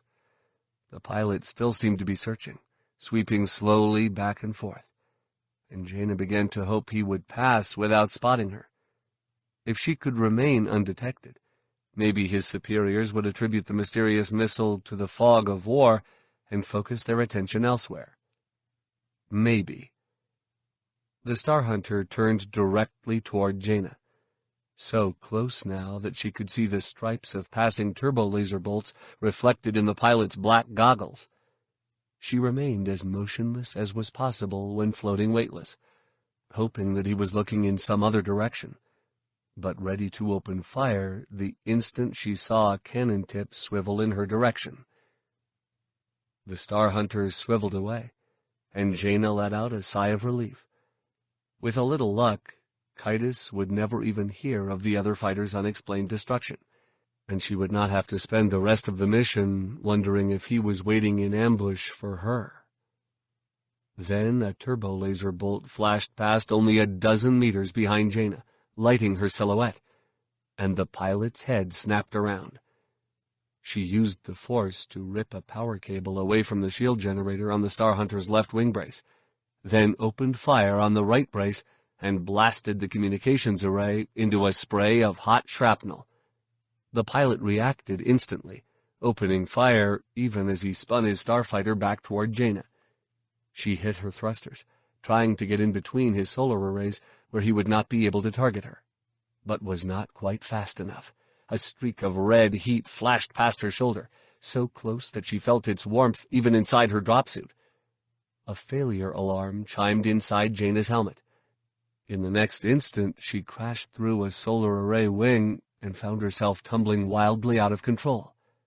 The Star Hunter shot out from under her and started a steep climb, no doubt looping back to attack. Then she was spun around toward the near end of the asteroid, where the Harbinger was belching flame and bodies through half a dozen hull breaches and still continuing to pour turbo-laser fire after its fleeing attackers. Jaina checked the damage display inside her faceplate and discovered that the feed line to her right-side maneuvering jets had been cut. She ordered the dropsuit's computer brain to shut down the line, then quickly brought herself more or less under control, and saw the Star Hunter coming out of its loop directly ahead, just a few degrees from being able to bring its weapons to bear. Jaina dived under the Star Hunter and began a sloppy corkscrew toward the surface of the asteroid. There was no question of outrunning the starfighter, or, with her right-side maneuvering jets disabled, of outflying him. But at least she could give him something else to worry about as he targeted her. Streaks of cannon fire began to stab past her all too soon, darkening the blast tinting in her faceplate, then bursting into tiny cups of flame as they struck the asteroid 5 kilometers below. She locked her thrusters on maximum and snapped her lightsaber off its mag clamp, then found herself flying blind as a cannon bolt hit something critical on the asteroid and triggered a secondary explosion that sent flames spraying up at least a kilometer above the surface. Jaina pulled up, swinging her boots around beneath her. The dropsuit's tiny inertial compensator screamed in protest and let the G-forces rise high enough to dim her vision. When she could see again, cannon bolts were flashing past all around, and the dark ball of the Star Hunter's cockpit was swelling in front of her. She dropped her arm and activated her lightsaber in the same instant, then glimpsed the startled pilot pushing his yoke forward as his starfighter streaked into the glowing blade. Because the blade was pure energy, there was no true impact. Instead, Jaina saw the tip touch the cockpit, then felt a small shock wave slam into her dropsuit. It sent her tumbling, only a few meters above the Star Hunter's tail of superheated ions. Damage alarms began to chime inside her helmet again. She deactivated the lightsaber and slapped it back into its mag clamp, then brought herself under control. By the time she had turned back toward the Star Hunter, it was just a distant coil of efflux spiraling down toward the asteroid. After a few deep breaths to calm herself, she checked her damage report. Her air scrubbers had been disabled, knocked free of their mountings, most likely. With no way to repair them, and only 15 minutes of good air left, Jaina began her own descent, following the damaged starfighter toward the center of the asteroid. She felt sure she had destroyed the Star Hunter's comm array before the pilot could report seeing her. Whether that would work in her favor, she had no idea. His superiors might decide that both craft had simply been lost to stealth X's, or they might realize that something else had taken the pair out. She could only hope for the best, and be alert for the worst. As the Star Hunter neared the surface of the asteroid, not far from Jaina's primary landing zone near the Knobnose transfer facility, a torrent of flames shot up to engulf it. Had she not seen a similar detonation just a few moments earlier, she might have believed that she was just seeing things wrong, that the starfighter had actually crashed before the explosion. But Jaina knew better. As the Star Hunter had neared the surface, the blast had erupted beneath it, and that could only mean one thing: cluster mines. Now, with just 12 minutes air left, Jaina did not have much time to reach her secondary landing zone, but she turned toward the far end of the asteroid anyway. Cluster mines and drop suits did not mix, and that made her wonder whether it had been the Moffs or her brother who had foreseen the wisdom of trapping the area around the command center. Jaina had just started to debate the answer when the arrow-shaped silhouette of a blast boat came streaking down from space, dodging wildly and laying cannon fire with an accuracy that betrayed its 2 Jedi gunners. It was being escorted by a whole wing of dark, pretty wedges, Fett's Besulik, and a pair of flying boxes that could only be Mandalorian Trocods. A cold knot of fear formed inside Jaina's chest. She didn't need the Force to know that Luke, Saba, and her parents were in the blast boat, preparing to grab Kaitis's attention by attacking the command bunker directly. Her first instinct was to warn them off, but her brother would be inside the bunker, as alert to any alarm she sent through the Force as remnant eavesdroppers would be to a comm transmission. To caution them was to betray her presence and her mission. The blast boat passed overhead, waggling its wings just enough to make Jaina wonder if her father had seen her. She didn't want to watch, but she couldn't turn away. This had to be the moment her uncle had warned her about, the moment when she resisted her emotions and trusted her parents as they were trusting her. The blast boat continued toward the command bunker, weaving and dodging as the surface gunners concentrated their fire. The Besulik came close on its tail, loosing missiles and pouring cannon fire into enemy weapons emplacements. The 2 Trocods stayed high but close, using the Besulik like shields. Jaina was puzzled by their presence, until she recalled a comment Fett had made about them being good insertion craft for commandos. Clearly, the Mandalorians intended to honor their mutual aid treaty with the Verpine. When cluster mines did not start detonating, Jaina began to hope she had been wrong about what she had seen, or that her uncle had disabled them with some Force technique she had not even realized he possessed. Then the first spray of flame and shrapnel erupted beneath a Besulik, not so much tearing through its Beskar hull as simply splitting it open, and the annihilation began. Jaina watched in horror as detonation after detonation shot up, sometimes engulfing the starfighters so completely that they just ceased to exist, sometimes hurling them away in spinning whirls of fire. Her parents' blast boat continued toward its target, picking its way as though her father knew where every mine was hidden, dodging away just before a neighboring Bessu-leak triggered a detonation. As it passed deeper into the conflagration, Jaina began to wonder how much of this her uncle had foreseen, whether he had known about the minefield all along, or had just sensed that something terrible might happen to the escort squadron. It didn't matter.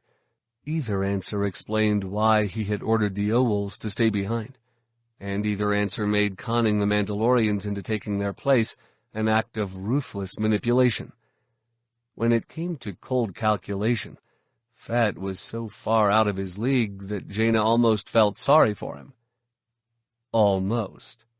The detonations began to come so fast and furious that it looked like Mustafar had cracked open. One of the Trocods got caught in a column of flame and vanished in a white flash. The other banked away and started in Jaina's direction, dropping toward the asteroid surface and trailing smoke, flame, and bodies. Trying not to wonder how many of the friends she had made during her time on Mandalore had just died, and hoping Mirta Gev was not among them, she continued to watch until the minefield finally began to expend itself, and she could see her parents' blast boat circling around for an attack run. Now that the inferno was dying down, they were diving straight at the command bunker, pounding it with cannon fire and missiles. Following close behind were the 10 Bessu-leak that had survived the detonations, still flying cover for the blast boat, but Jaina suspected none too happy about it. Boba Fett was no idiot. He would understand how Luke had taken advantage of him, and, while he never betrayed his word, this would be the last time he ever gave it to a Jedi. And that was just as well. Working with your enemies was a good way to take a blaster bolt in the ear. Jaina swung back around and started toward the Knob-Nose transfer facility. A lot of Mandalorians had lost their lives clearing her primary landing zone, and she wasn't going to waste their sacrifice. Chapter 7. What's the difference between an AT-AT and a stormtrooper on foot? One is an Imperial walker, and the other is a walking Imperial. Jason Solo, age 14. After an awkward single-thruster landing and a short but taxing hike to her penetration point, Jaina lay on the dropsuit's belly, reconnoitering the surrounding area. To her left, the crater-pocked surface of Nickel-1 extended barely a kilometer before plunging away into star-dappled void.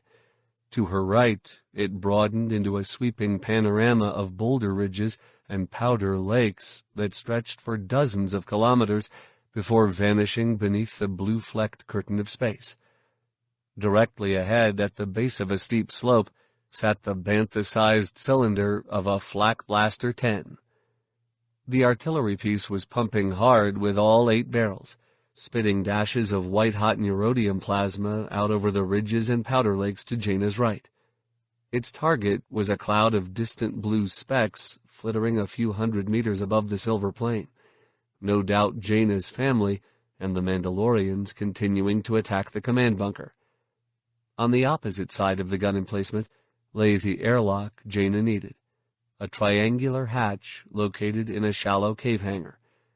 Unfortunately, the gun crew had positioned their weapon just meters in front of the hangar entrance, so there was no way to reach the airlock without going through them.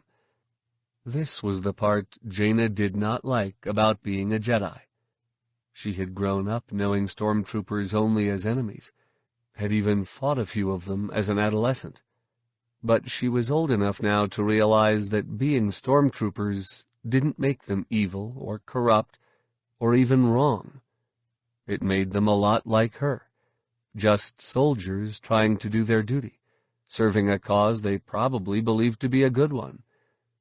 And Jaina was going to kill all 12 of them. Not because they were shooting at her parents, nor even because she needed to reach the airlock behind them. She was going to do it because if she didn't, they would report her infiltration and ruin her mission. She was going to kill them for the most dispassionate of all reasons, because it was necessary. It made her wonder how different she was from her brother, really. Perhaps she and Kaitis were just soldiers in the ancient war between Sith and Jedi.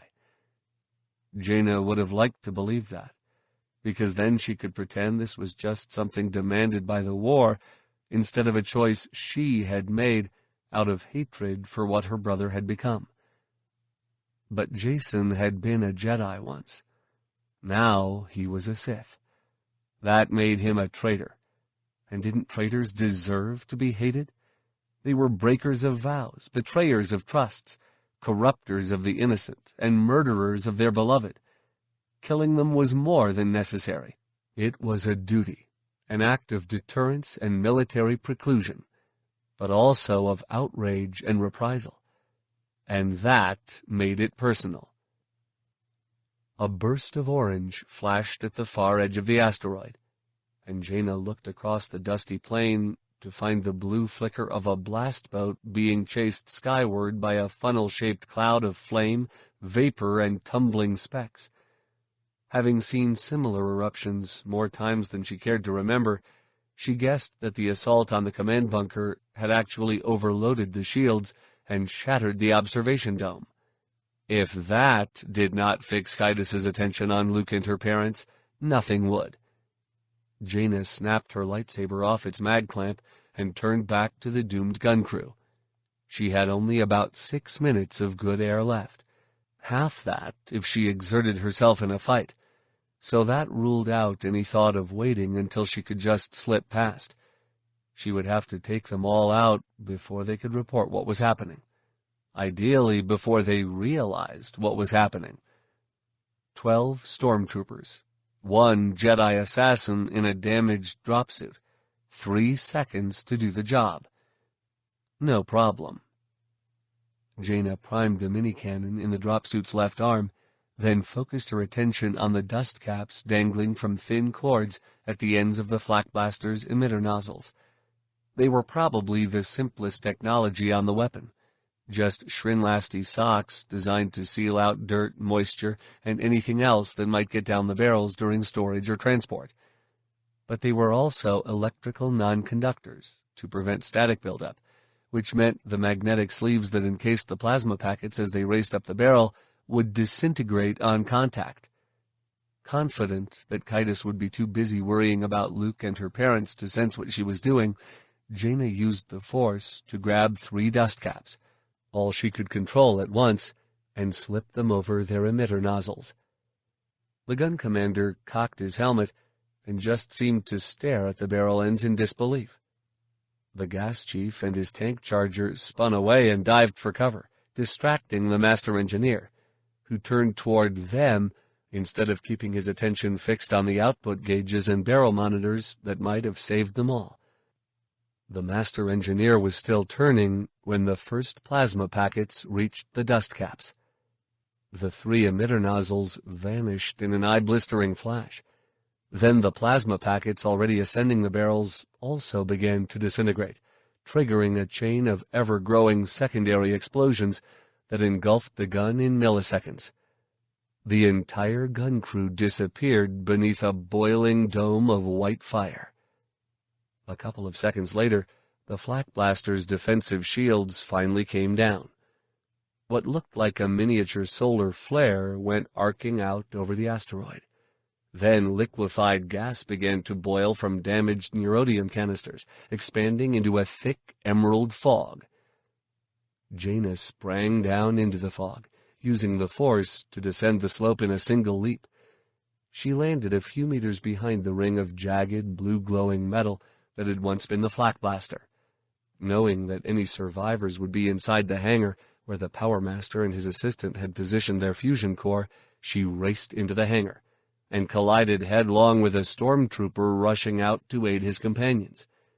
Being the smaller one, Jaina found herself accelerating backward with the stomach-churning abruptness possible solely in low gravity. Fortunately, she was the only one expecting a fight, so she had time to reach out with the Force and pull the stormtrooper along. He was so surprised and confused that he did not reach for his blaster holster until he was chest-plate to chest-plate with Jaina, and by then she had the hilt of her lightsaber jammed against his ribs. She ignited the blade and stirred it around to be certain of a quick kill. The life left him in a red puff of decompression. Jaina rolled him away from her, then used her still functional left-side maneuvering jet to bring herself under control. A pair of armored figures emerged from the hangar entrance, looking like armored ghosts as they came rushing through the fog carrying medkits and emergency life support packs. Jaina raised her arm and ran a line of cannon bolts across their faceplates, reducing their helmets to balls of red mist before they had any hope of reporting her presence. When no more crew emerged from the hangar, Jaina extended her force awareness just far enough to confirm that there were no survivors, then quickly shut it down again. She was probably being somewhat overcautious, but after hearing Ben describe some of the things Kaitis could do with the Force, she saw no reason to take chances. Trying not to think about the death she had just wrought, Jaina slipped into the hangar and went straight to the airlock. Of course, there was a security pad in the center of the hatch. Despite her scrubber problem, she resisted the temptation to retrieve the magnetic key from the gun commander. That would create a record of the door opening after the explosion had killed him. Instead, she removed an automatic lock slicer from her belt and affixed it to the security pad. A red flash announced that it had made contact with the security system. Leaving it there to do its work, Jaina returned to the fusion core and reversed the sensor feeds on the cooling valves, then disabled all 8 safety shutoffs. The core temperature began to climb slowly. She slid the output switch to 3/4, which would allow her about 5 minutes to clear the area before the reactor blew, and destroyed all evidence of her attack on the gun emplacement. By the time Jaina returned to the hatch, the automated slicer was flashing double green to indicate that it had defeated the security system and erased all traces of the breach. She returned the slicer to her equipment belt, then opened the hatch, stepped into the airlock, and felt her spine tingling beneath someone's gaze. Jaina leapt to one side of the airlock and slapped the secure pad, then spun around. Through the closing hatch, she glimpsed a line of figures entering the hangar. Armored in colorful Mandalorian Beskar gam, they were moving quickly but cautiously, covering one another as they crossed the threshold, then shining their sleeve lamps into every dark corner to ensure there were no stormtroopers hiding in ambush. The smart thing would have been to let the hatch close and jam the controls, leaving the entire squad to die when the fusion core overheated. That was what Fett would have done, and probably most of the Mandalorians in the squad as well. But Jaina could not let herself become quite that ruthless. The Mandalorians were hardly allies, but they weren't foes yet either, and that meant she couldn't go around killing them because their presence happened to be inconvenient.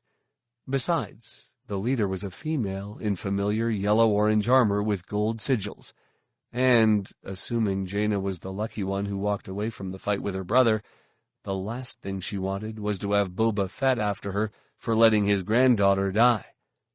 An orange beacon flashed on Jaina's head-up display, warning her that her air scrubbers had failed. Now she was rebreathing her own exhalations.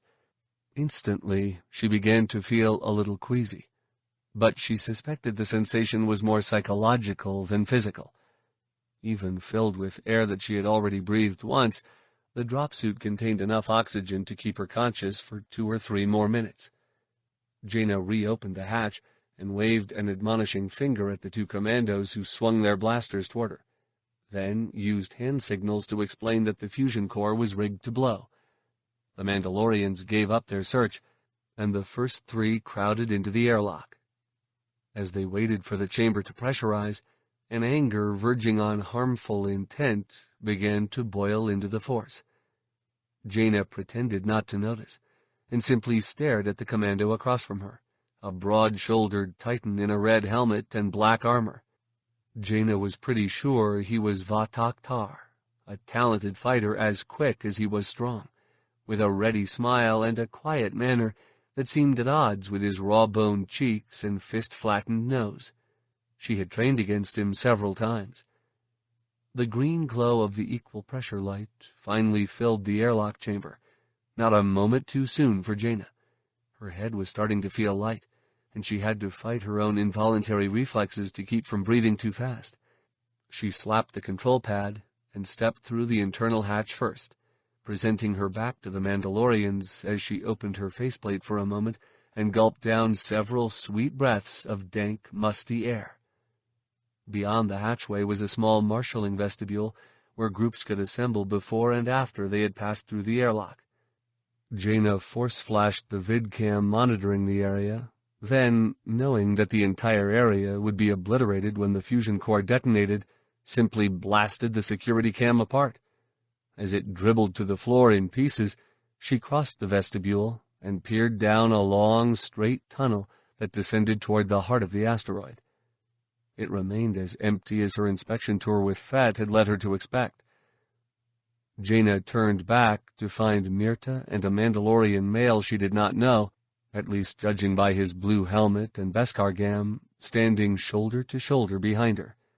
Their G-10 power blasters were not pointed at her, but they weren't really pointed anywhere else either.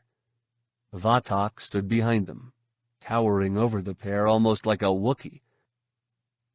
"I'm surprised you warned us," Mirta said. "That's not too bright, after what your uncle pulled up there." "You don't like the door charge, don't crash the party," Jaina said. "We didn't invite you." "But you knew we were coming," the third Mandalorian said, "and you set us up." "And Fett knew we were coming," Jaina said. She spread the bulky arms of her drop suit in a sort of shrug. "Galaxy's a cold place, Blue. Get used to it." A snicker sounded inside Vatak's helmet, and Jaina instantly felt an aura of general hostility radiate outward from Blue. She made a mental note to keep him where she could see him, then turned back to Mirta. "What are you doing here anyway?" she asked. "I know Fett didn't send you to help me." "How bad you want to die, Jedi?" Blue asked. "Keep asking questions." "It's okay, Roger." Mirta disconnected her helmet from its vac-suit connectors, then took it off and ran a gloved hand through her curly brown hair. "Jedi Solo is going to be helping us with the Moffs." Jaina cocked her brow. "Sorry to disappoint you, but I have other plans this trip." "Plans can be adjusted." This from Vatak. "We're down 2/3 of our strike team. A Mondo-trained Jedi might take a little sting out of that." Jaina's heart sank. 2/3 of the strike team. That was probably 12 or 15 Mandalorians. Some of them people she likely knew. Then a sad thought occurred to her, and she turned back to Mirta. "Guess?" she asked. Mirta's eyes turned glassy, and she quickly slipped her helmet back on. "He'll make it," she said. "If there's enough left of our Tracod to get past the Imperials." "There will be," Jaina assured her.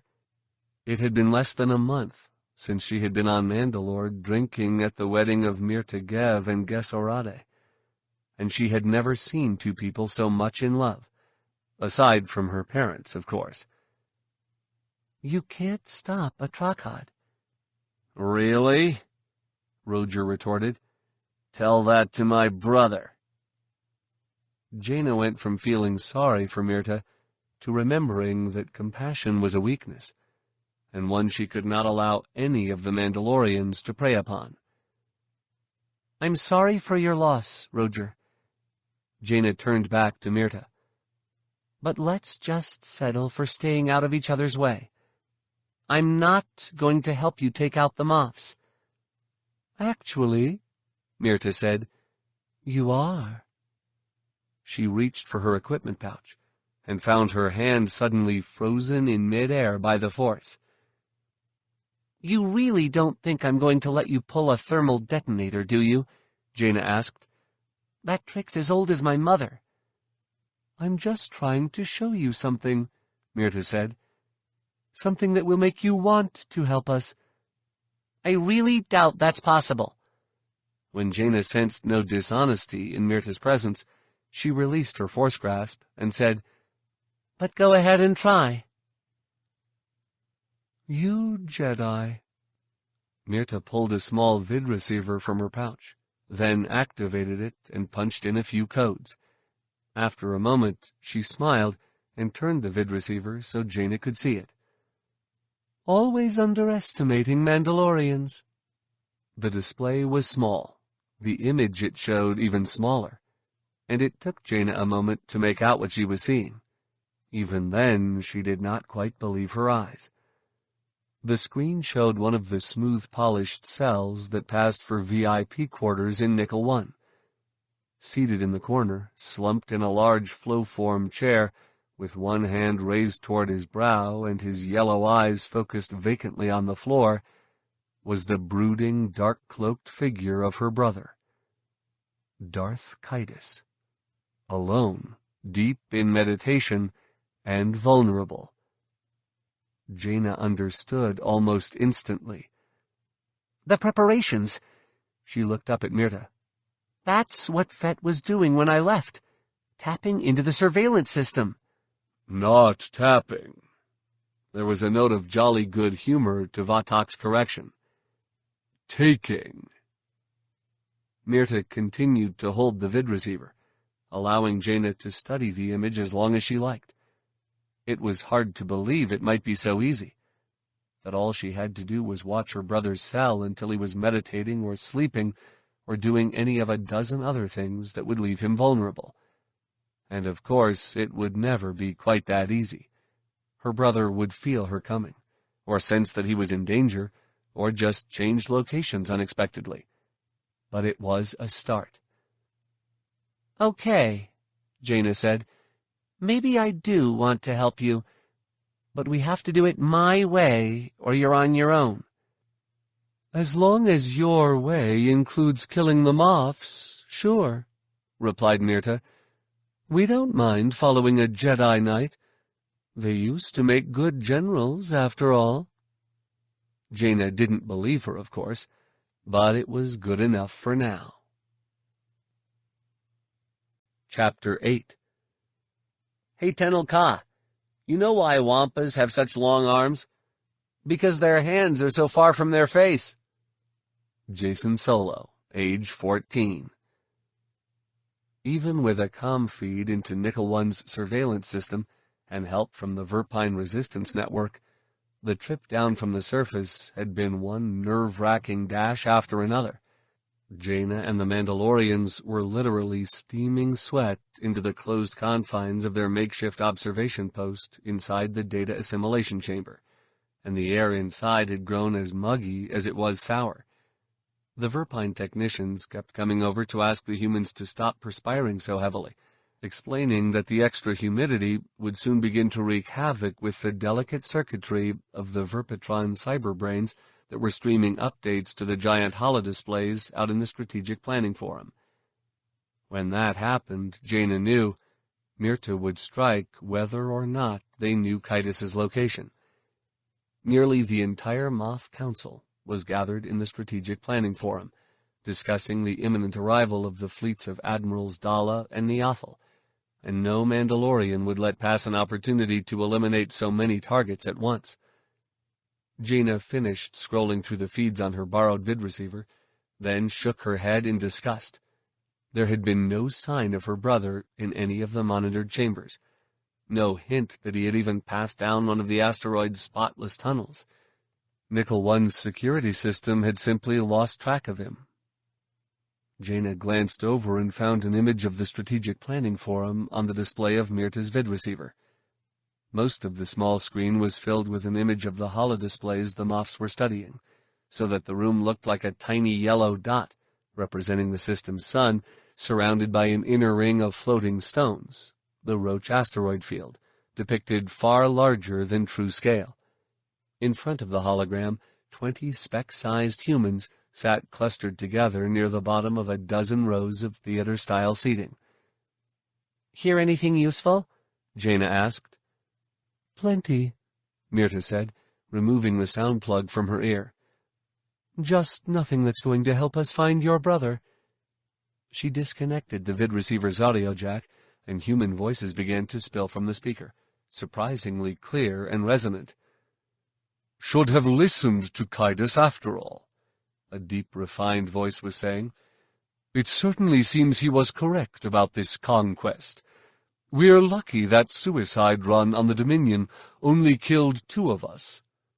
"Very lucky," added a raspy-voiced jokester, "considering the 2 moths we lost." The interruption drew a round of hearty laughter. Then refined voice continued. "Yes, I suppose every catastrophe has its positive side. But now we've lost the Harbinger as well, and with the Hapens, Dala, and Niathal all converging on us, that certainly won't be the last Star Destroyer we lose." "Kaidos' intelligence was better than ours this time," replied a Durasteel-voiced man. "I'll give you that. But that hardly means we should present him with the dozens of Star Destroyers we have in the Roach system. Even if we were inclined to turn the Empire over to the bad seed of a common spice runner and his gutter-crawling princess, which I sincerely hope we're not—" A chorus of amused snorts confirmed that the moths were not. "Kaidos has hardly proven himself worthy of our confidence. That mess at Fondor was very nearly the Alliance's undoing." "Hear, hear," boomed a thick-tongued moth. "Kaidos is no Palpatine, I can tell you that." "Yes, yes, Jawar," said refined voice.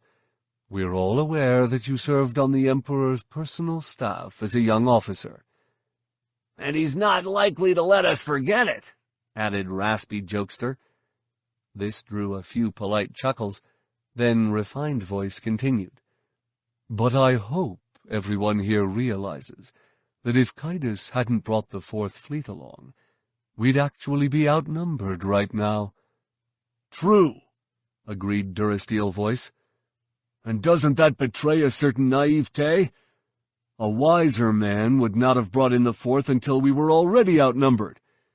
He might well have been in a position to dictate terms to us, rather than the reverse." Myrta thumbed the volume down, then said, "That's the gist of what they've been talking about. Most of them seem to like the idea of joining with the Galactic Alliance to form a new empire, but only if it's under their control." "Not that it matters what they decide," added Vatak, looming over Jaina and Myrta in his black Beskar gam. "Seeing as how they're all going to be dead in 5 minutes. 5 minutes?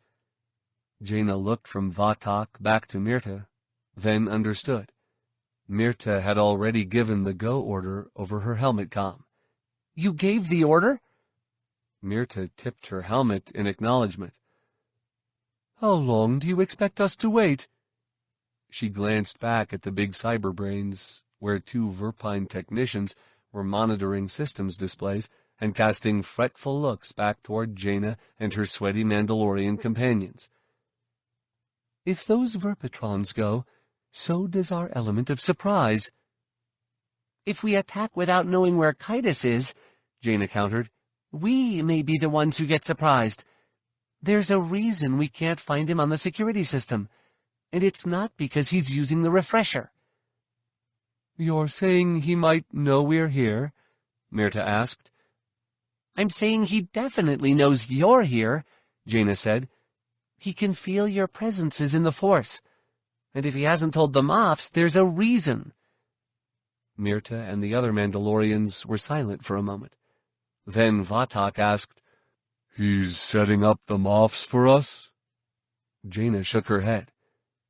Whatever he's doing, it's not for you, she said. Maybe he's thinking that with the Moffs gone, he can seize their fleets. Or maybe he's using them to draw you out.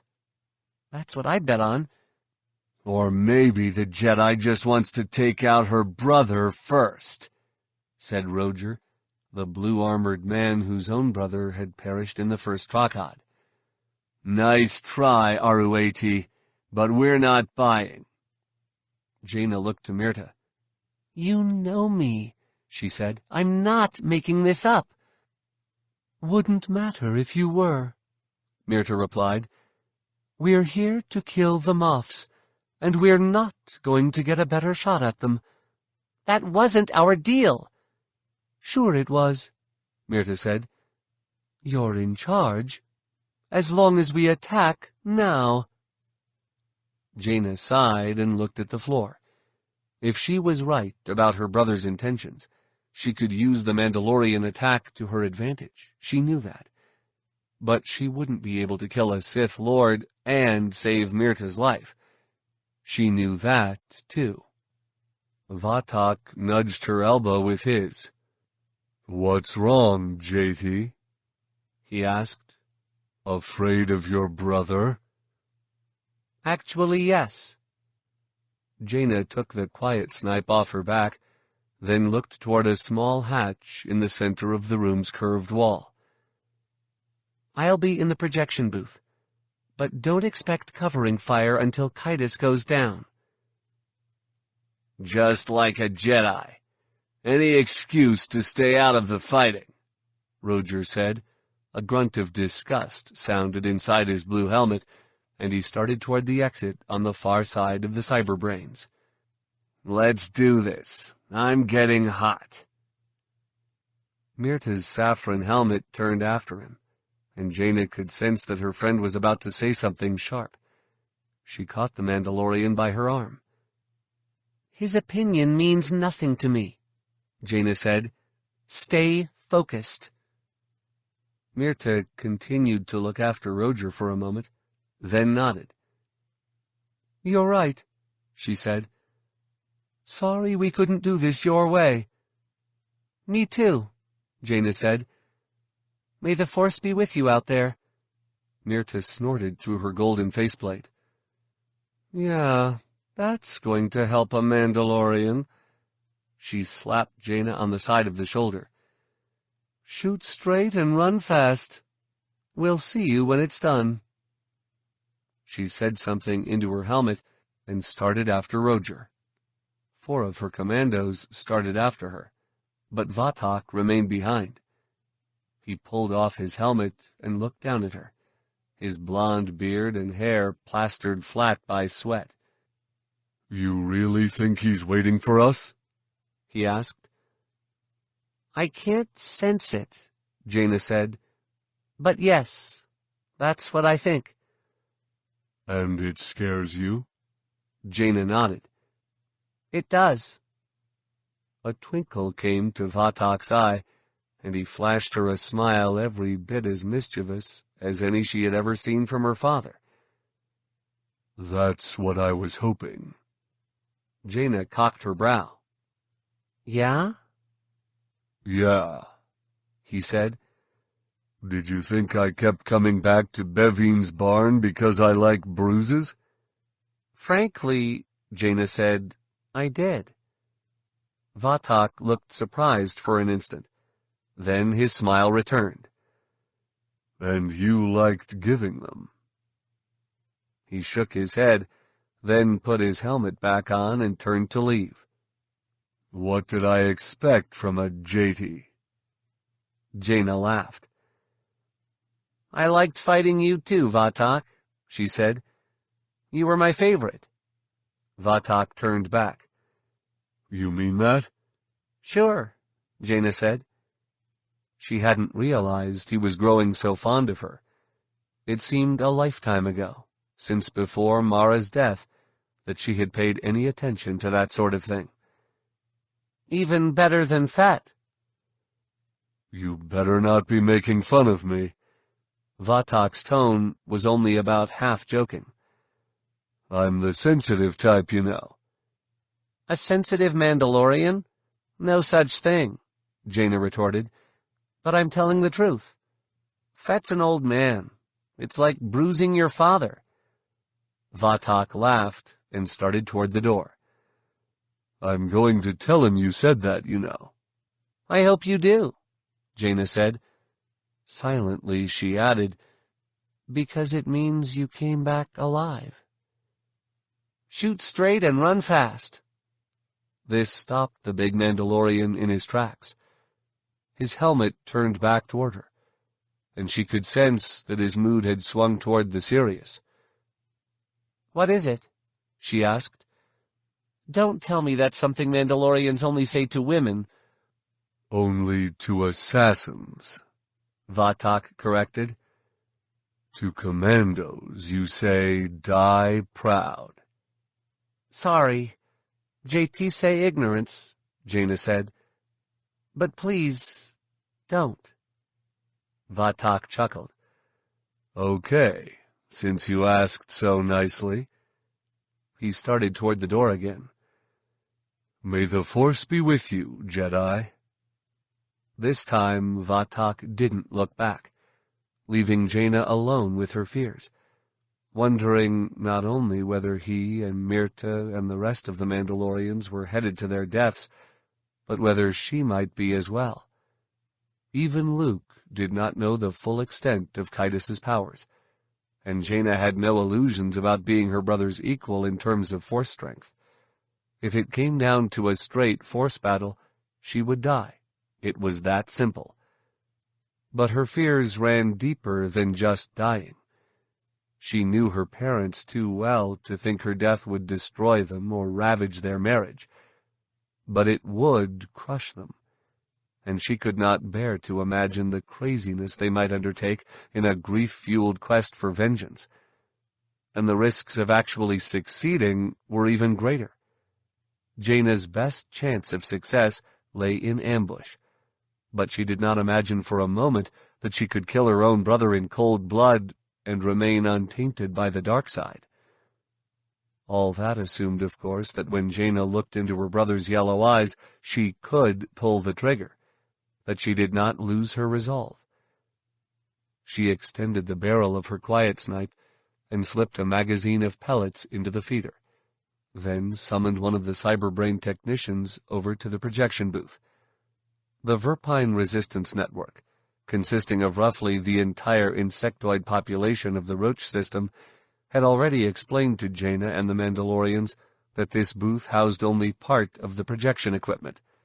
Similar booths were located on the two flanking walls, and there was one in the floor below the hologram. Inside each booth were two Imperials, a member of the Stormtrooper Elite Guard, and a holoprojectionist. Call the guard out for me, Jaina whispered. The Verpine lowered his long snout. Why? So I can take him down quietly, Jaina said. We don't want to alarm the Moffs, do we? I mean, why should the Resistance help you? The insectoid asked. The Verpine do not have a mutual aid treaty with the Jedi. Jaina grated her teeth, recalling how exacting insectoid minds tended to be, and wondering if she had been this annoying as a Killik joiner. The Jedi don't require treaties, she explained. We help where help is needed. But if the Verpine don't need help... She began to break down the quiet snipe. Wait. The Verpine punched a code into the security pad on the triangular hatch, then called inside. Trooper H449-B7. There may be a security breach you should check. Again, came the electronic-voiced reply. Potential security breaches were the standard excuses that the Verpine technician and labor castes had been using, under the pretense of full cooperation, to lure stormtroopers aside as Jaina and the Mandalorians penetrated the depths of the asteroid. "What is it this time?" the trooper asked, coming toward the door. "Strange pheromones? An open hatch? Someone's pet Mynock on the loose?" The technician waited until the stormtrooper was coming through the hatchway before answering. I'm not sure. He looked toward Jaina. It might be a Jedi. A what? The trooper turned to look, leaving Jaina with no choice but to push the barrel of her quiet snipe up under his jawline and pull the trigger. There was a barely audible kerfoot as the mag pellet accelerated up the barrel and into his brain. A red spray shot from beneath the stormtrooper's helmet, and he stumbled back toward the nearest Verpatron, dying even before his feet had stopped moving. The technician cried out and leapt after the trooper, pulling him away from the delicate cyber brain into the floor in a loud plastoid clatter. Jaina frowned down at the Verpine. That wasn't much of a diversion. The technician blinked up at her. You wanted him to look the other way? He asked. Why didn't you say so? Before Jaina could reply, a female voice called from inside the booth. H, what's going on out there? Jaina stepped through the hatchway into a large Durasteel booth packed with softly humming holoprojection equipment. At the front of the cramped little chamber, a projectionist in a brown Imperial uniform was standing in front of a chest-high control board, peering through a panel of one-way transparisteel. Her small hands were splayed wide over an array of knobs and glide switches designed for long-fingered Verpine technicians, flying back and forth as she struggled to maintain the crispness of the holo images out in the strategic planning forum. When her stormtrooper companion did not answer, she turned away from the transparisteel panel, at the same time calling, H? Jaina was already leaping. Unfortunately, she could not use the Force for fear of alerting her brother to her presence, so it took a couple of bounds to reach the front of the booth. The projectionist's eyes grew wide, and her hand darted toward the blaster pistol hanging from her belt, which was what saved her life. Jaina reached the woman just as the blaster pistol cleared its holster and quickly pushed it down. A single bolt pinged off the floor and began to bounce around inside the projection equipment, triggering a succession of hisses, clinks, and pops that left no doubt about the damage being done. Jaina cursed under her breath, then slammed a side hammer fist into her attacker's jaw hinge, catching a nerve bundle just under the ear. The projectionist fell instantly unconscious and dropped to the floor in a heap. Jaina used plastic cuffs to bind her at the wrists and ankles, then smashed the emitter nozzle of the woman's blaster pistol against the floor and tossed it aside. By the time she had finished, acrid smoke filled the air, and the sounds coming from the holoprojectors had grown even more loud and exotic. Long descending whistles, low raspings, sharp bangs. Jaina peered through the one-way panel and saw many of the images in the hologram starting to break up. Down in the forum's front seats, a cluster of 20 men dressed in metal-heavy Imperial uniforms were scowling up at the display. They did not appear to have any aides with them, but a detail of stormtroopers in the gray armor of the Remnant's elite guard were stationed a dozen meters away, on the small apron area between the forum's uppermost seats and the exit doors. There was, of course, no sign of Darth Kaitis. The projectionist's comlink began to chirp for attention. Jaina checked the name tag on the woman's uniform, then pulled the comlink from her breast pocket and opened the channel. Sangi here, she said, deliberately putting a little shrillness into her response in an attempt to divert attention from any obvious differences in their voices. Just having a little problem. What kind of problem? Demanded a tinny male voice. And give me a proper report, Ensign. We have good reasons for these protocols, you know. Of course, Lieutenant, Jaina replied, taking an educated guess. It's nothing serious. Just blew a couple of... Lieutenant, the man interrupted. Sorry, Lieutenant Commander, Jaina said, taking another guess. We just blew a couple of capacitors. Everything should be back online in a minute. Very well, the voice said, and Jaina knew she had guessed wrong. Had she been right, there would have been another lecture about completeness, perhaps even a request for an authentication code. "Carry on." "You bet." Jaina dropped the comlink on the floor and crushed it beneath her boot heel. Sangi's commander already knew where she was, but at least this way the communications team would not be able to activate the comlink remotely and eavesdrop on what she was doing. She closed the hatch at the back of the booth, locking it from the inside so any remnant security personnel coming after her would have to cut their way into the booth, then heard a muffled chain of thuds as the Mandalorians began their assault on the Moffs. Jaina extended the barrel of her quiet snipe and went to the projection aperture in the center of the booth's front wall.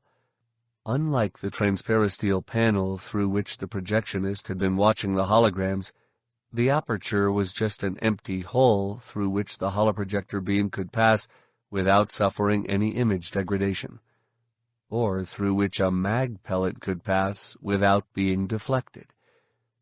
By the time Jaina had reached the projection aperture, most of the elite guard lay more or less helpless on the floor. Many were obviously dead, their bodies torn apart by the detonite explosions with which the Mandalorians had opened their initial assault. Others were too wounded or too blast-shocked to fight, some holding their arms over gaping holes in their stomach armor, others banging charred limb stumps on the floor. A few were sitting upright, with their arms hanging at their sides or resting in their laps, their faceplates fixed on the ruptured doors at the back of the room, as though they could not see or hear, or weren't even aware of the 7 maniacs in brightly colored Beskar gam charging out of the smoke. At least 24 guards had escaped the carnage of the initial assault, and now they were retreating toward the front seats. As soon as they saw the Mandalorians, they began to fire up toward the apron with their repeating blasters, slowing the onslaught but hardly stopping it. Their hits merely knocked the Mandalorians off their feet without penetrating their Beskar gam, and a second later the Mondos would be up and coming again. Unfortunately, time was something the attackers did not have. Even Beskar gam was no match for sheer numbers, and it would be only a minute, perhaps a matter of seconds, before stormtroopers began to pour through the doors behind them. Jaina was in a perfect position to tip the balance by opening fire and clearing a lane down to where the Moffs had taken cover in the forum's lower seats. The trouble was, helping the Mandalorians meant revealing her presence to Kaitis, and that meant reducing her own chances of success to almost nothing. She knew what Fett would do in her place, and in this case he was right. The Mandalorians had their mission, and Jaina had hers. The only thing that caused Jaina doubt was the lack of her brother's actual presence.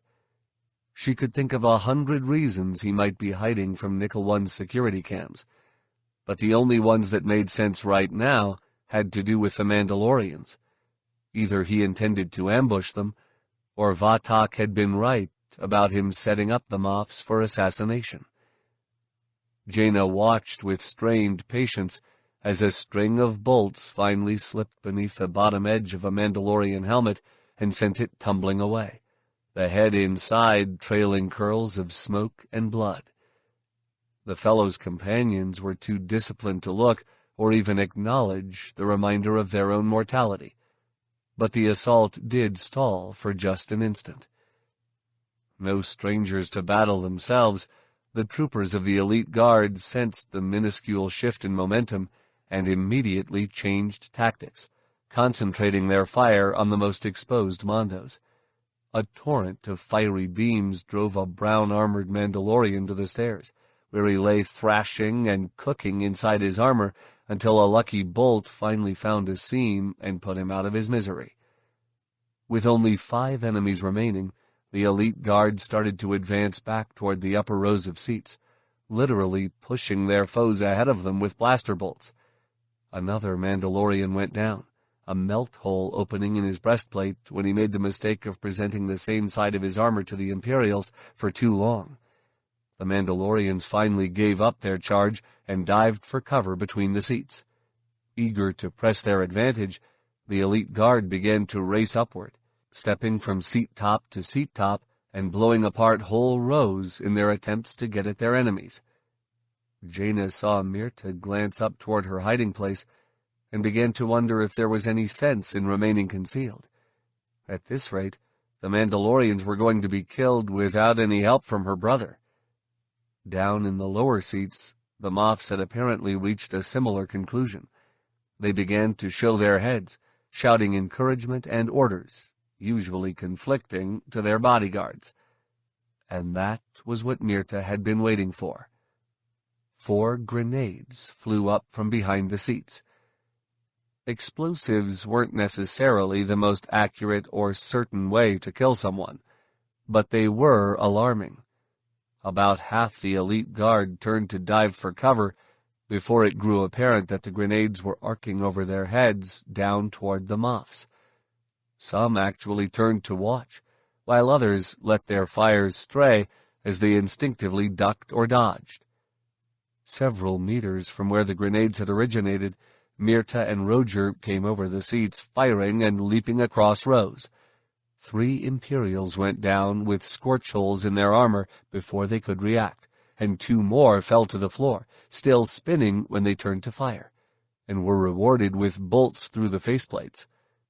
Then, when the remaining guards turned toward the 2 bounding commandos, Vatak and the last Mandalorian popped up from where the grenades had originated. They began to lay covering fire, catching half a dozen Imperials square in the back, bringing the odds close enough to even that Mirta and Roger were almost assured of reaching the Moffs in one piece. But Jaina was far more interested in the grenades. Instead of detonating in the midst of the Moffs, they seemed to catch a non-existent wind and drift through the deteriorating hologram toward her projection booth. She could think of only one explanation for such an odd flight. Kaitis.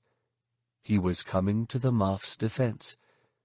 Did that mean he was using the Moffs to draw the Mandalorians out, or the Mandalorians to draw her out? The battle sounds out in the forum seemed to fade as Jaina's pulse began to pound in her ears. The grenades were coming in her direction, under her brother's control. Convinced she knew what that meant, terrified she knew, she lowered her quiet snipe and reached out to the grenades in the force, then felt them drop away. They detonated outside the booth, somewhere a few meters below. The floor shook beneath her feet, and a blinding curtain of light and flame shot up in front of the image aperture. The sound of Jaina's pulse pounding in her ears changed to sharp banging, and the acrid smell of detonite and smoke scorched her nostrils. Then a lightsaber snap hissed to life out in the forum and began to whine and whir through a deflection pattern. Still, Jaina did not quite grasp that she had been mistaken, that the approaching grenades had not been a sign of her brother's omniscience, merely a coincidence of timing and location, until she began to hear the chee-choo of blaster bolts being deflected by Kaitis's blade. Jaina quickly shut herself off from the force and returned to the aperture, the quiet snipe raised to her shoulder and her finger on the trigger. Her brother was just dancing out of the yellow ball of the holographic sun, a dark-cloaked figure with no helmet and yellow eyes, weaving baskets of crimson light as he spun through the holographic asteroids, batting bolts of blaster energy back toward alarmed Mandalorians and confused bodyguards alike. Jaina braced the barrel of the quiet snipe on the edge of the image aperture. But Kaitis, she could not bear to think of him as her brother, not at that moment, was moving too wildly and quickly to give her a clean shot. She would have to wait until he engaged someone and slowed down. Mirta Gev was the first of the original combatants to recover from the shock of his arrival. A bouncing figure in yellow-orange armor, only a few rows from her targets, she turned her G-10 power blaster on a round-faced Moff with a ruddy complexion and 3 chins, and a smoke hole the size of Jaina's fist erupted from the man's back. Kaitis came out of a spin, looking in Myrta's direction. She sailed meters into the air, flipping upside down and crashing into a ceiling corner on the far side of the chamber, then dropping 4 meters to the floor. She landed on the crown of her helmet in a metallic crash, audible even above the battle, and folded in 2, and she did not move again. Jaina forced herself not to feel the sentiments rising inside her, the rage and shock and sorrow. Emotion is a weakness. It would not save the living, she reminded herself, and it could not bring the dead back to life. She returned her attention to Kaitis and saw the Moffs cowering in the seats behind him, returning the Mandalorian's fire with underpowered holdout blasters and T-21s taken from their fallen bodyguards. Kaitis himself was driving a boot into Roger's blue breastplate, sending him tumbling backward over a row of seats. Jaina set the quiet snipe's sight on the back of the Sith's head and squeezed the trigger. Then saw a gray helmet spurt blood when a bodyguard stepped between her and her target. He fell toward Kaitis, smashing him in the small of his back and nearly knocking him over the seats after Roger. Kaitis righted himself with the force and came around with his lightsaber sweeping low, his yellow eyes blazing with anger as he sliced through the bodyguard's helmet. Jaina adjusted her aim, then barely prevented herself from squeezing the trigger when a streak of blue armor came leaping over the seats to block her shot, the curved blade of a Beskad flashing at Kaitis's neck. Roger never had a chance. Kaitis simply spun inside the attack, staggering his assailant with a force-driven elbow to the helmet. Knowing the folly of trying to track a whirling target, especially without the force to aid her, Jaina kept her eye on her sniper sight and waited for him to move into the shot. But Kaitis slipped in the opposite direction, dragging his blade across the Mandalorian's faceplate, then pulling it back across the breastplate. The slashes would have cut through normal armor like a plasma torch through plastoid, but all they did to Roger's blue Beskar gam was burn a couple of deep furrows. Still, good armor was hardly a match for the speed and power of a Sith Lord. By the time Roger recovered from the elbow strike and tried to bring his Beskad up again, Kaitis was already trapping the Mandalorian's sword arm in an elbow lock. Continuing to spin and denying Jaina a viable target, he deactivated his lightsaber and cocked his arm back for a pommel strike. Then Kaitis did a peculiar thing. He paused for an instant, glowering at the Mandalorian's blue armor as though offended by its color. Jaina saw the chance for a difficult oblique shot past Roger's helmet and swung the quiet snipe over. Kaitis brought the pommel of his lightsaber down, striking the breastplate not all that hard, not quite in the center, and shattering it. The Beskar didn't burst apart or send shards flying or do anything remotely explosive. It just crumbled away from the vac-proof underliner, leaving Roger faceplate to chin with his soon-to-be killer. Jaina was too disciplined to let her shock distract her, but she was shocked. Beskar gam was some of the toughest armor in the galaxy, able to deflect blaster bolts and lightsaber strikes with little more than a scorch mark. And her brother had just destroyed a piece with a tap. Had he mastered the Shatterpoint? The Academy archives claimed that it was a lost and rare art, the ability to perceive points of weakness where a small amount of precisely applied force would unlock the unseen structures that bound together even the most indestructible materials and situations. The great Jedi Master Mace Windu, who had died in the Clone Wars, had been known to possess the gift, he had been the last, until Kaitis. Growing more frightened than ever by the magnitude of her brother's powers, and therefore even more resolved to stop him, Jaina set her front sight on Kaitis's ear and fired a burst of 3 pellets. Just as Kaitis flipped his lightsaber around and thumbed the activation switch. The blade ignited inside Roger's chest, splitting him open at the sternum. The tip extended up through his neck and hit the back of his helmet, failing to penetrate the tough Beskar and snapping his head back into the path of Jaina's first mag pellet. The 3rd pellet whispered past, barely a centimeter behind Kaitis's unprotected head, and punched a hole through a seat. But the 2nd pellet, the one that didn't miss, caught Kaitis in the shoulder and sent him spinning. With Roger's sword arm still trapped in an elbow lock, he pulled the Mandalorian around with him, and Jaina's next burst of mag pellets slammed into the blue plate still affixed to the dead man's back. The impact tipped the balance, driving Kaitis over a row of seats and out of sight down on the floor. Jaina continued to fire, her mag pellets tearing seats apart as she swept the barrel back and forth. Either the Moffs and their bodyguards did not know where the attack on Kaitis was coming from, or they did not care, which was hardly a surprise. 6 Moffs lay strewn over seats with gaping scorch holes where their medals or eyes or ears used to be, and the 4 bodyguards left to protect the survivors were clearly not up to the job. Vatak and the other surviving Mandalorian were working their way down toward the lower seats, taking turns moving and covering, and reducing the number of Moffs and bodyguards by 1 each as Jaina watched.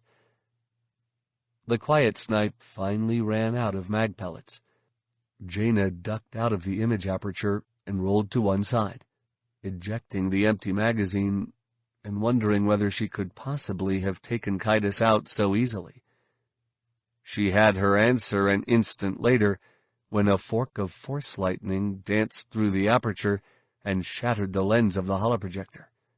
Jaina slipped a fresh magazine into her quiet snipe and continued to roll until she reached the control board where the projectionist had been standing. The force lightning ceased, but Jaina did not make the mistake of returning to the aperture through which she had fired the first time.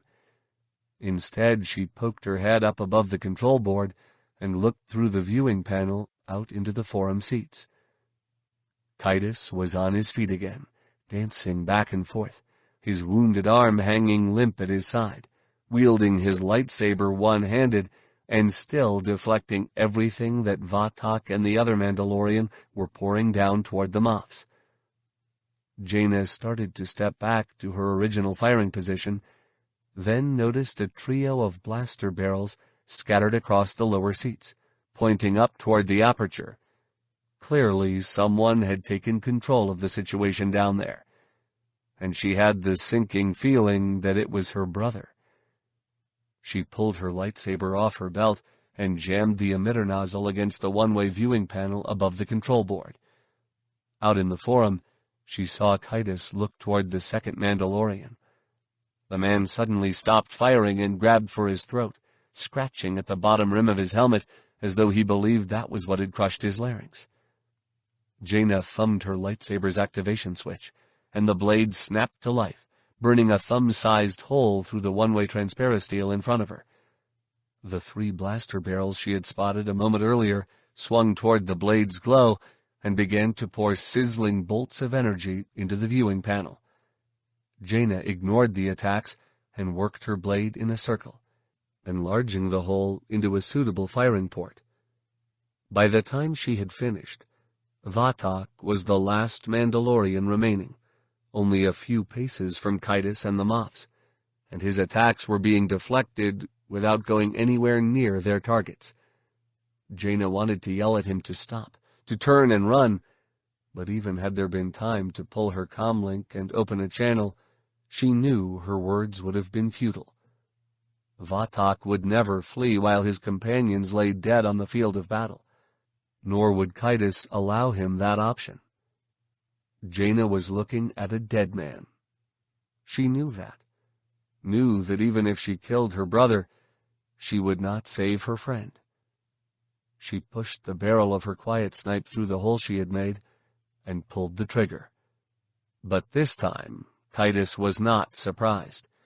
He spun away even as she opened fire, leaping in close to engage Vatak hand to hand, deftly placing the big Mandalorian between Jaina and himself.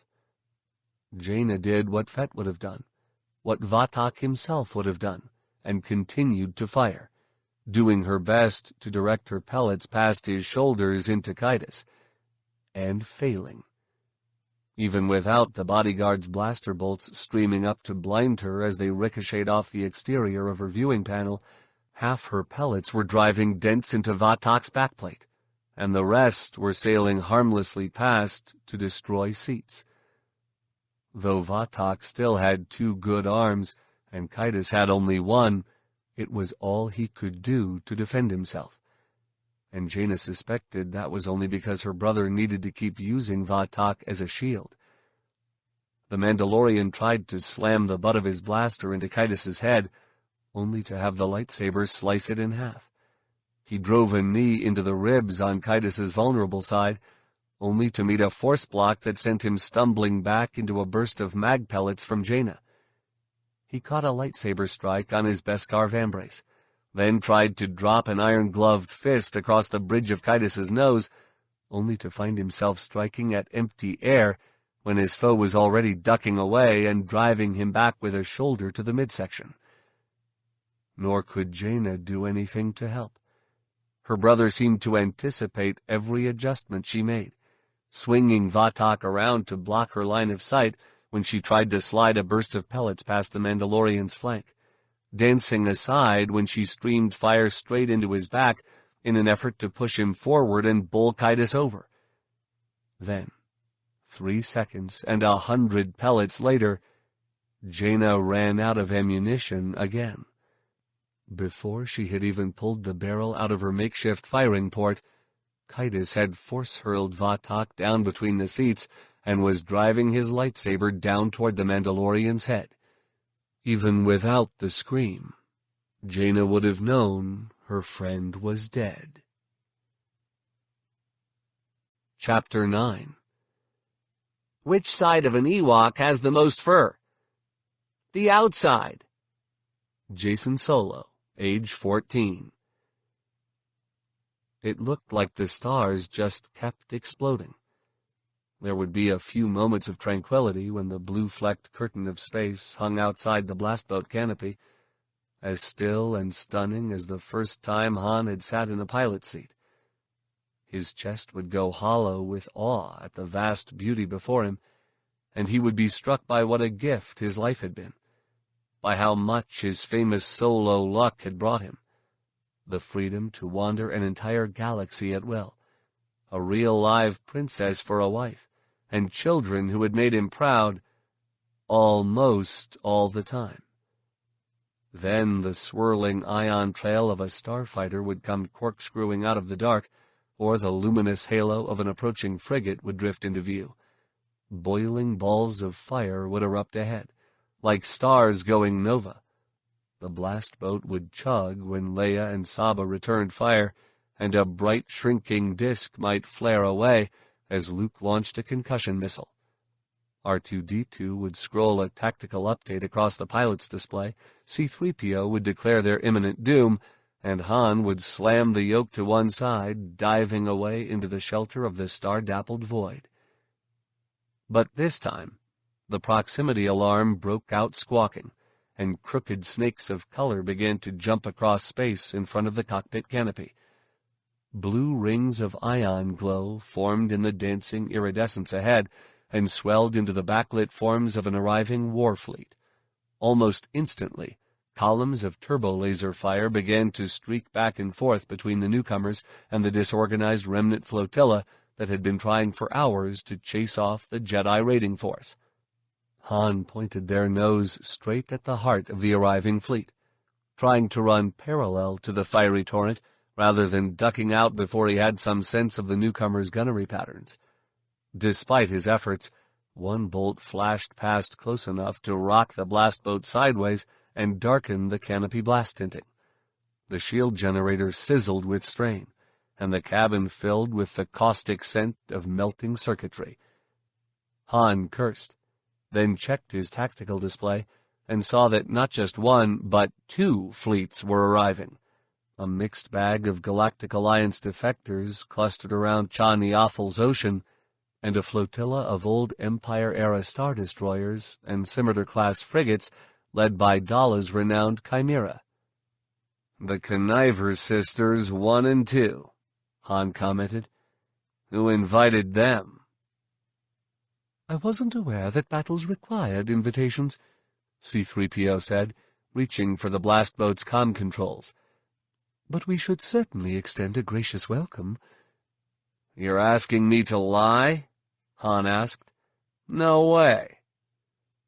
"I'm afraid I don't understand, Captain Solo," C-3PO replied.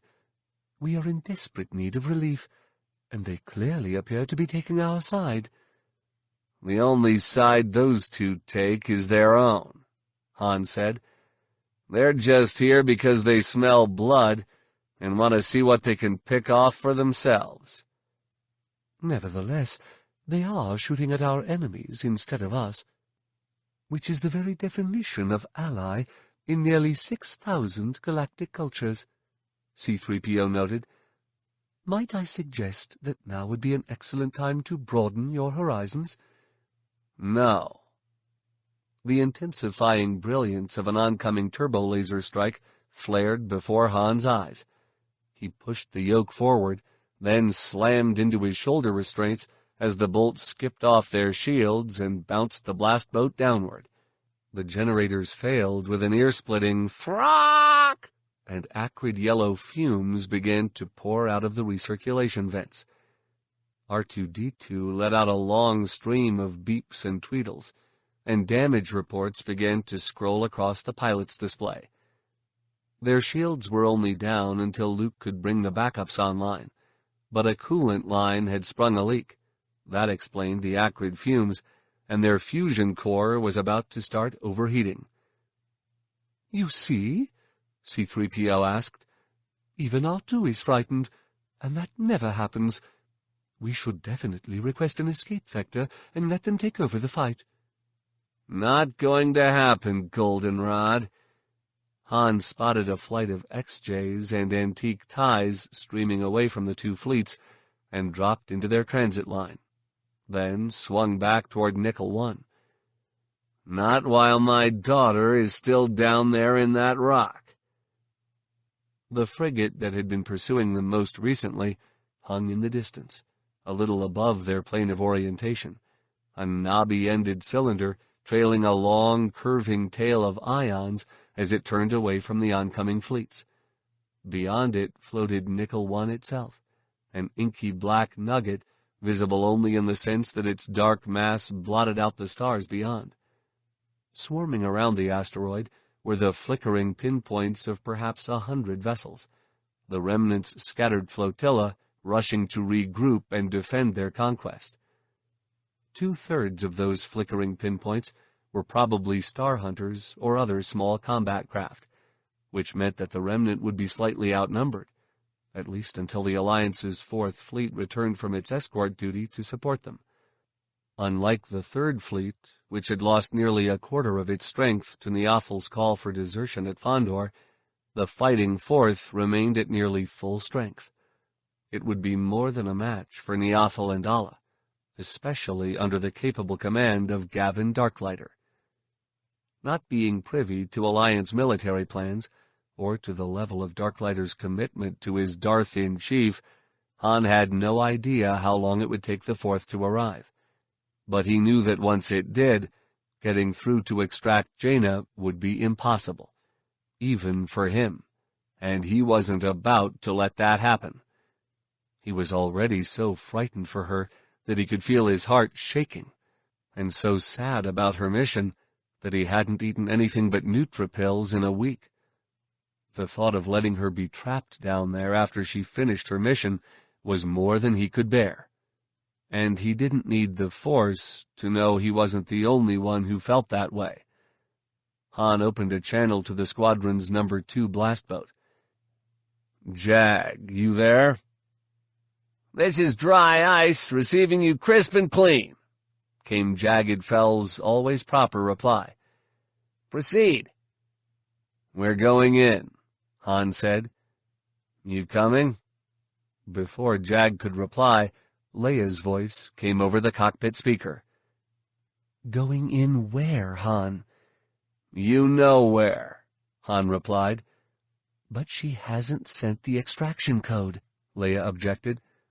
"We don't even know which rendezvous point." "And if we wait to find out, it won't matter," Han replied. "Unless you can think of some way to convince Niathal and Dala to stop spooking the Imperials until we're finished here." Leia was silent for a moment, then said, "Okay, maybe you have a point." "It would seem so," Jag said. "We'll join you at Extraction Point Alpha and hope for the best."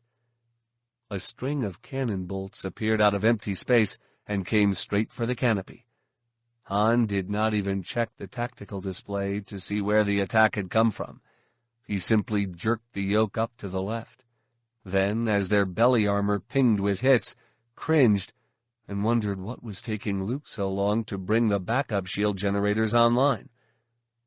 A pair of laser beams flashed past from behind the blast boat, so close to the canopy that Han felt their heat on his face. Then Fett's voice sounded over the comm speaker. "Right, you crazy barv." Another pair of beams flashed past from behind, this time not quite so close to the canopy. "Who goes left?" Han jinked to the right, then saw 2 sets of twin circles flash past as Fett and his wingmate rushed ahead to engage the blast boat's attacker.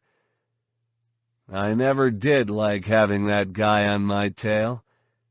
Han was juking and jinking so hard that he had not even noticed that the belly turrets had gone quiet. "Hey, Saba, you okay down there?" "Okay. How can this one be okay?" She sounded more angry than hurt.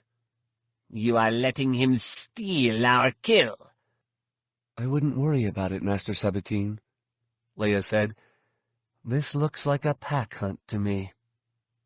With Fett and his wingmate now taking the brunt of the attack, Han finally had a chance to glance down and see what had opened up on them. The tactical display showed a Cutlass-class corvette coming out to block their approach. "Where'd he come from?" Han demanded. "I believe he came under the frigate," C-3PO said. "There may be more remnant vessels lurking back there. It might be wise to wait for support from Admirals Dala and Niathal."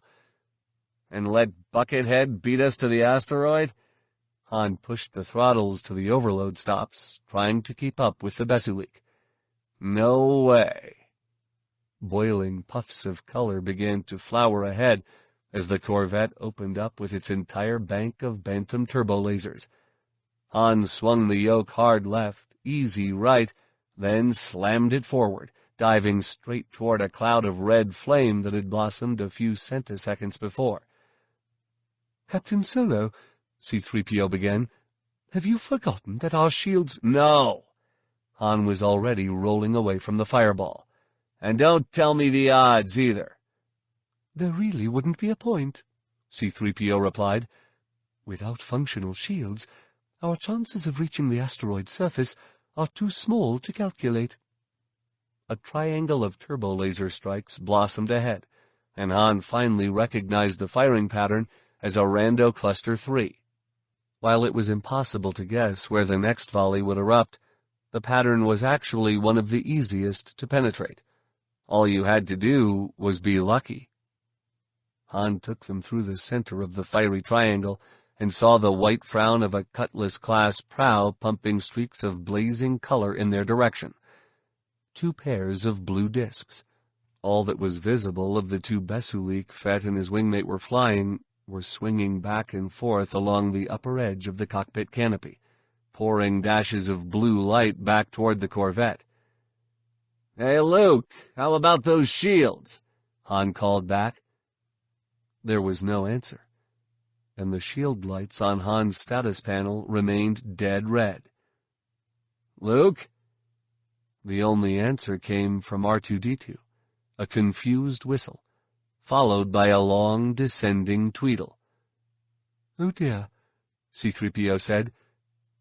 "It seems Master Skywalker is no longer with us." "What?" Han's heart clenched so tight it seemed to stop beating, but he kept his gaze fixed on the rapidly growing Corvette. "How? Our hull hasn't even been breached." The upper cannon turret fell silent, and Leia called down, "Not dead, Han. He's in a—" She paused, searching for the word, then finally explained, "I don't know how to explain it. Luke's just sort of gone." "Sort of gone?" Han echoed.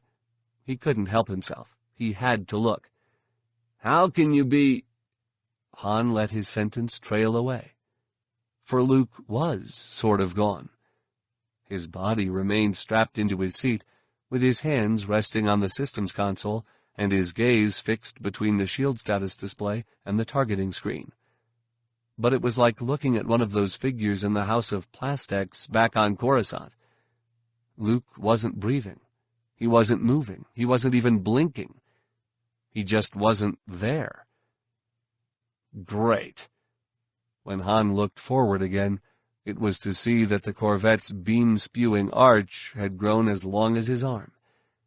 He transferred missile control to the pilot station and sent 4 concussion missiles streaming toward its bridge. Now he decides to take some time for himself. Kaitis deactivated his crimson blade, leaving a blackened hole where the red helmet's eyeplate had been just a moment before. The strategic planning forum had fallen blissfully still. The Mandalorians were dead, or close to it. The sniper had retreated into the projection booth to reload and regroup, and the Moffs were crouching in the seat rows, too shocked and confused to start bellowing orders that were sure to prove worse than useless. Only the 2 elite guard stormtroopers who had survived the Mandalorian onslaught seemed to realize that the battle had not ended. The pair were kneeling opposite each other in the second row of seats, silently slipping thermal detonators into the grenade launchers they had affixed to their blaster muzzles. This sniper would not be killed so easily, but in the time it would take to tell them that, they would learn it for themselves. Kaitis started toward the Moffs, treading on armored bodies and ruined seating with equal disregard. He could see already that his plan had worked beautifully. Several of the Moffs who had been speaking against him, including those fools young Voriam Bao and flabby-necked Crom Rethway, lay sprawled across the battle-chewed seats with open eyes and smoking wounds. The rest were peering at Kaitis, with expressions ranging from awe to gratitude to shrewd comprehension. As Kaitis neared the bottom row of seats, the stormtroopers raised their weapons and sent their detonators flying toward the sniper's hiding place with the characteristic grenade launcher whoomph. Their aim was true, and both orbs shot straight into the booth's projection aperture, then came flying back out toward the shocked troopers and astonished Moffs. Kaitis was ready. He caught both detonators with the force, then had to close his eyes as 2 crackling balls of white erupted above him. The air filled with the acrid stench of disintegrated stone and vaporized durasteel, and the pop and sizzle of electrical short circuits began to sputter through a 2-meter circle that had been melted through the booth wall. Several Moffs turned and quickly opened fire into the hole. "No." Kaitis used the force to make himself heard over the scream of their blasters. He motioned at the stormtrooper survivors. "You 2, secure the Moffs in the anteroom. I'll handle the sniper personally." Personally? Moff Westermahl asked in his deep, refined voice. Are you sure that's wise, Lord Kaitis? You're already injured. Cosimo makes a good point, Lesserson added. Let the elite guard deal with the sniper. The rest of the company will be here any moment. My injuries are of no concern, Kaitis said, trying not to smile. They had called him Lord Kaitis. A new empire was at hand, and the elite guard won't be arriving in time. I'm afraid the Mandalorians sealed this section of the command warren before their attack. Kaitis waved the Moffs up toward the anteroom, then turned back to the projection booth to see the muzzle of a pellet accelerator pushing through a makeshift firing port, which the sniper had cut through the projectionist's blaster-scorched viewing pane. He managed to raise the arm on his injured side in the weapon's general direction, then reached out with the force and made a twisting motion with his hand. The barrel trembled for an instant, then started to bend against the edge of the firing port. The sniper was not surprised. The weapon simply spun free as it was abruptly released, and the snap hiss of an igniting lightsaber sounded from inside the projection booth. Despite the pellet wound his shoulder had suffered earlier, Kaitis did not hesitate to activate his own blade. His pain would only fuel his power, and if he did not attack the sniper, he knew the sniper would attack him. He force-leapt up through the hole into the smoky, flashing interior of the booth, and pivoted around to block the fan of blue light that came slicing toward his neck, even before he could sense who he was fighting. Whoever it was, the enemy was good. Kaitis felt a boot slam into his ribs. An instant before he saw it coming with his Aang Tai fighting sight, and the breath left his lungs. He countered with a head-high backslash, and brought his own foot up, landing a force-enhanced snap kick between the legs of the brown-robed blur attacking him. The blow drew a pained grunt, but failed to even stagger his foe. A bony elbow slammed up under his chin, rocking him onto his heels.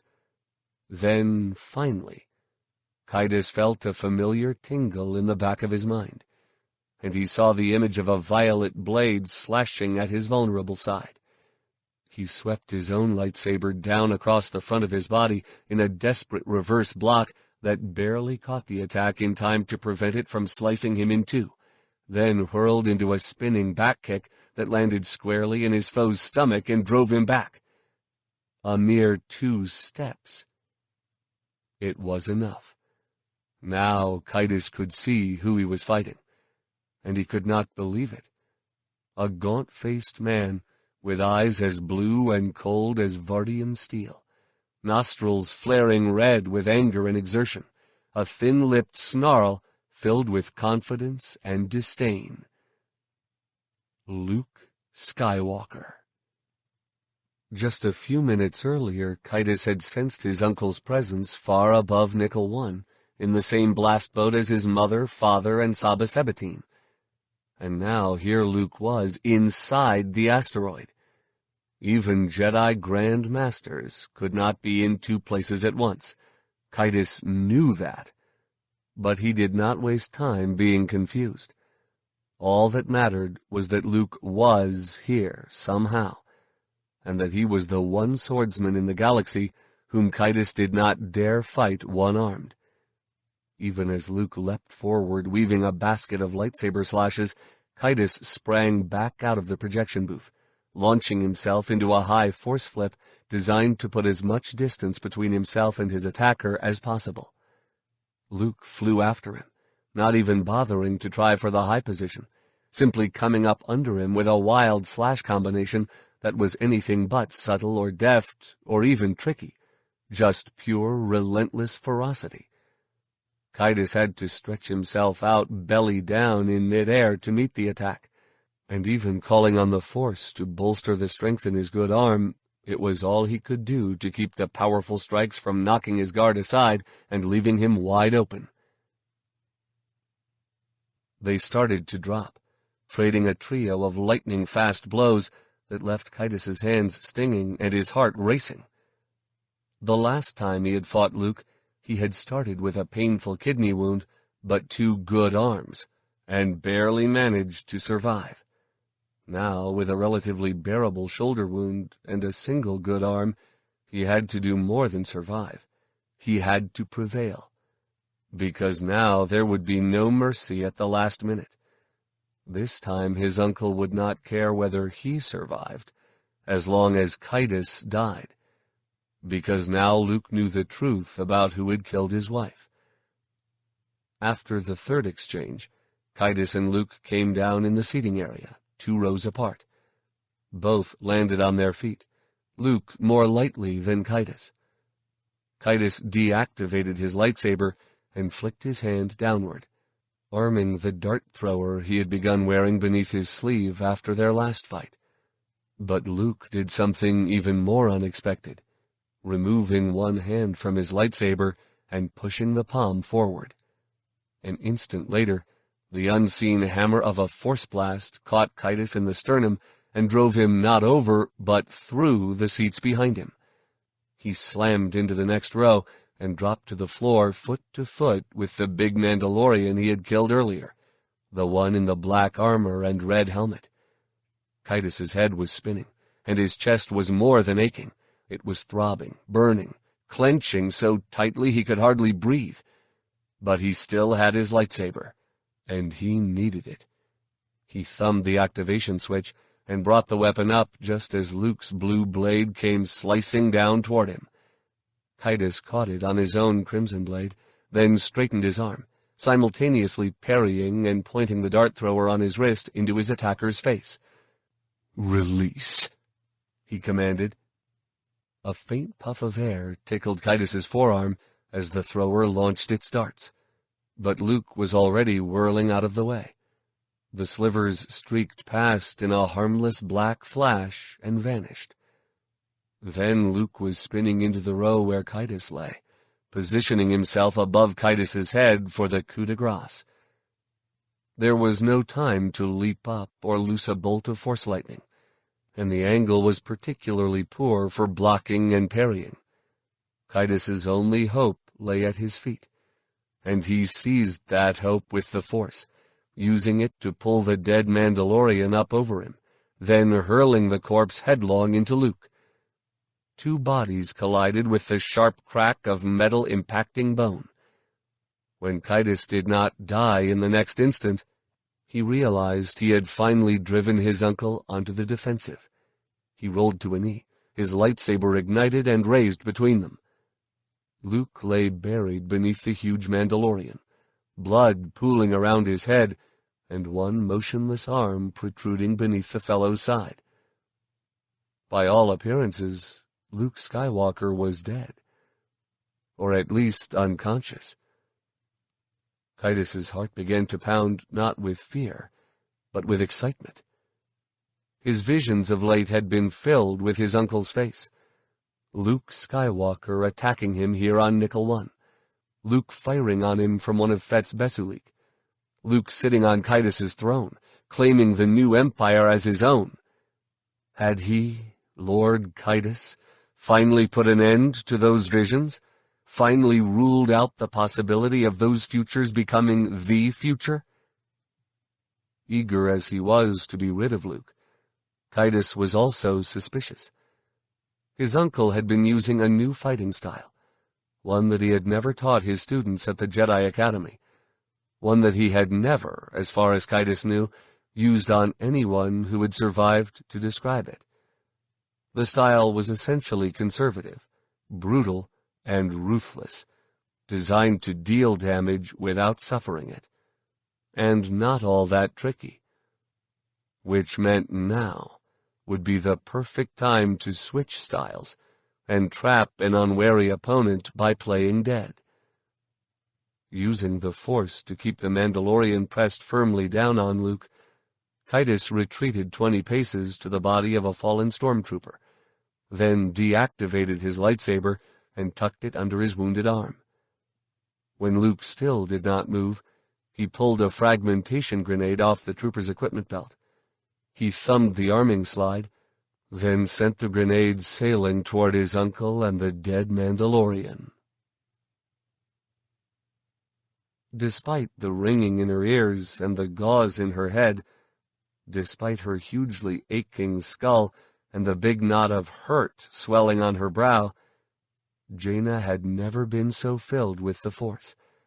She could feel it in every cell of her body, swirling through her like fire, burning more ferociously every moment. She had never felt so strong, or so quick, or so alert. She could drive her fist through a durasteel wall, or catch a blaster bolt between her fingers. Despite the red curtain of blood cascading from the gash where Vatak's helmet had split her forehead, she was aware of everything, including that grenade sailing toward her. So Jaina reached out with the Force and sent it flying back toward her brother. An instant later, the weight pressing down on her grew lighter as Kaitus's attention shifted to the grenade. She started to force hurl her friend's body off, then recalled how her brother had been anticipating her attacks. She grabbed the Beskad hanging from Vatak's waist, then sent his body flying after the grenade. The iron saber had barely cleared its scabbard before the hammer fist of a grenade detonation jolted the forum. Vatak's body was silhouetted against the orange flash of the explosion. Jaina held him there, shielding herself from the fiery heat of the blast, and felt the searing bite of shrapnel only in her legs. The detonation swept the last wisps of gauze from Jaina's mind. Not waiting to see if she had been seriously injured, she let her friend's body drop to the floor and leapt after her brother, lightsaber in one hand and Vatak's Beskad in the other. Kaitus turned to meet her with his good arm forward and his wounded shoulder behind. Jaina struck high with the lightsaber and low with the Beskad. Kaitus slipped back, allowing both blades to pass, then sprang forward and counterthrust, trying to impale her with her own momentum. Jaina was already spinning past his crimson blade, pivoting on a dead stormtrooper's chest plate as she brought Vatak's Beskad around at neck height. But Kaitus had anticipated her once again, leaning away to take the blow on his wounded shoulder rather than across his throat. Jaina did not even feel the Beskad cleaving bone. She simply heard a voice, Jason's voice, cry out in shock and pain. Then an arm landed on her boots. In the next instant, Kaitus was whirling away, screaming and flapping a red stump, and something hot and wet splashed across Jaina's face and throat and began to burn like acid. A part of her, the part that had grown up with Jason and trained with him on Yavin 4 and traded snowballs at Coruscant's polar playgrounds, was too horrified to act. That part wanted to stand paralyzed in shock, to pretend this was just some terrible nightmare from which she would shortly awaken. The other part, the part that had actually asked for this mission, knew what would happen if she let herself freeze. Jaina launched herself after Kaitus. The loss of an arm did not seem to faze him. He simply turned to meet her attack, his yellow eyes blazing with pain and fury, and their lightsabers met in a brilliant explosion of color.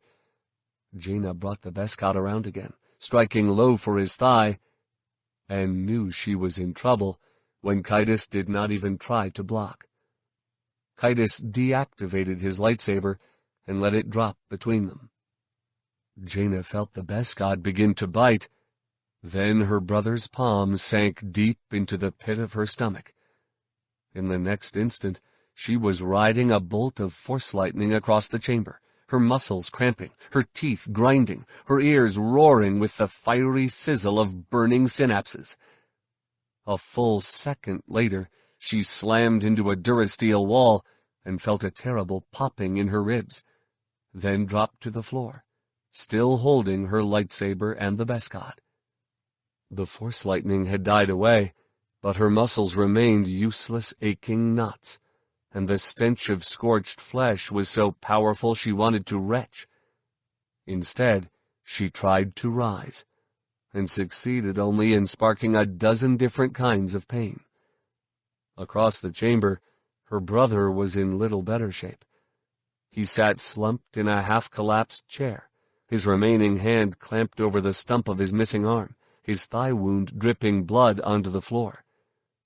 His yellow eyes were staring at Jaina more in confusion than rage, and his head was cocked as though he could not quite believe what he was seeing. "You," he gasped. "Jaina." Jaina managed to raise her throbbing head. It hurt a lot, and her vision was starting to blur. "I haven't changed that much, Jason," she said. With her muscle control beginning to return, she pushed herself into a kneeling position. "And I hope you know how much this Sith nonsense is steaming Mom and Dad." If Kaitis heard her wisecrack, he did not show it. His yellow eyes began to dart around the chamber, searching for something Jaina did not understand. But maybe that was just because her head was throbbing so bad. The pain was beginning to muddle her thoughts. Somehow, Kaitis forced himself back to his feet. That would have been impressive if it weren't so criffing scary. "Where's Luke?" he demanded. "Right behind me," Jaina said, also standing.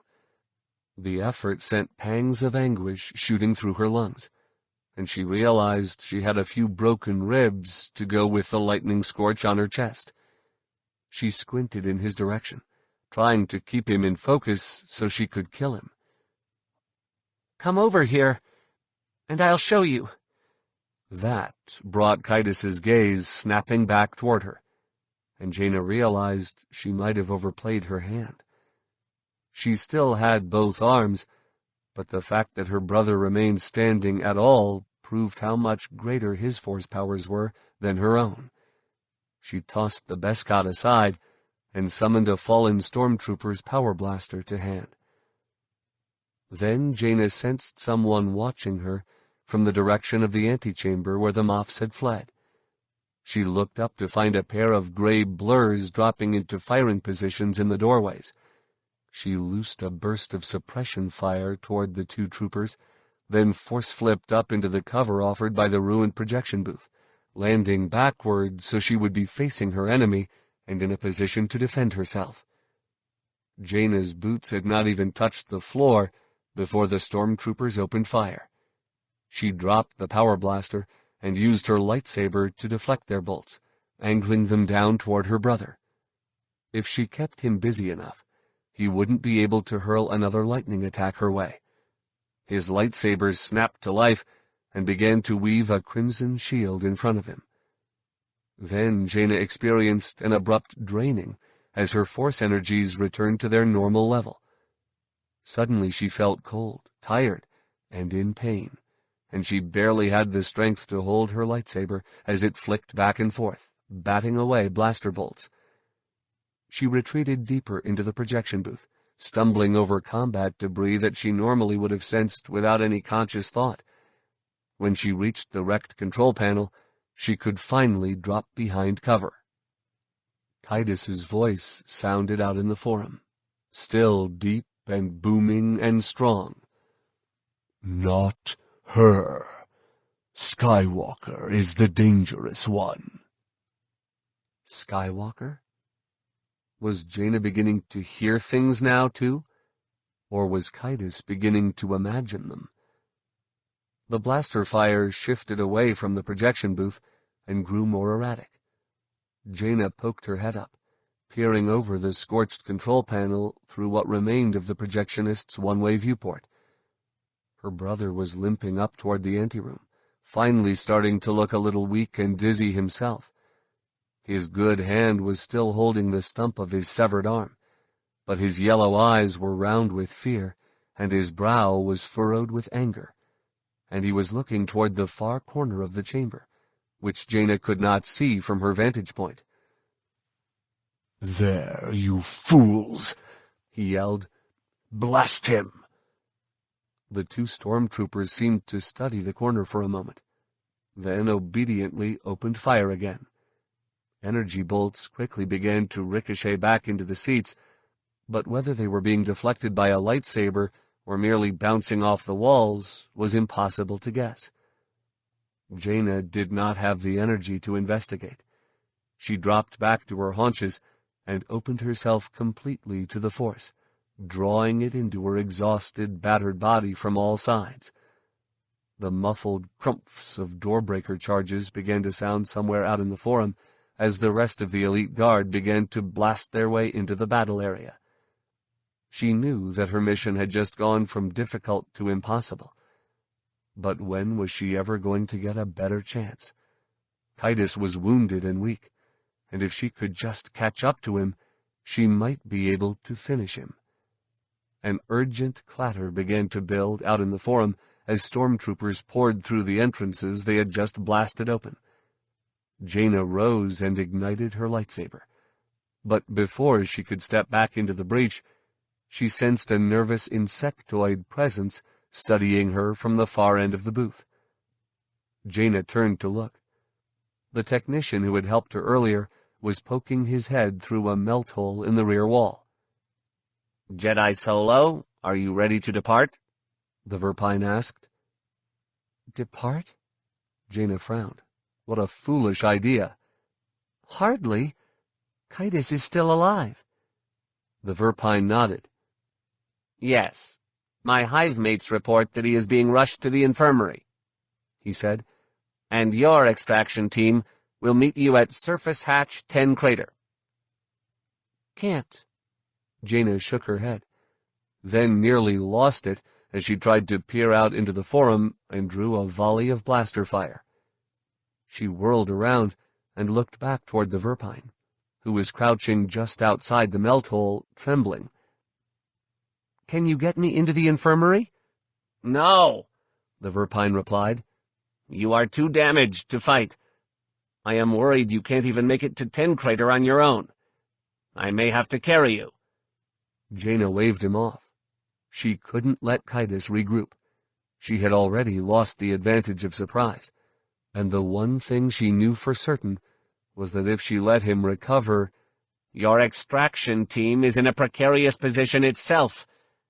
The Verpine was having to yell to make himself heard above the blaster fire. "They insist you come now." Jaina felt her mother reaching out to her in the Force, calling her back.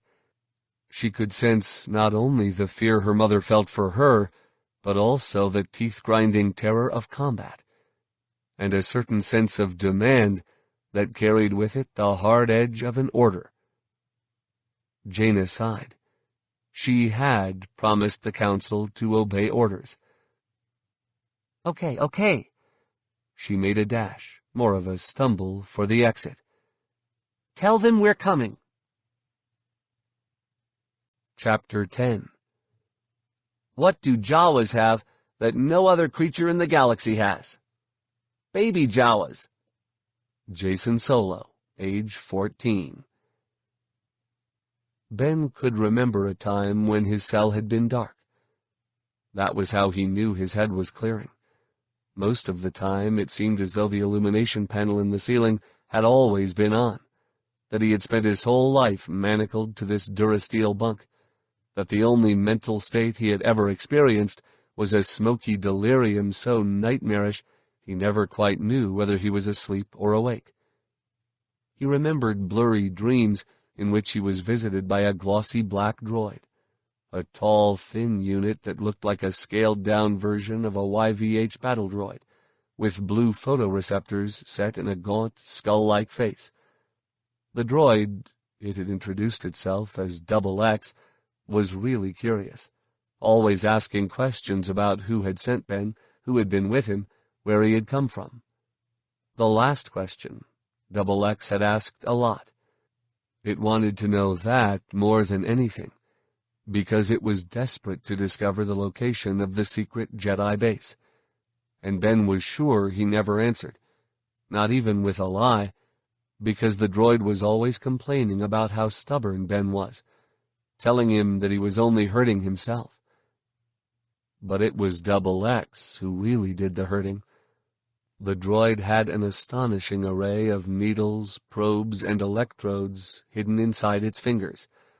Whenever Ben refused to answer, it would open one, jab him in the arm or thigh or bare chest with whatever tool was inside, then ask its question again, endlessly repeating the process with the eternal patience of a machine. But how those sessions ended, Ben had no idea. He supposed he simply reached the limits of his physical tolerance and passed out. It would not have surprised him, though, to learn that Double X simply depleted its batteries, asking the same question over and over. The one thing he knew for certain was that he had never revealed the location of the Jedi base. Jason had taught him how to resist interrogation by placing a force block inside his own mind, and that had been the first thing Ben had done when he awakened in a GAG cell. The rest of his captivity was a blur, but he remembered doing that. The door hissed open, admitting a puff of air just warm enough to remind Ben how cold his cell was, especially lying manacled to his bunk, wearing only his underclothes. He purposely did not raise his head or even turn to look.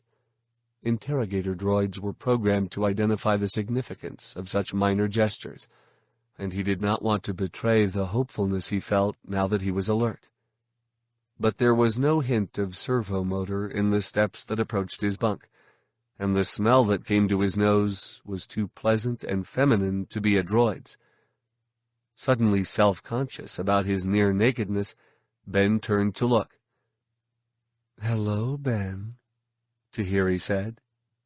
She was dressed in the typical black GAG jumpsuit, but on her it somehow looked like so much more. It was tight in all the right places, with a satin sheen that highlighted the suppleness of her build, and she must have just come from a workout, or at least from somewhere a whole lot warmer than Ben's cell, because the front was open clear down to her solar plexus.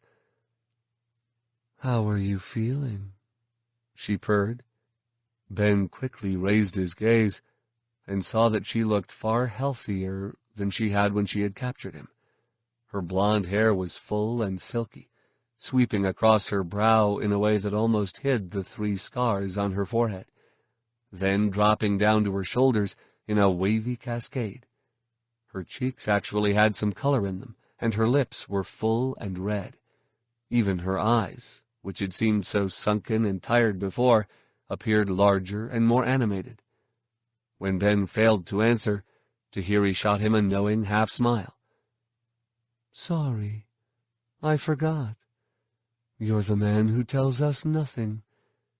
She stepped over to his bunk, and Ben saw that she was carrying a canister of Bacta salve in one hand and a remote in the other.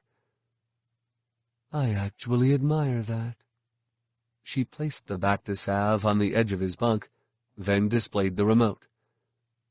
"I need to free one of your arms and legs so I can roll you on your side. You aren't going to make me use this, are you?" Ben studied the remote and realized that it probably had an activator switch for the stun circuits in his manacles. "I guess that depends on what you do to me." "He speaks." Tahiri smiled, then pressed a pair of buttons, and the locks on his left wrist and ankle clicked open. "Don't worry.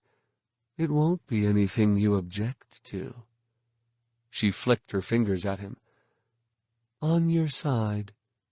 Ben rolled up on his side and smothered a cry of pain as the pressure sores on his back pulled free of the bunk's Sanasheet cover. The bunk settled as Tahiri sat on the edge and opened the canister of Bacta salve, and he realized that there was a hint of musk to her odor. A nice hint, one that he found vaguely intoxicating, but not something he remembered smelling on her before. An instant later, he felt her fingertips on his shoulder, and ripples of warm relief began to radiate outward from where she was touching him. "See?" Tahiri asked. Not so bad. Except for the part where you caused them in the first place, Ben said. He had to remind himself that she wasn't really being kind. How long have you had me lying here? Tahiri moved to a different sore, then said, I'll answer your question if you answer mine. Ben sighed. It was worth a try. Can you at least tell me if Captain Shevu is okay? Same offer, Tahiri replied sweetly. But I am sorry about these sores. They're not part of the program. We just can't afford to take chances with big, strong Jedi Knights. She ran her hand down his bare shoulder and biceps, and let it linger there. I'm sure you understand. I guess. What Ben did not understand was what her hand was doing kneading the muscles on his arm. He didn't have any sores there, at least not that he could feel, but he didn't want her to stop either. You're making a mistake, you know. Tahiri stopped kneading, and her fingers moved to a sore down near the middle of his back. Oh? You can't trust Jason, he said. He'll turn on you in the end, just like he turned on my parents and me. Tahiri's touch grew a little more tense. His name is Kaidos now, she said. Darth Kaidos. And who says I trust him? Then what are you doing with him? Ben asked. Don't tell me you think he's right. What I think doesn't matter, Tahiri replied. Not any longer. We all make choices in our lives, Ben. You should have stuck with yours. You wouldn't be in the mess you're in, and this war might be over. Her hand moved lower on Ben's back and began to work on a sore under the waistband of his shorts. He found her touch there a little disconcerting, but he didn't stop her. The sore did need to be dressed, after all. Ben tried to focus on their conversation, on helping Tahiri see the mistake she was making. Stick with the man who killed my mother? Have you been breathing coolant fumes? Your mother did attack Lord Kaidos first, Tahiri pointed out. She threatened him in the lobby of the Senate. Because he's a Sith, Ben replied. Because he was working with Lumia. Whom your father murdered in cold blood, Tahiri replied. I understand family loyalty, Ben. I even admire it. But you need to see that the Sith aren't necessarily the criminals here. Isn't that what a Jedi does? Weighs the facts objectively? My father made a mistake, Ben protested. You're twisting things around. Really? Tahiri said. Then why don't you enlighten me, Ben? I'm listening. Okay, Ben said. She sounded sincere, but he sensed a trap, and he knew that he wasn't going to persuade her on the basis of right and wrong. As far as he could tell, nobody in this war had any claim to the moral high ground. Look, whatever it is you want, whatever it is that you think Jason can give you, you're not going to get it. You're sure? Tahiri asked. Her hand remained beneath the waistband of Ben's shorts, but began to drift up toward his hip. What is it that I want, Ben? Now Ben was really beginning to have trouble concentrating. Tahiri? Her hand reached his hip bone, and her fingers began to drift over. Yes? You wouldn't be trying to seduce me, would you? Ben, that's a terrible thing to say. Tahiri's hand remained beneath the waistband of his shorts.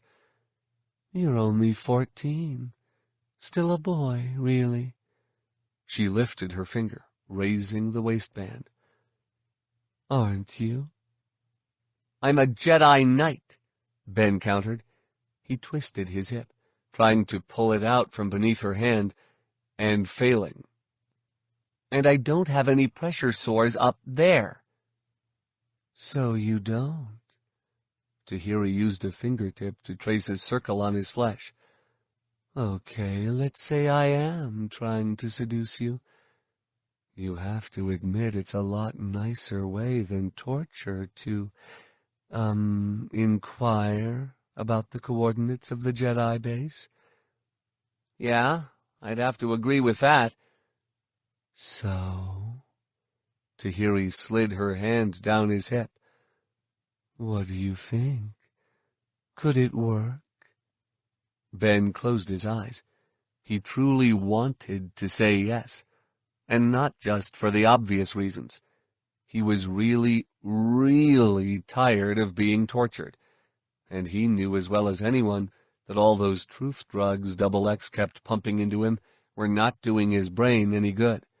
There was every chance that sooner or later the droid would miscalculate a dose, or push an ear probe in a little too deep, or fail to notice the pool of sweat he was lying in when it jacked up the electroshocker, and he would die. And the possibility that he wouldn't die, that he would remain rotting on his bunk until his body was one big pressure sore, was even worse. Faced with those choices, who wouldn't want to say yes to an attractive older woman? Who could resist when he knew that this very well might be the only chance he was ever going to have to say yes? There was just one little problem. Tahiri was a Sith. Saying yes meant betraying himself, embracing the very destiny that Jason had tried to thrust upon him. And Ben was not going to do that. Not ever. He opened his eyes and looked over his shoulder toward Tahiri. You're too nice to be a Sith, he said. They enjoy torture. Tahiri let out her breath. I'm learning, Ben. She grabbed the waistband of his shorts and stretched it outward as far as it would go. Just remember I tried. Whatever happens next, it's on you.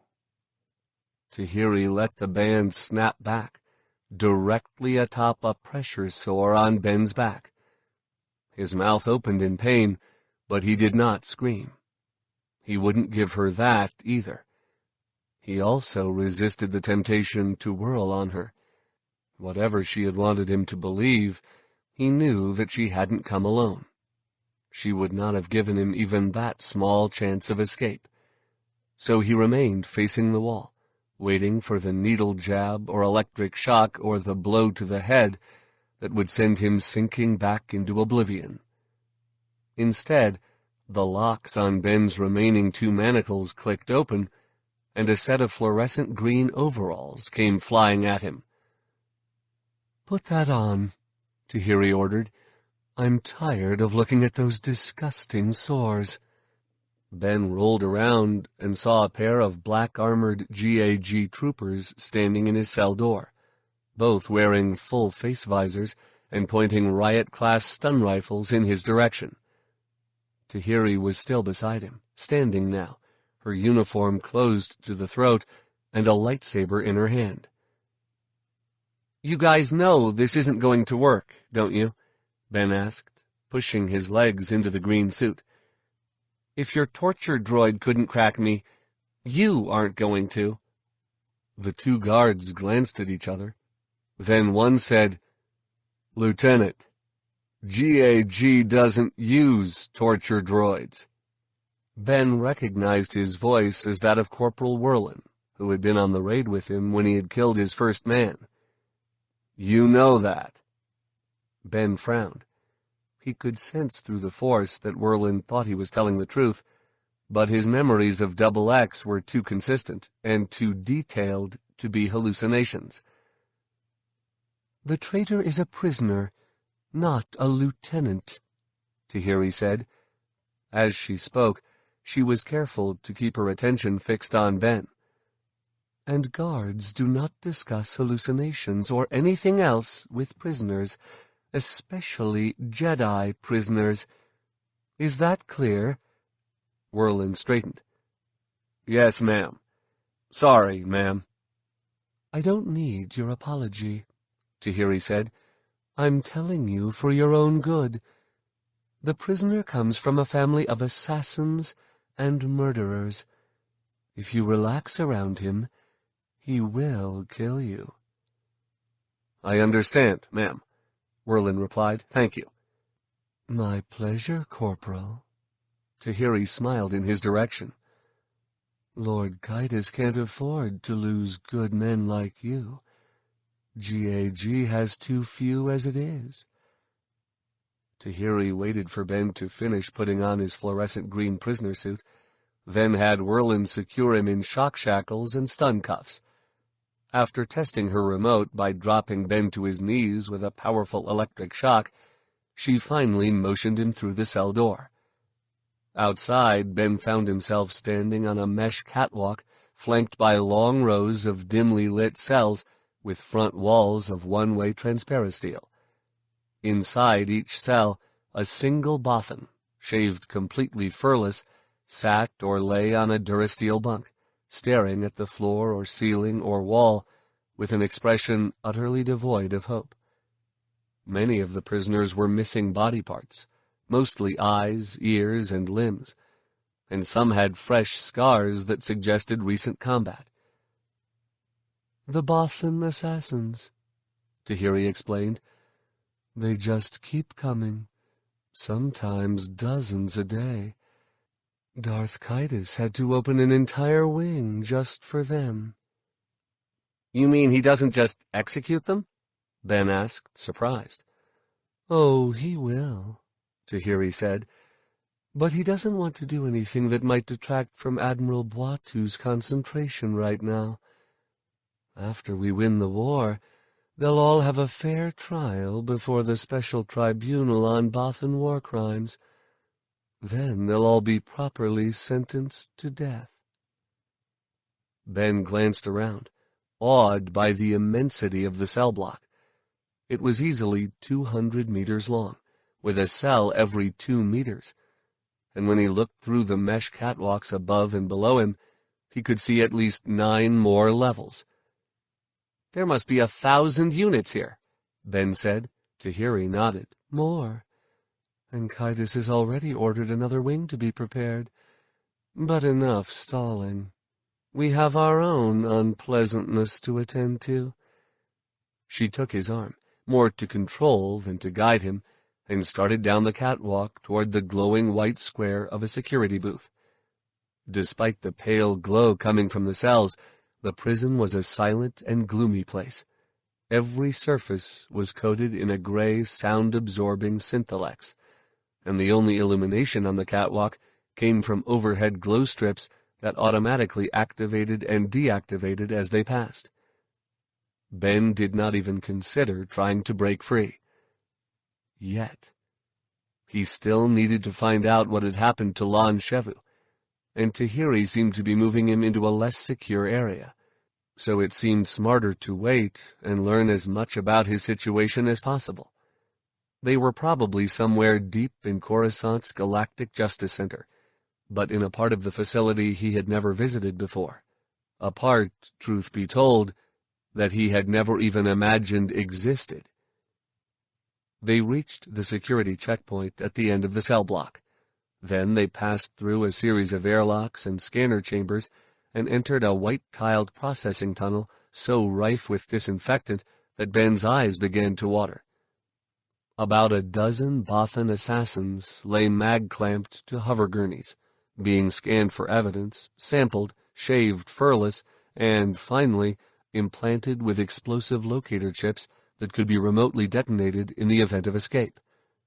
All of this was being done under the watchful eye of a dozen YVH battle droids, overseen by an equal number of heavily armed GAG guards.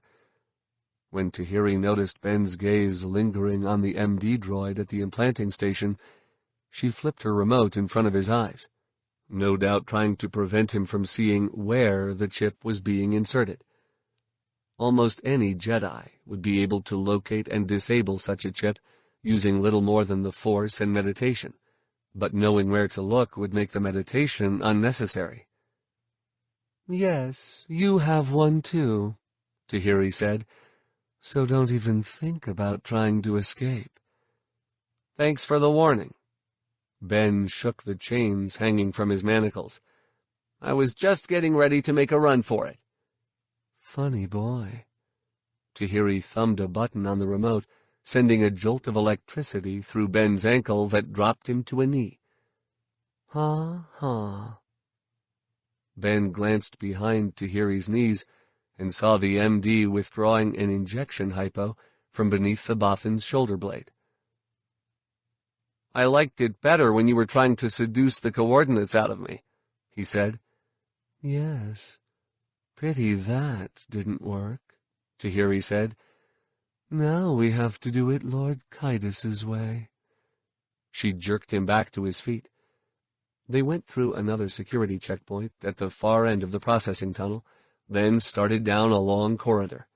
Along one side, a similar checkpoint was spaced every 15 meters or so. Along the other side ran a panel of waist-to-ceiling transparasteel. Through this viewing wall, Ben could see that the hall was actually a balcony. It overlooked a receiving area filled with special security bays, where guards were removing prisoners from GAG doom sleds and sorting them into groups for final processing. Each bay had its own durasteel blast doors, which opened into a contained marshalling garage. In short, this looked like a pretty unlikely escape route to Ben. As they approached the end of the corridor, Ben began to sense a lot of beings ahead, and beings in pain. No doubt he was being taken into a specialized torture wing. His mouth grew dry, and he began to think that maybe the receiving area wasn't such a bad place to try and escape after all, except that he still didn't know what had happened to Shevu. Then a terrible thought occurred to him. He reached out into the Force and felt his friend's presence, no more than 50 meters inside the cell block. Of course, that might be exactly what Tahiri wanted him to do, so that she could use Shevu as leverage against Ben. It didn't matter. Ben had to go in. As they passed through the next checkpoint, Ben began to realize that something wasn't quite right with the picture he had been painting in his mind. The security here was not as tight as in the Bothan wing, and he could sense through the Force that the booth guards were too relaxed for a high-security area. The scanning chambers were almost 3 meters square as well, as though they were used to transfer cargo or large loads. When the final airlock opened, the atmosphere grew thick with the singular blend of stericline and bodily infection, and Ben knew. He had smelled that particular combination too many times before, in too many infirmaries, after too many battles. He turned to Tahiri, his anger already rising into his throat. "How long has he been in here?" he demanded. "His injuries weren't that bad." "There were complications," Tahiri said. She started them toward the ward where Shevu lay, staying close to the doors to avoid interrupting the steady stream of droid orderlies ferrying medicines, supplies, and patients down the corridor. "But he stands a good chance of surviving, depending on you." "Me?" "Of course." They reached the doorway, and Tahiri turned to look at him. "I'm sorry. Are you under the impression I brought you here because I'm too nice to be a Sith?" Ben would have force-hurled her into the nearest wall, except he was pretty sure she would have blocked him and had the 2 guards stun him unconscious. Instead, he said, "You're learning." Tahiri smiled and placed her thumb over the security pad on the wall. The doors hissed open, revealing a small 4-unit ward. 3 of the beds lay empty, with their lowered security panels forming a transparent apron around the base. The 4th bed was fully enclosed, with an ashen-faced man barely recognizable as Lon Shevu sleeping half-naked inside. The blaster burns on his torso looked about half-healed, but his arms and fingers were mottled with fresh bruises, scorch circles, and other signs of torture. Ben was so astonished that he stopped halfway into the room and said, "There was no reason to do this. Shevu doesn't know anything about our operations." Tahiri shrugged, closing and locking the door behind them. "It always pays to be thorough. Traitors are everywhere." She started toward the MD droid standing watch at Shevu's bedside, then stopped and turned back to Ben. "Of course, nobody knows that better than you." Ben tore his gaze away from Shevu. "Eventually, we all betray something, Tahiri. It's what you stay true to that counts." Tahiri's thumb started to slip toward the shock button on the remote. Then she frowned and stopped, probably hearing Kaitis's voice inside her head admonishing her to be the master of her emotions, not their servant. She turned without speaking and went over to the MD droid monitoring Shevu's vital signs. "How's the prisoner?" she asked. "Prisoner 9032BT is recovering as scheduled," the droid reported. "He should be ready to resume interrogation tomorrow morning, assuming his electrolytes stabilize." "I'm afraid we'll have to move that up." Tahiri glanced over at Ben, then added, "There have been some developments that require a more aggressive approach." "I can't authorize that," the droid said.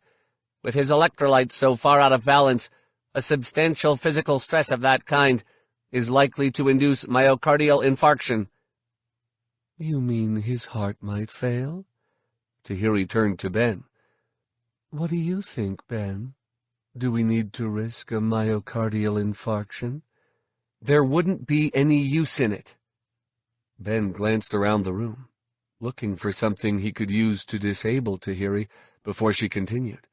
But objects that could be hurled at a guard did not tend to be left lying around in prison infirmaries. He found only a large swinging panel labeled bio-waste processing, and even that would have to be ripped from its hinges first. "I won't tell you where our base is." Tahiri sighed. "I was afraid you'd say that."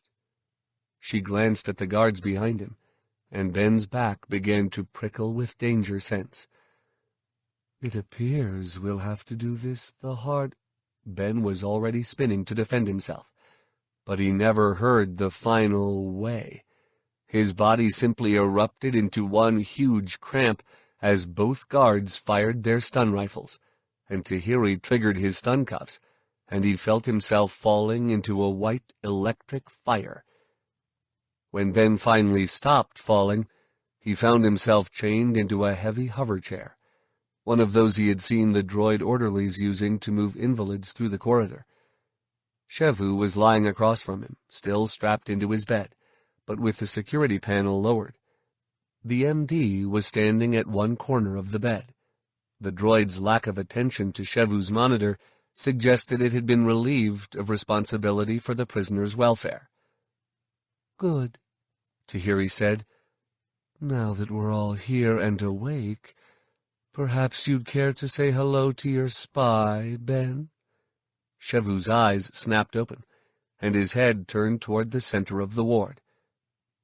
"Ben?" "Right here, Captain," Ben said. "I'm sorry. I didn't think they'd be watching you. Someone must have—" "Ben, don't.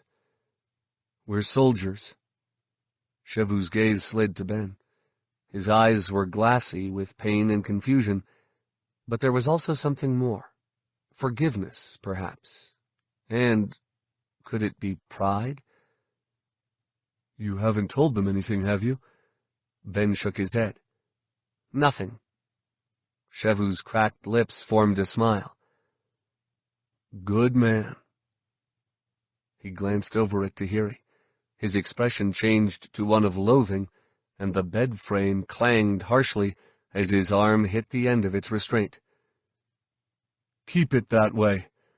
No matter what this little—" "That's enough." Tahiri made a gesture with her finger, and Shevu's mouth clamped shut so hard that his teeth clacked. She patted him lightly on the cheek, then turned to Ben. "Let me tell you how this is going to work, Jedi Skywalker." "It isn't going to work," Ben retorted. "I wouldn't betray the entire Order to save one man." "No." Tahiri shook her head, then reached into Shevu's bed and placed her thumb over his eye. "I can't tell you how much I hope you really don't mean that." She began to push, and Shevu's mouth opened in an involuntary scream. His pulse rate shot up, and several of the waves crawling across the monitor above his bed oscillated wildly and erratically. Ben's guts began to tie themselves into cold, greasy knots, and he reached out with the force, trying to pull Tahiri's hand away.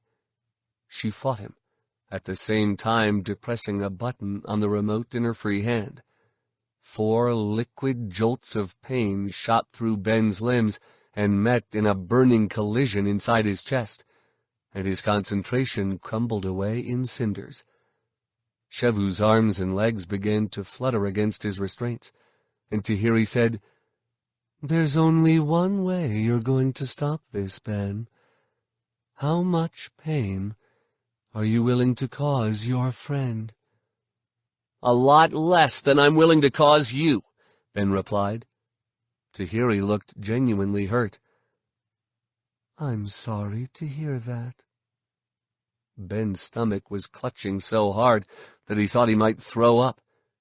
He knew that he could not give Tahiri what she wanted, no matter what she did to Shevu.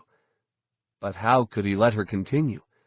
She was doing more than just causing pain. She was blinding him. And then Ben heard it, recognized that Shevu wasn't just screaming, that he was yelling one long word. "Quiet." Ben clenched his jaw tight, then reached out again with the force. This time, however, he was contacting not Tahiri, but Shevu, pouring soothing energies toward him, touching his mind with soft suggestions of unconsciousness. As Shevu's screams grew a little less frenzied, Tahiri pulled her hand away and frowned at the MD droid. "What's wrong?" she asked. "You told me he was completely awake." The droid studied Shevu's vital signs, which were oscillating more wildly than ever, then replied, "The prisoner is as conscious as medical stimulants can make him.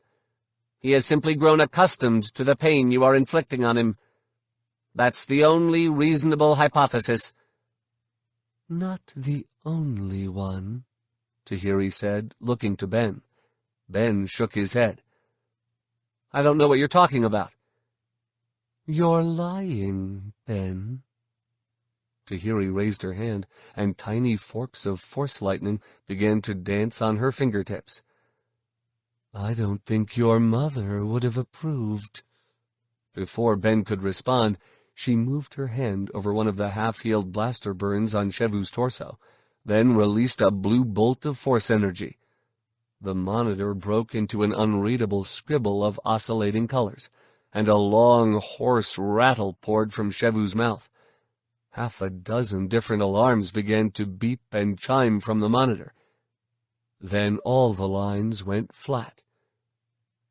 The MD droid cocked its head, studying Shevu's vital signs for a moment, then announced, "Prisoner 9032BT has expired." Tahiri stepped away from the bed, looking as shocked and dismayed as Ben felt. "Do something," she ordered the MD. "Revive him." The droid obediently stepped to the bedside and extruded a long needle from its index finger, which it jabbed into Shevu's heart. When the lines on the monitor did not even blip, the droid clamped a breathing bag onto Shevu's face with one metal hand and pressed the other over the heart, then began mechanical efforts to keep both air and blood circulating.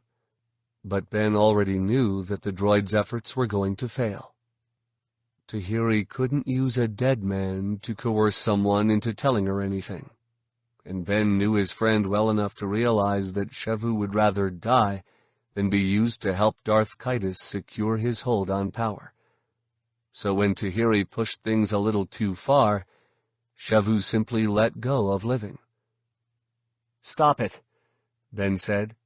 He couldn't bear to watch Shevu being abused any longer. "You can't bring him back. This is just beating up the body." Tahiri glowered at him.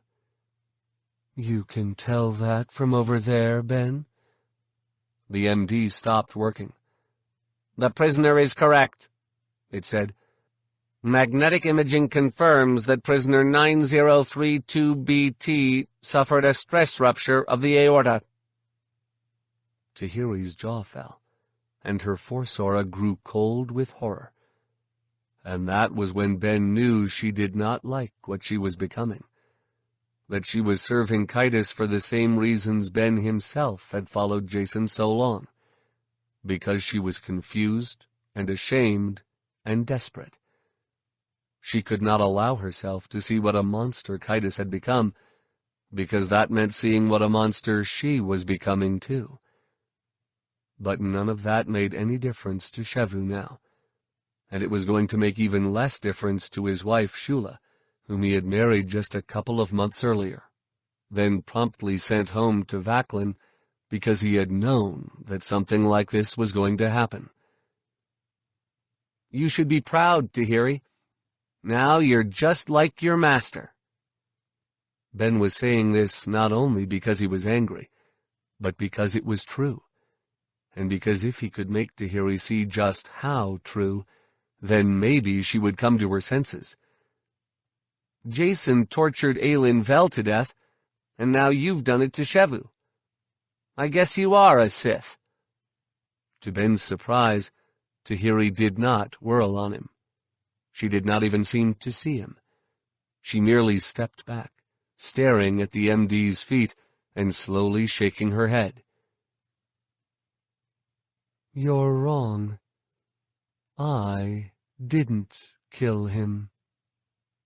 "The prisoner was already in a weakened condition," the MD said, neatly dodging the question.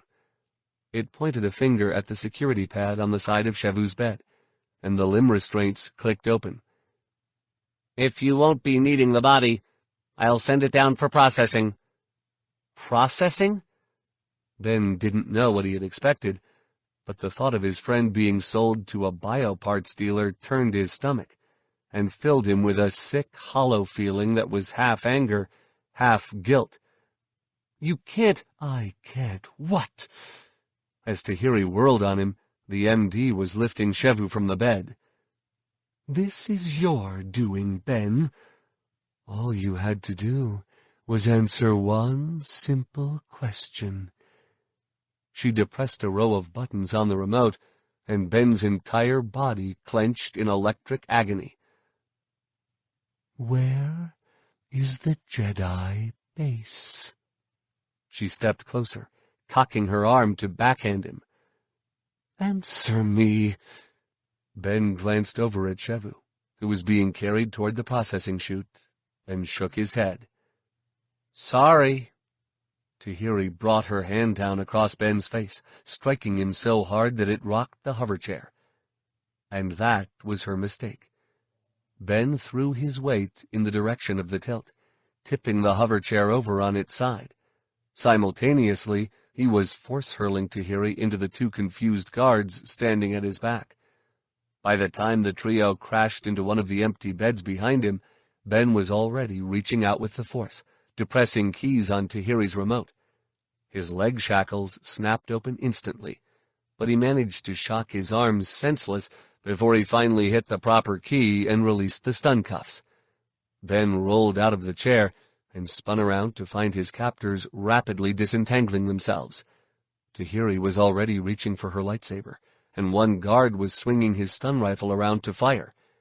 Ben gave the barrel a force shove, pushing the muzzle toward Tahiri just as a white bolt of electricity shot out. Tahiri gave a strangled cry, then her eyes rolled back and she dropped to the floor, twitching and shuddering.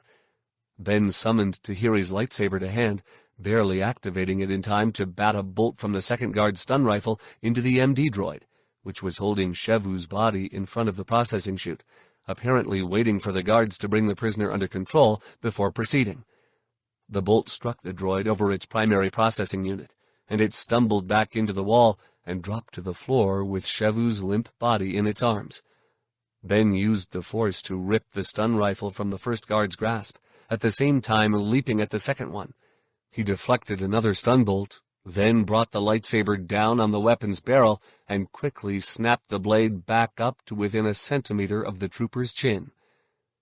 "I'd really rather not have to kill you both," Ben said, "but it's your choice, and I don't have a lot of time for you to decide." "Not killing is fine, Lieutenant," Whirlin answered, his helmet turned toward the other guard. "Right, Garcy?" "Fine with me," Garcy said, raising his arms. "Thanks for the choice." "Don't make me regret it," Ben warned. He glanced up at the corners of the room and noted that the status lights on all 4 of the security cams were dark. "How come those monitors aren't active?" Whirlin and Garcy turned their helmets toward each other. Then Garcy said, "You saw what was going on in here. Would you want someone sneaking a holo of that to HNE?" Ben considered this, recalling how Tahiri had locked the door behind them, and realized there was a very good chance that Central Security did not know he had just freed himself. "I see your point." He motioned at the processing chute. "Would someone alive survive a trip through there?" "Sure," Whirlin said. "It's just a repulsor track that carries bodies down to the collection docks." "But they have escape safeguards," Garcy warned. "It wouldn't be smart to try leaving that way." "And I won't be," Ben said. He motioned at Tahiri. "Put her in the stun cuffs and drop her down the chute." The 2 troopers obeyed. Then Whirlin motioned at Shevu's body. "What about him?" "He's leaving with me," Ben said. "Take off your armor." A long time ago.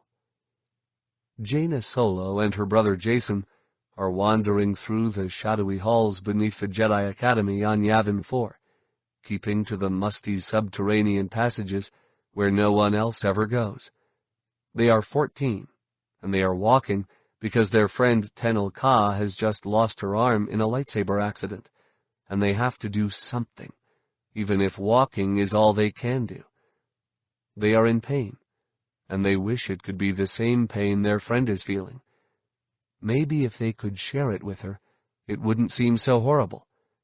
Maybe it would feel like things hadn't changed so much after all.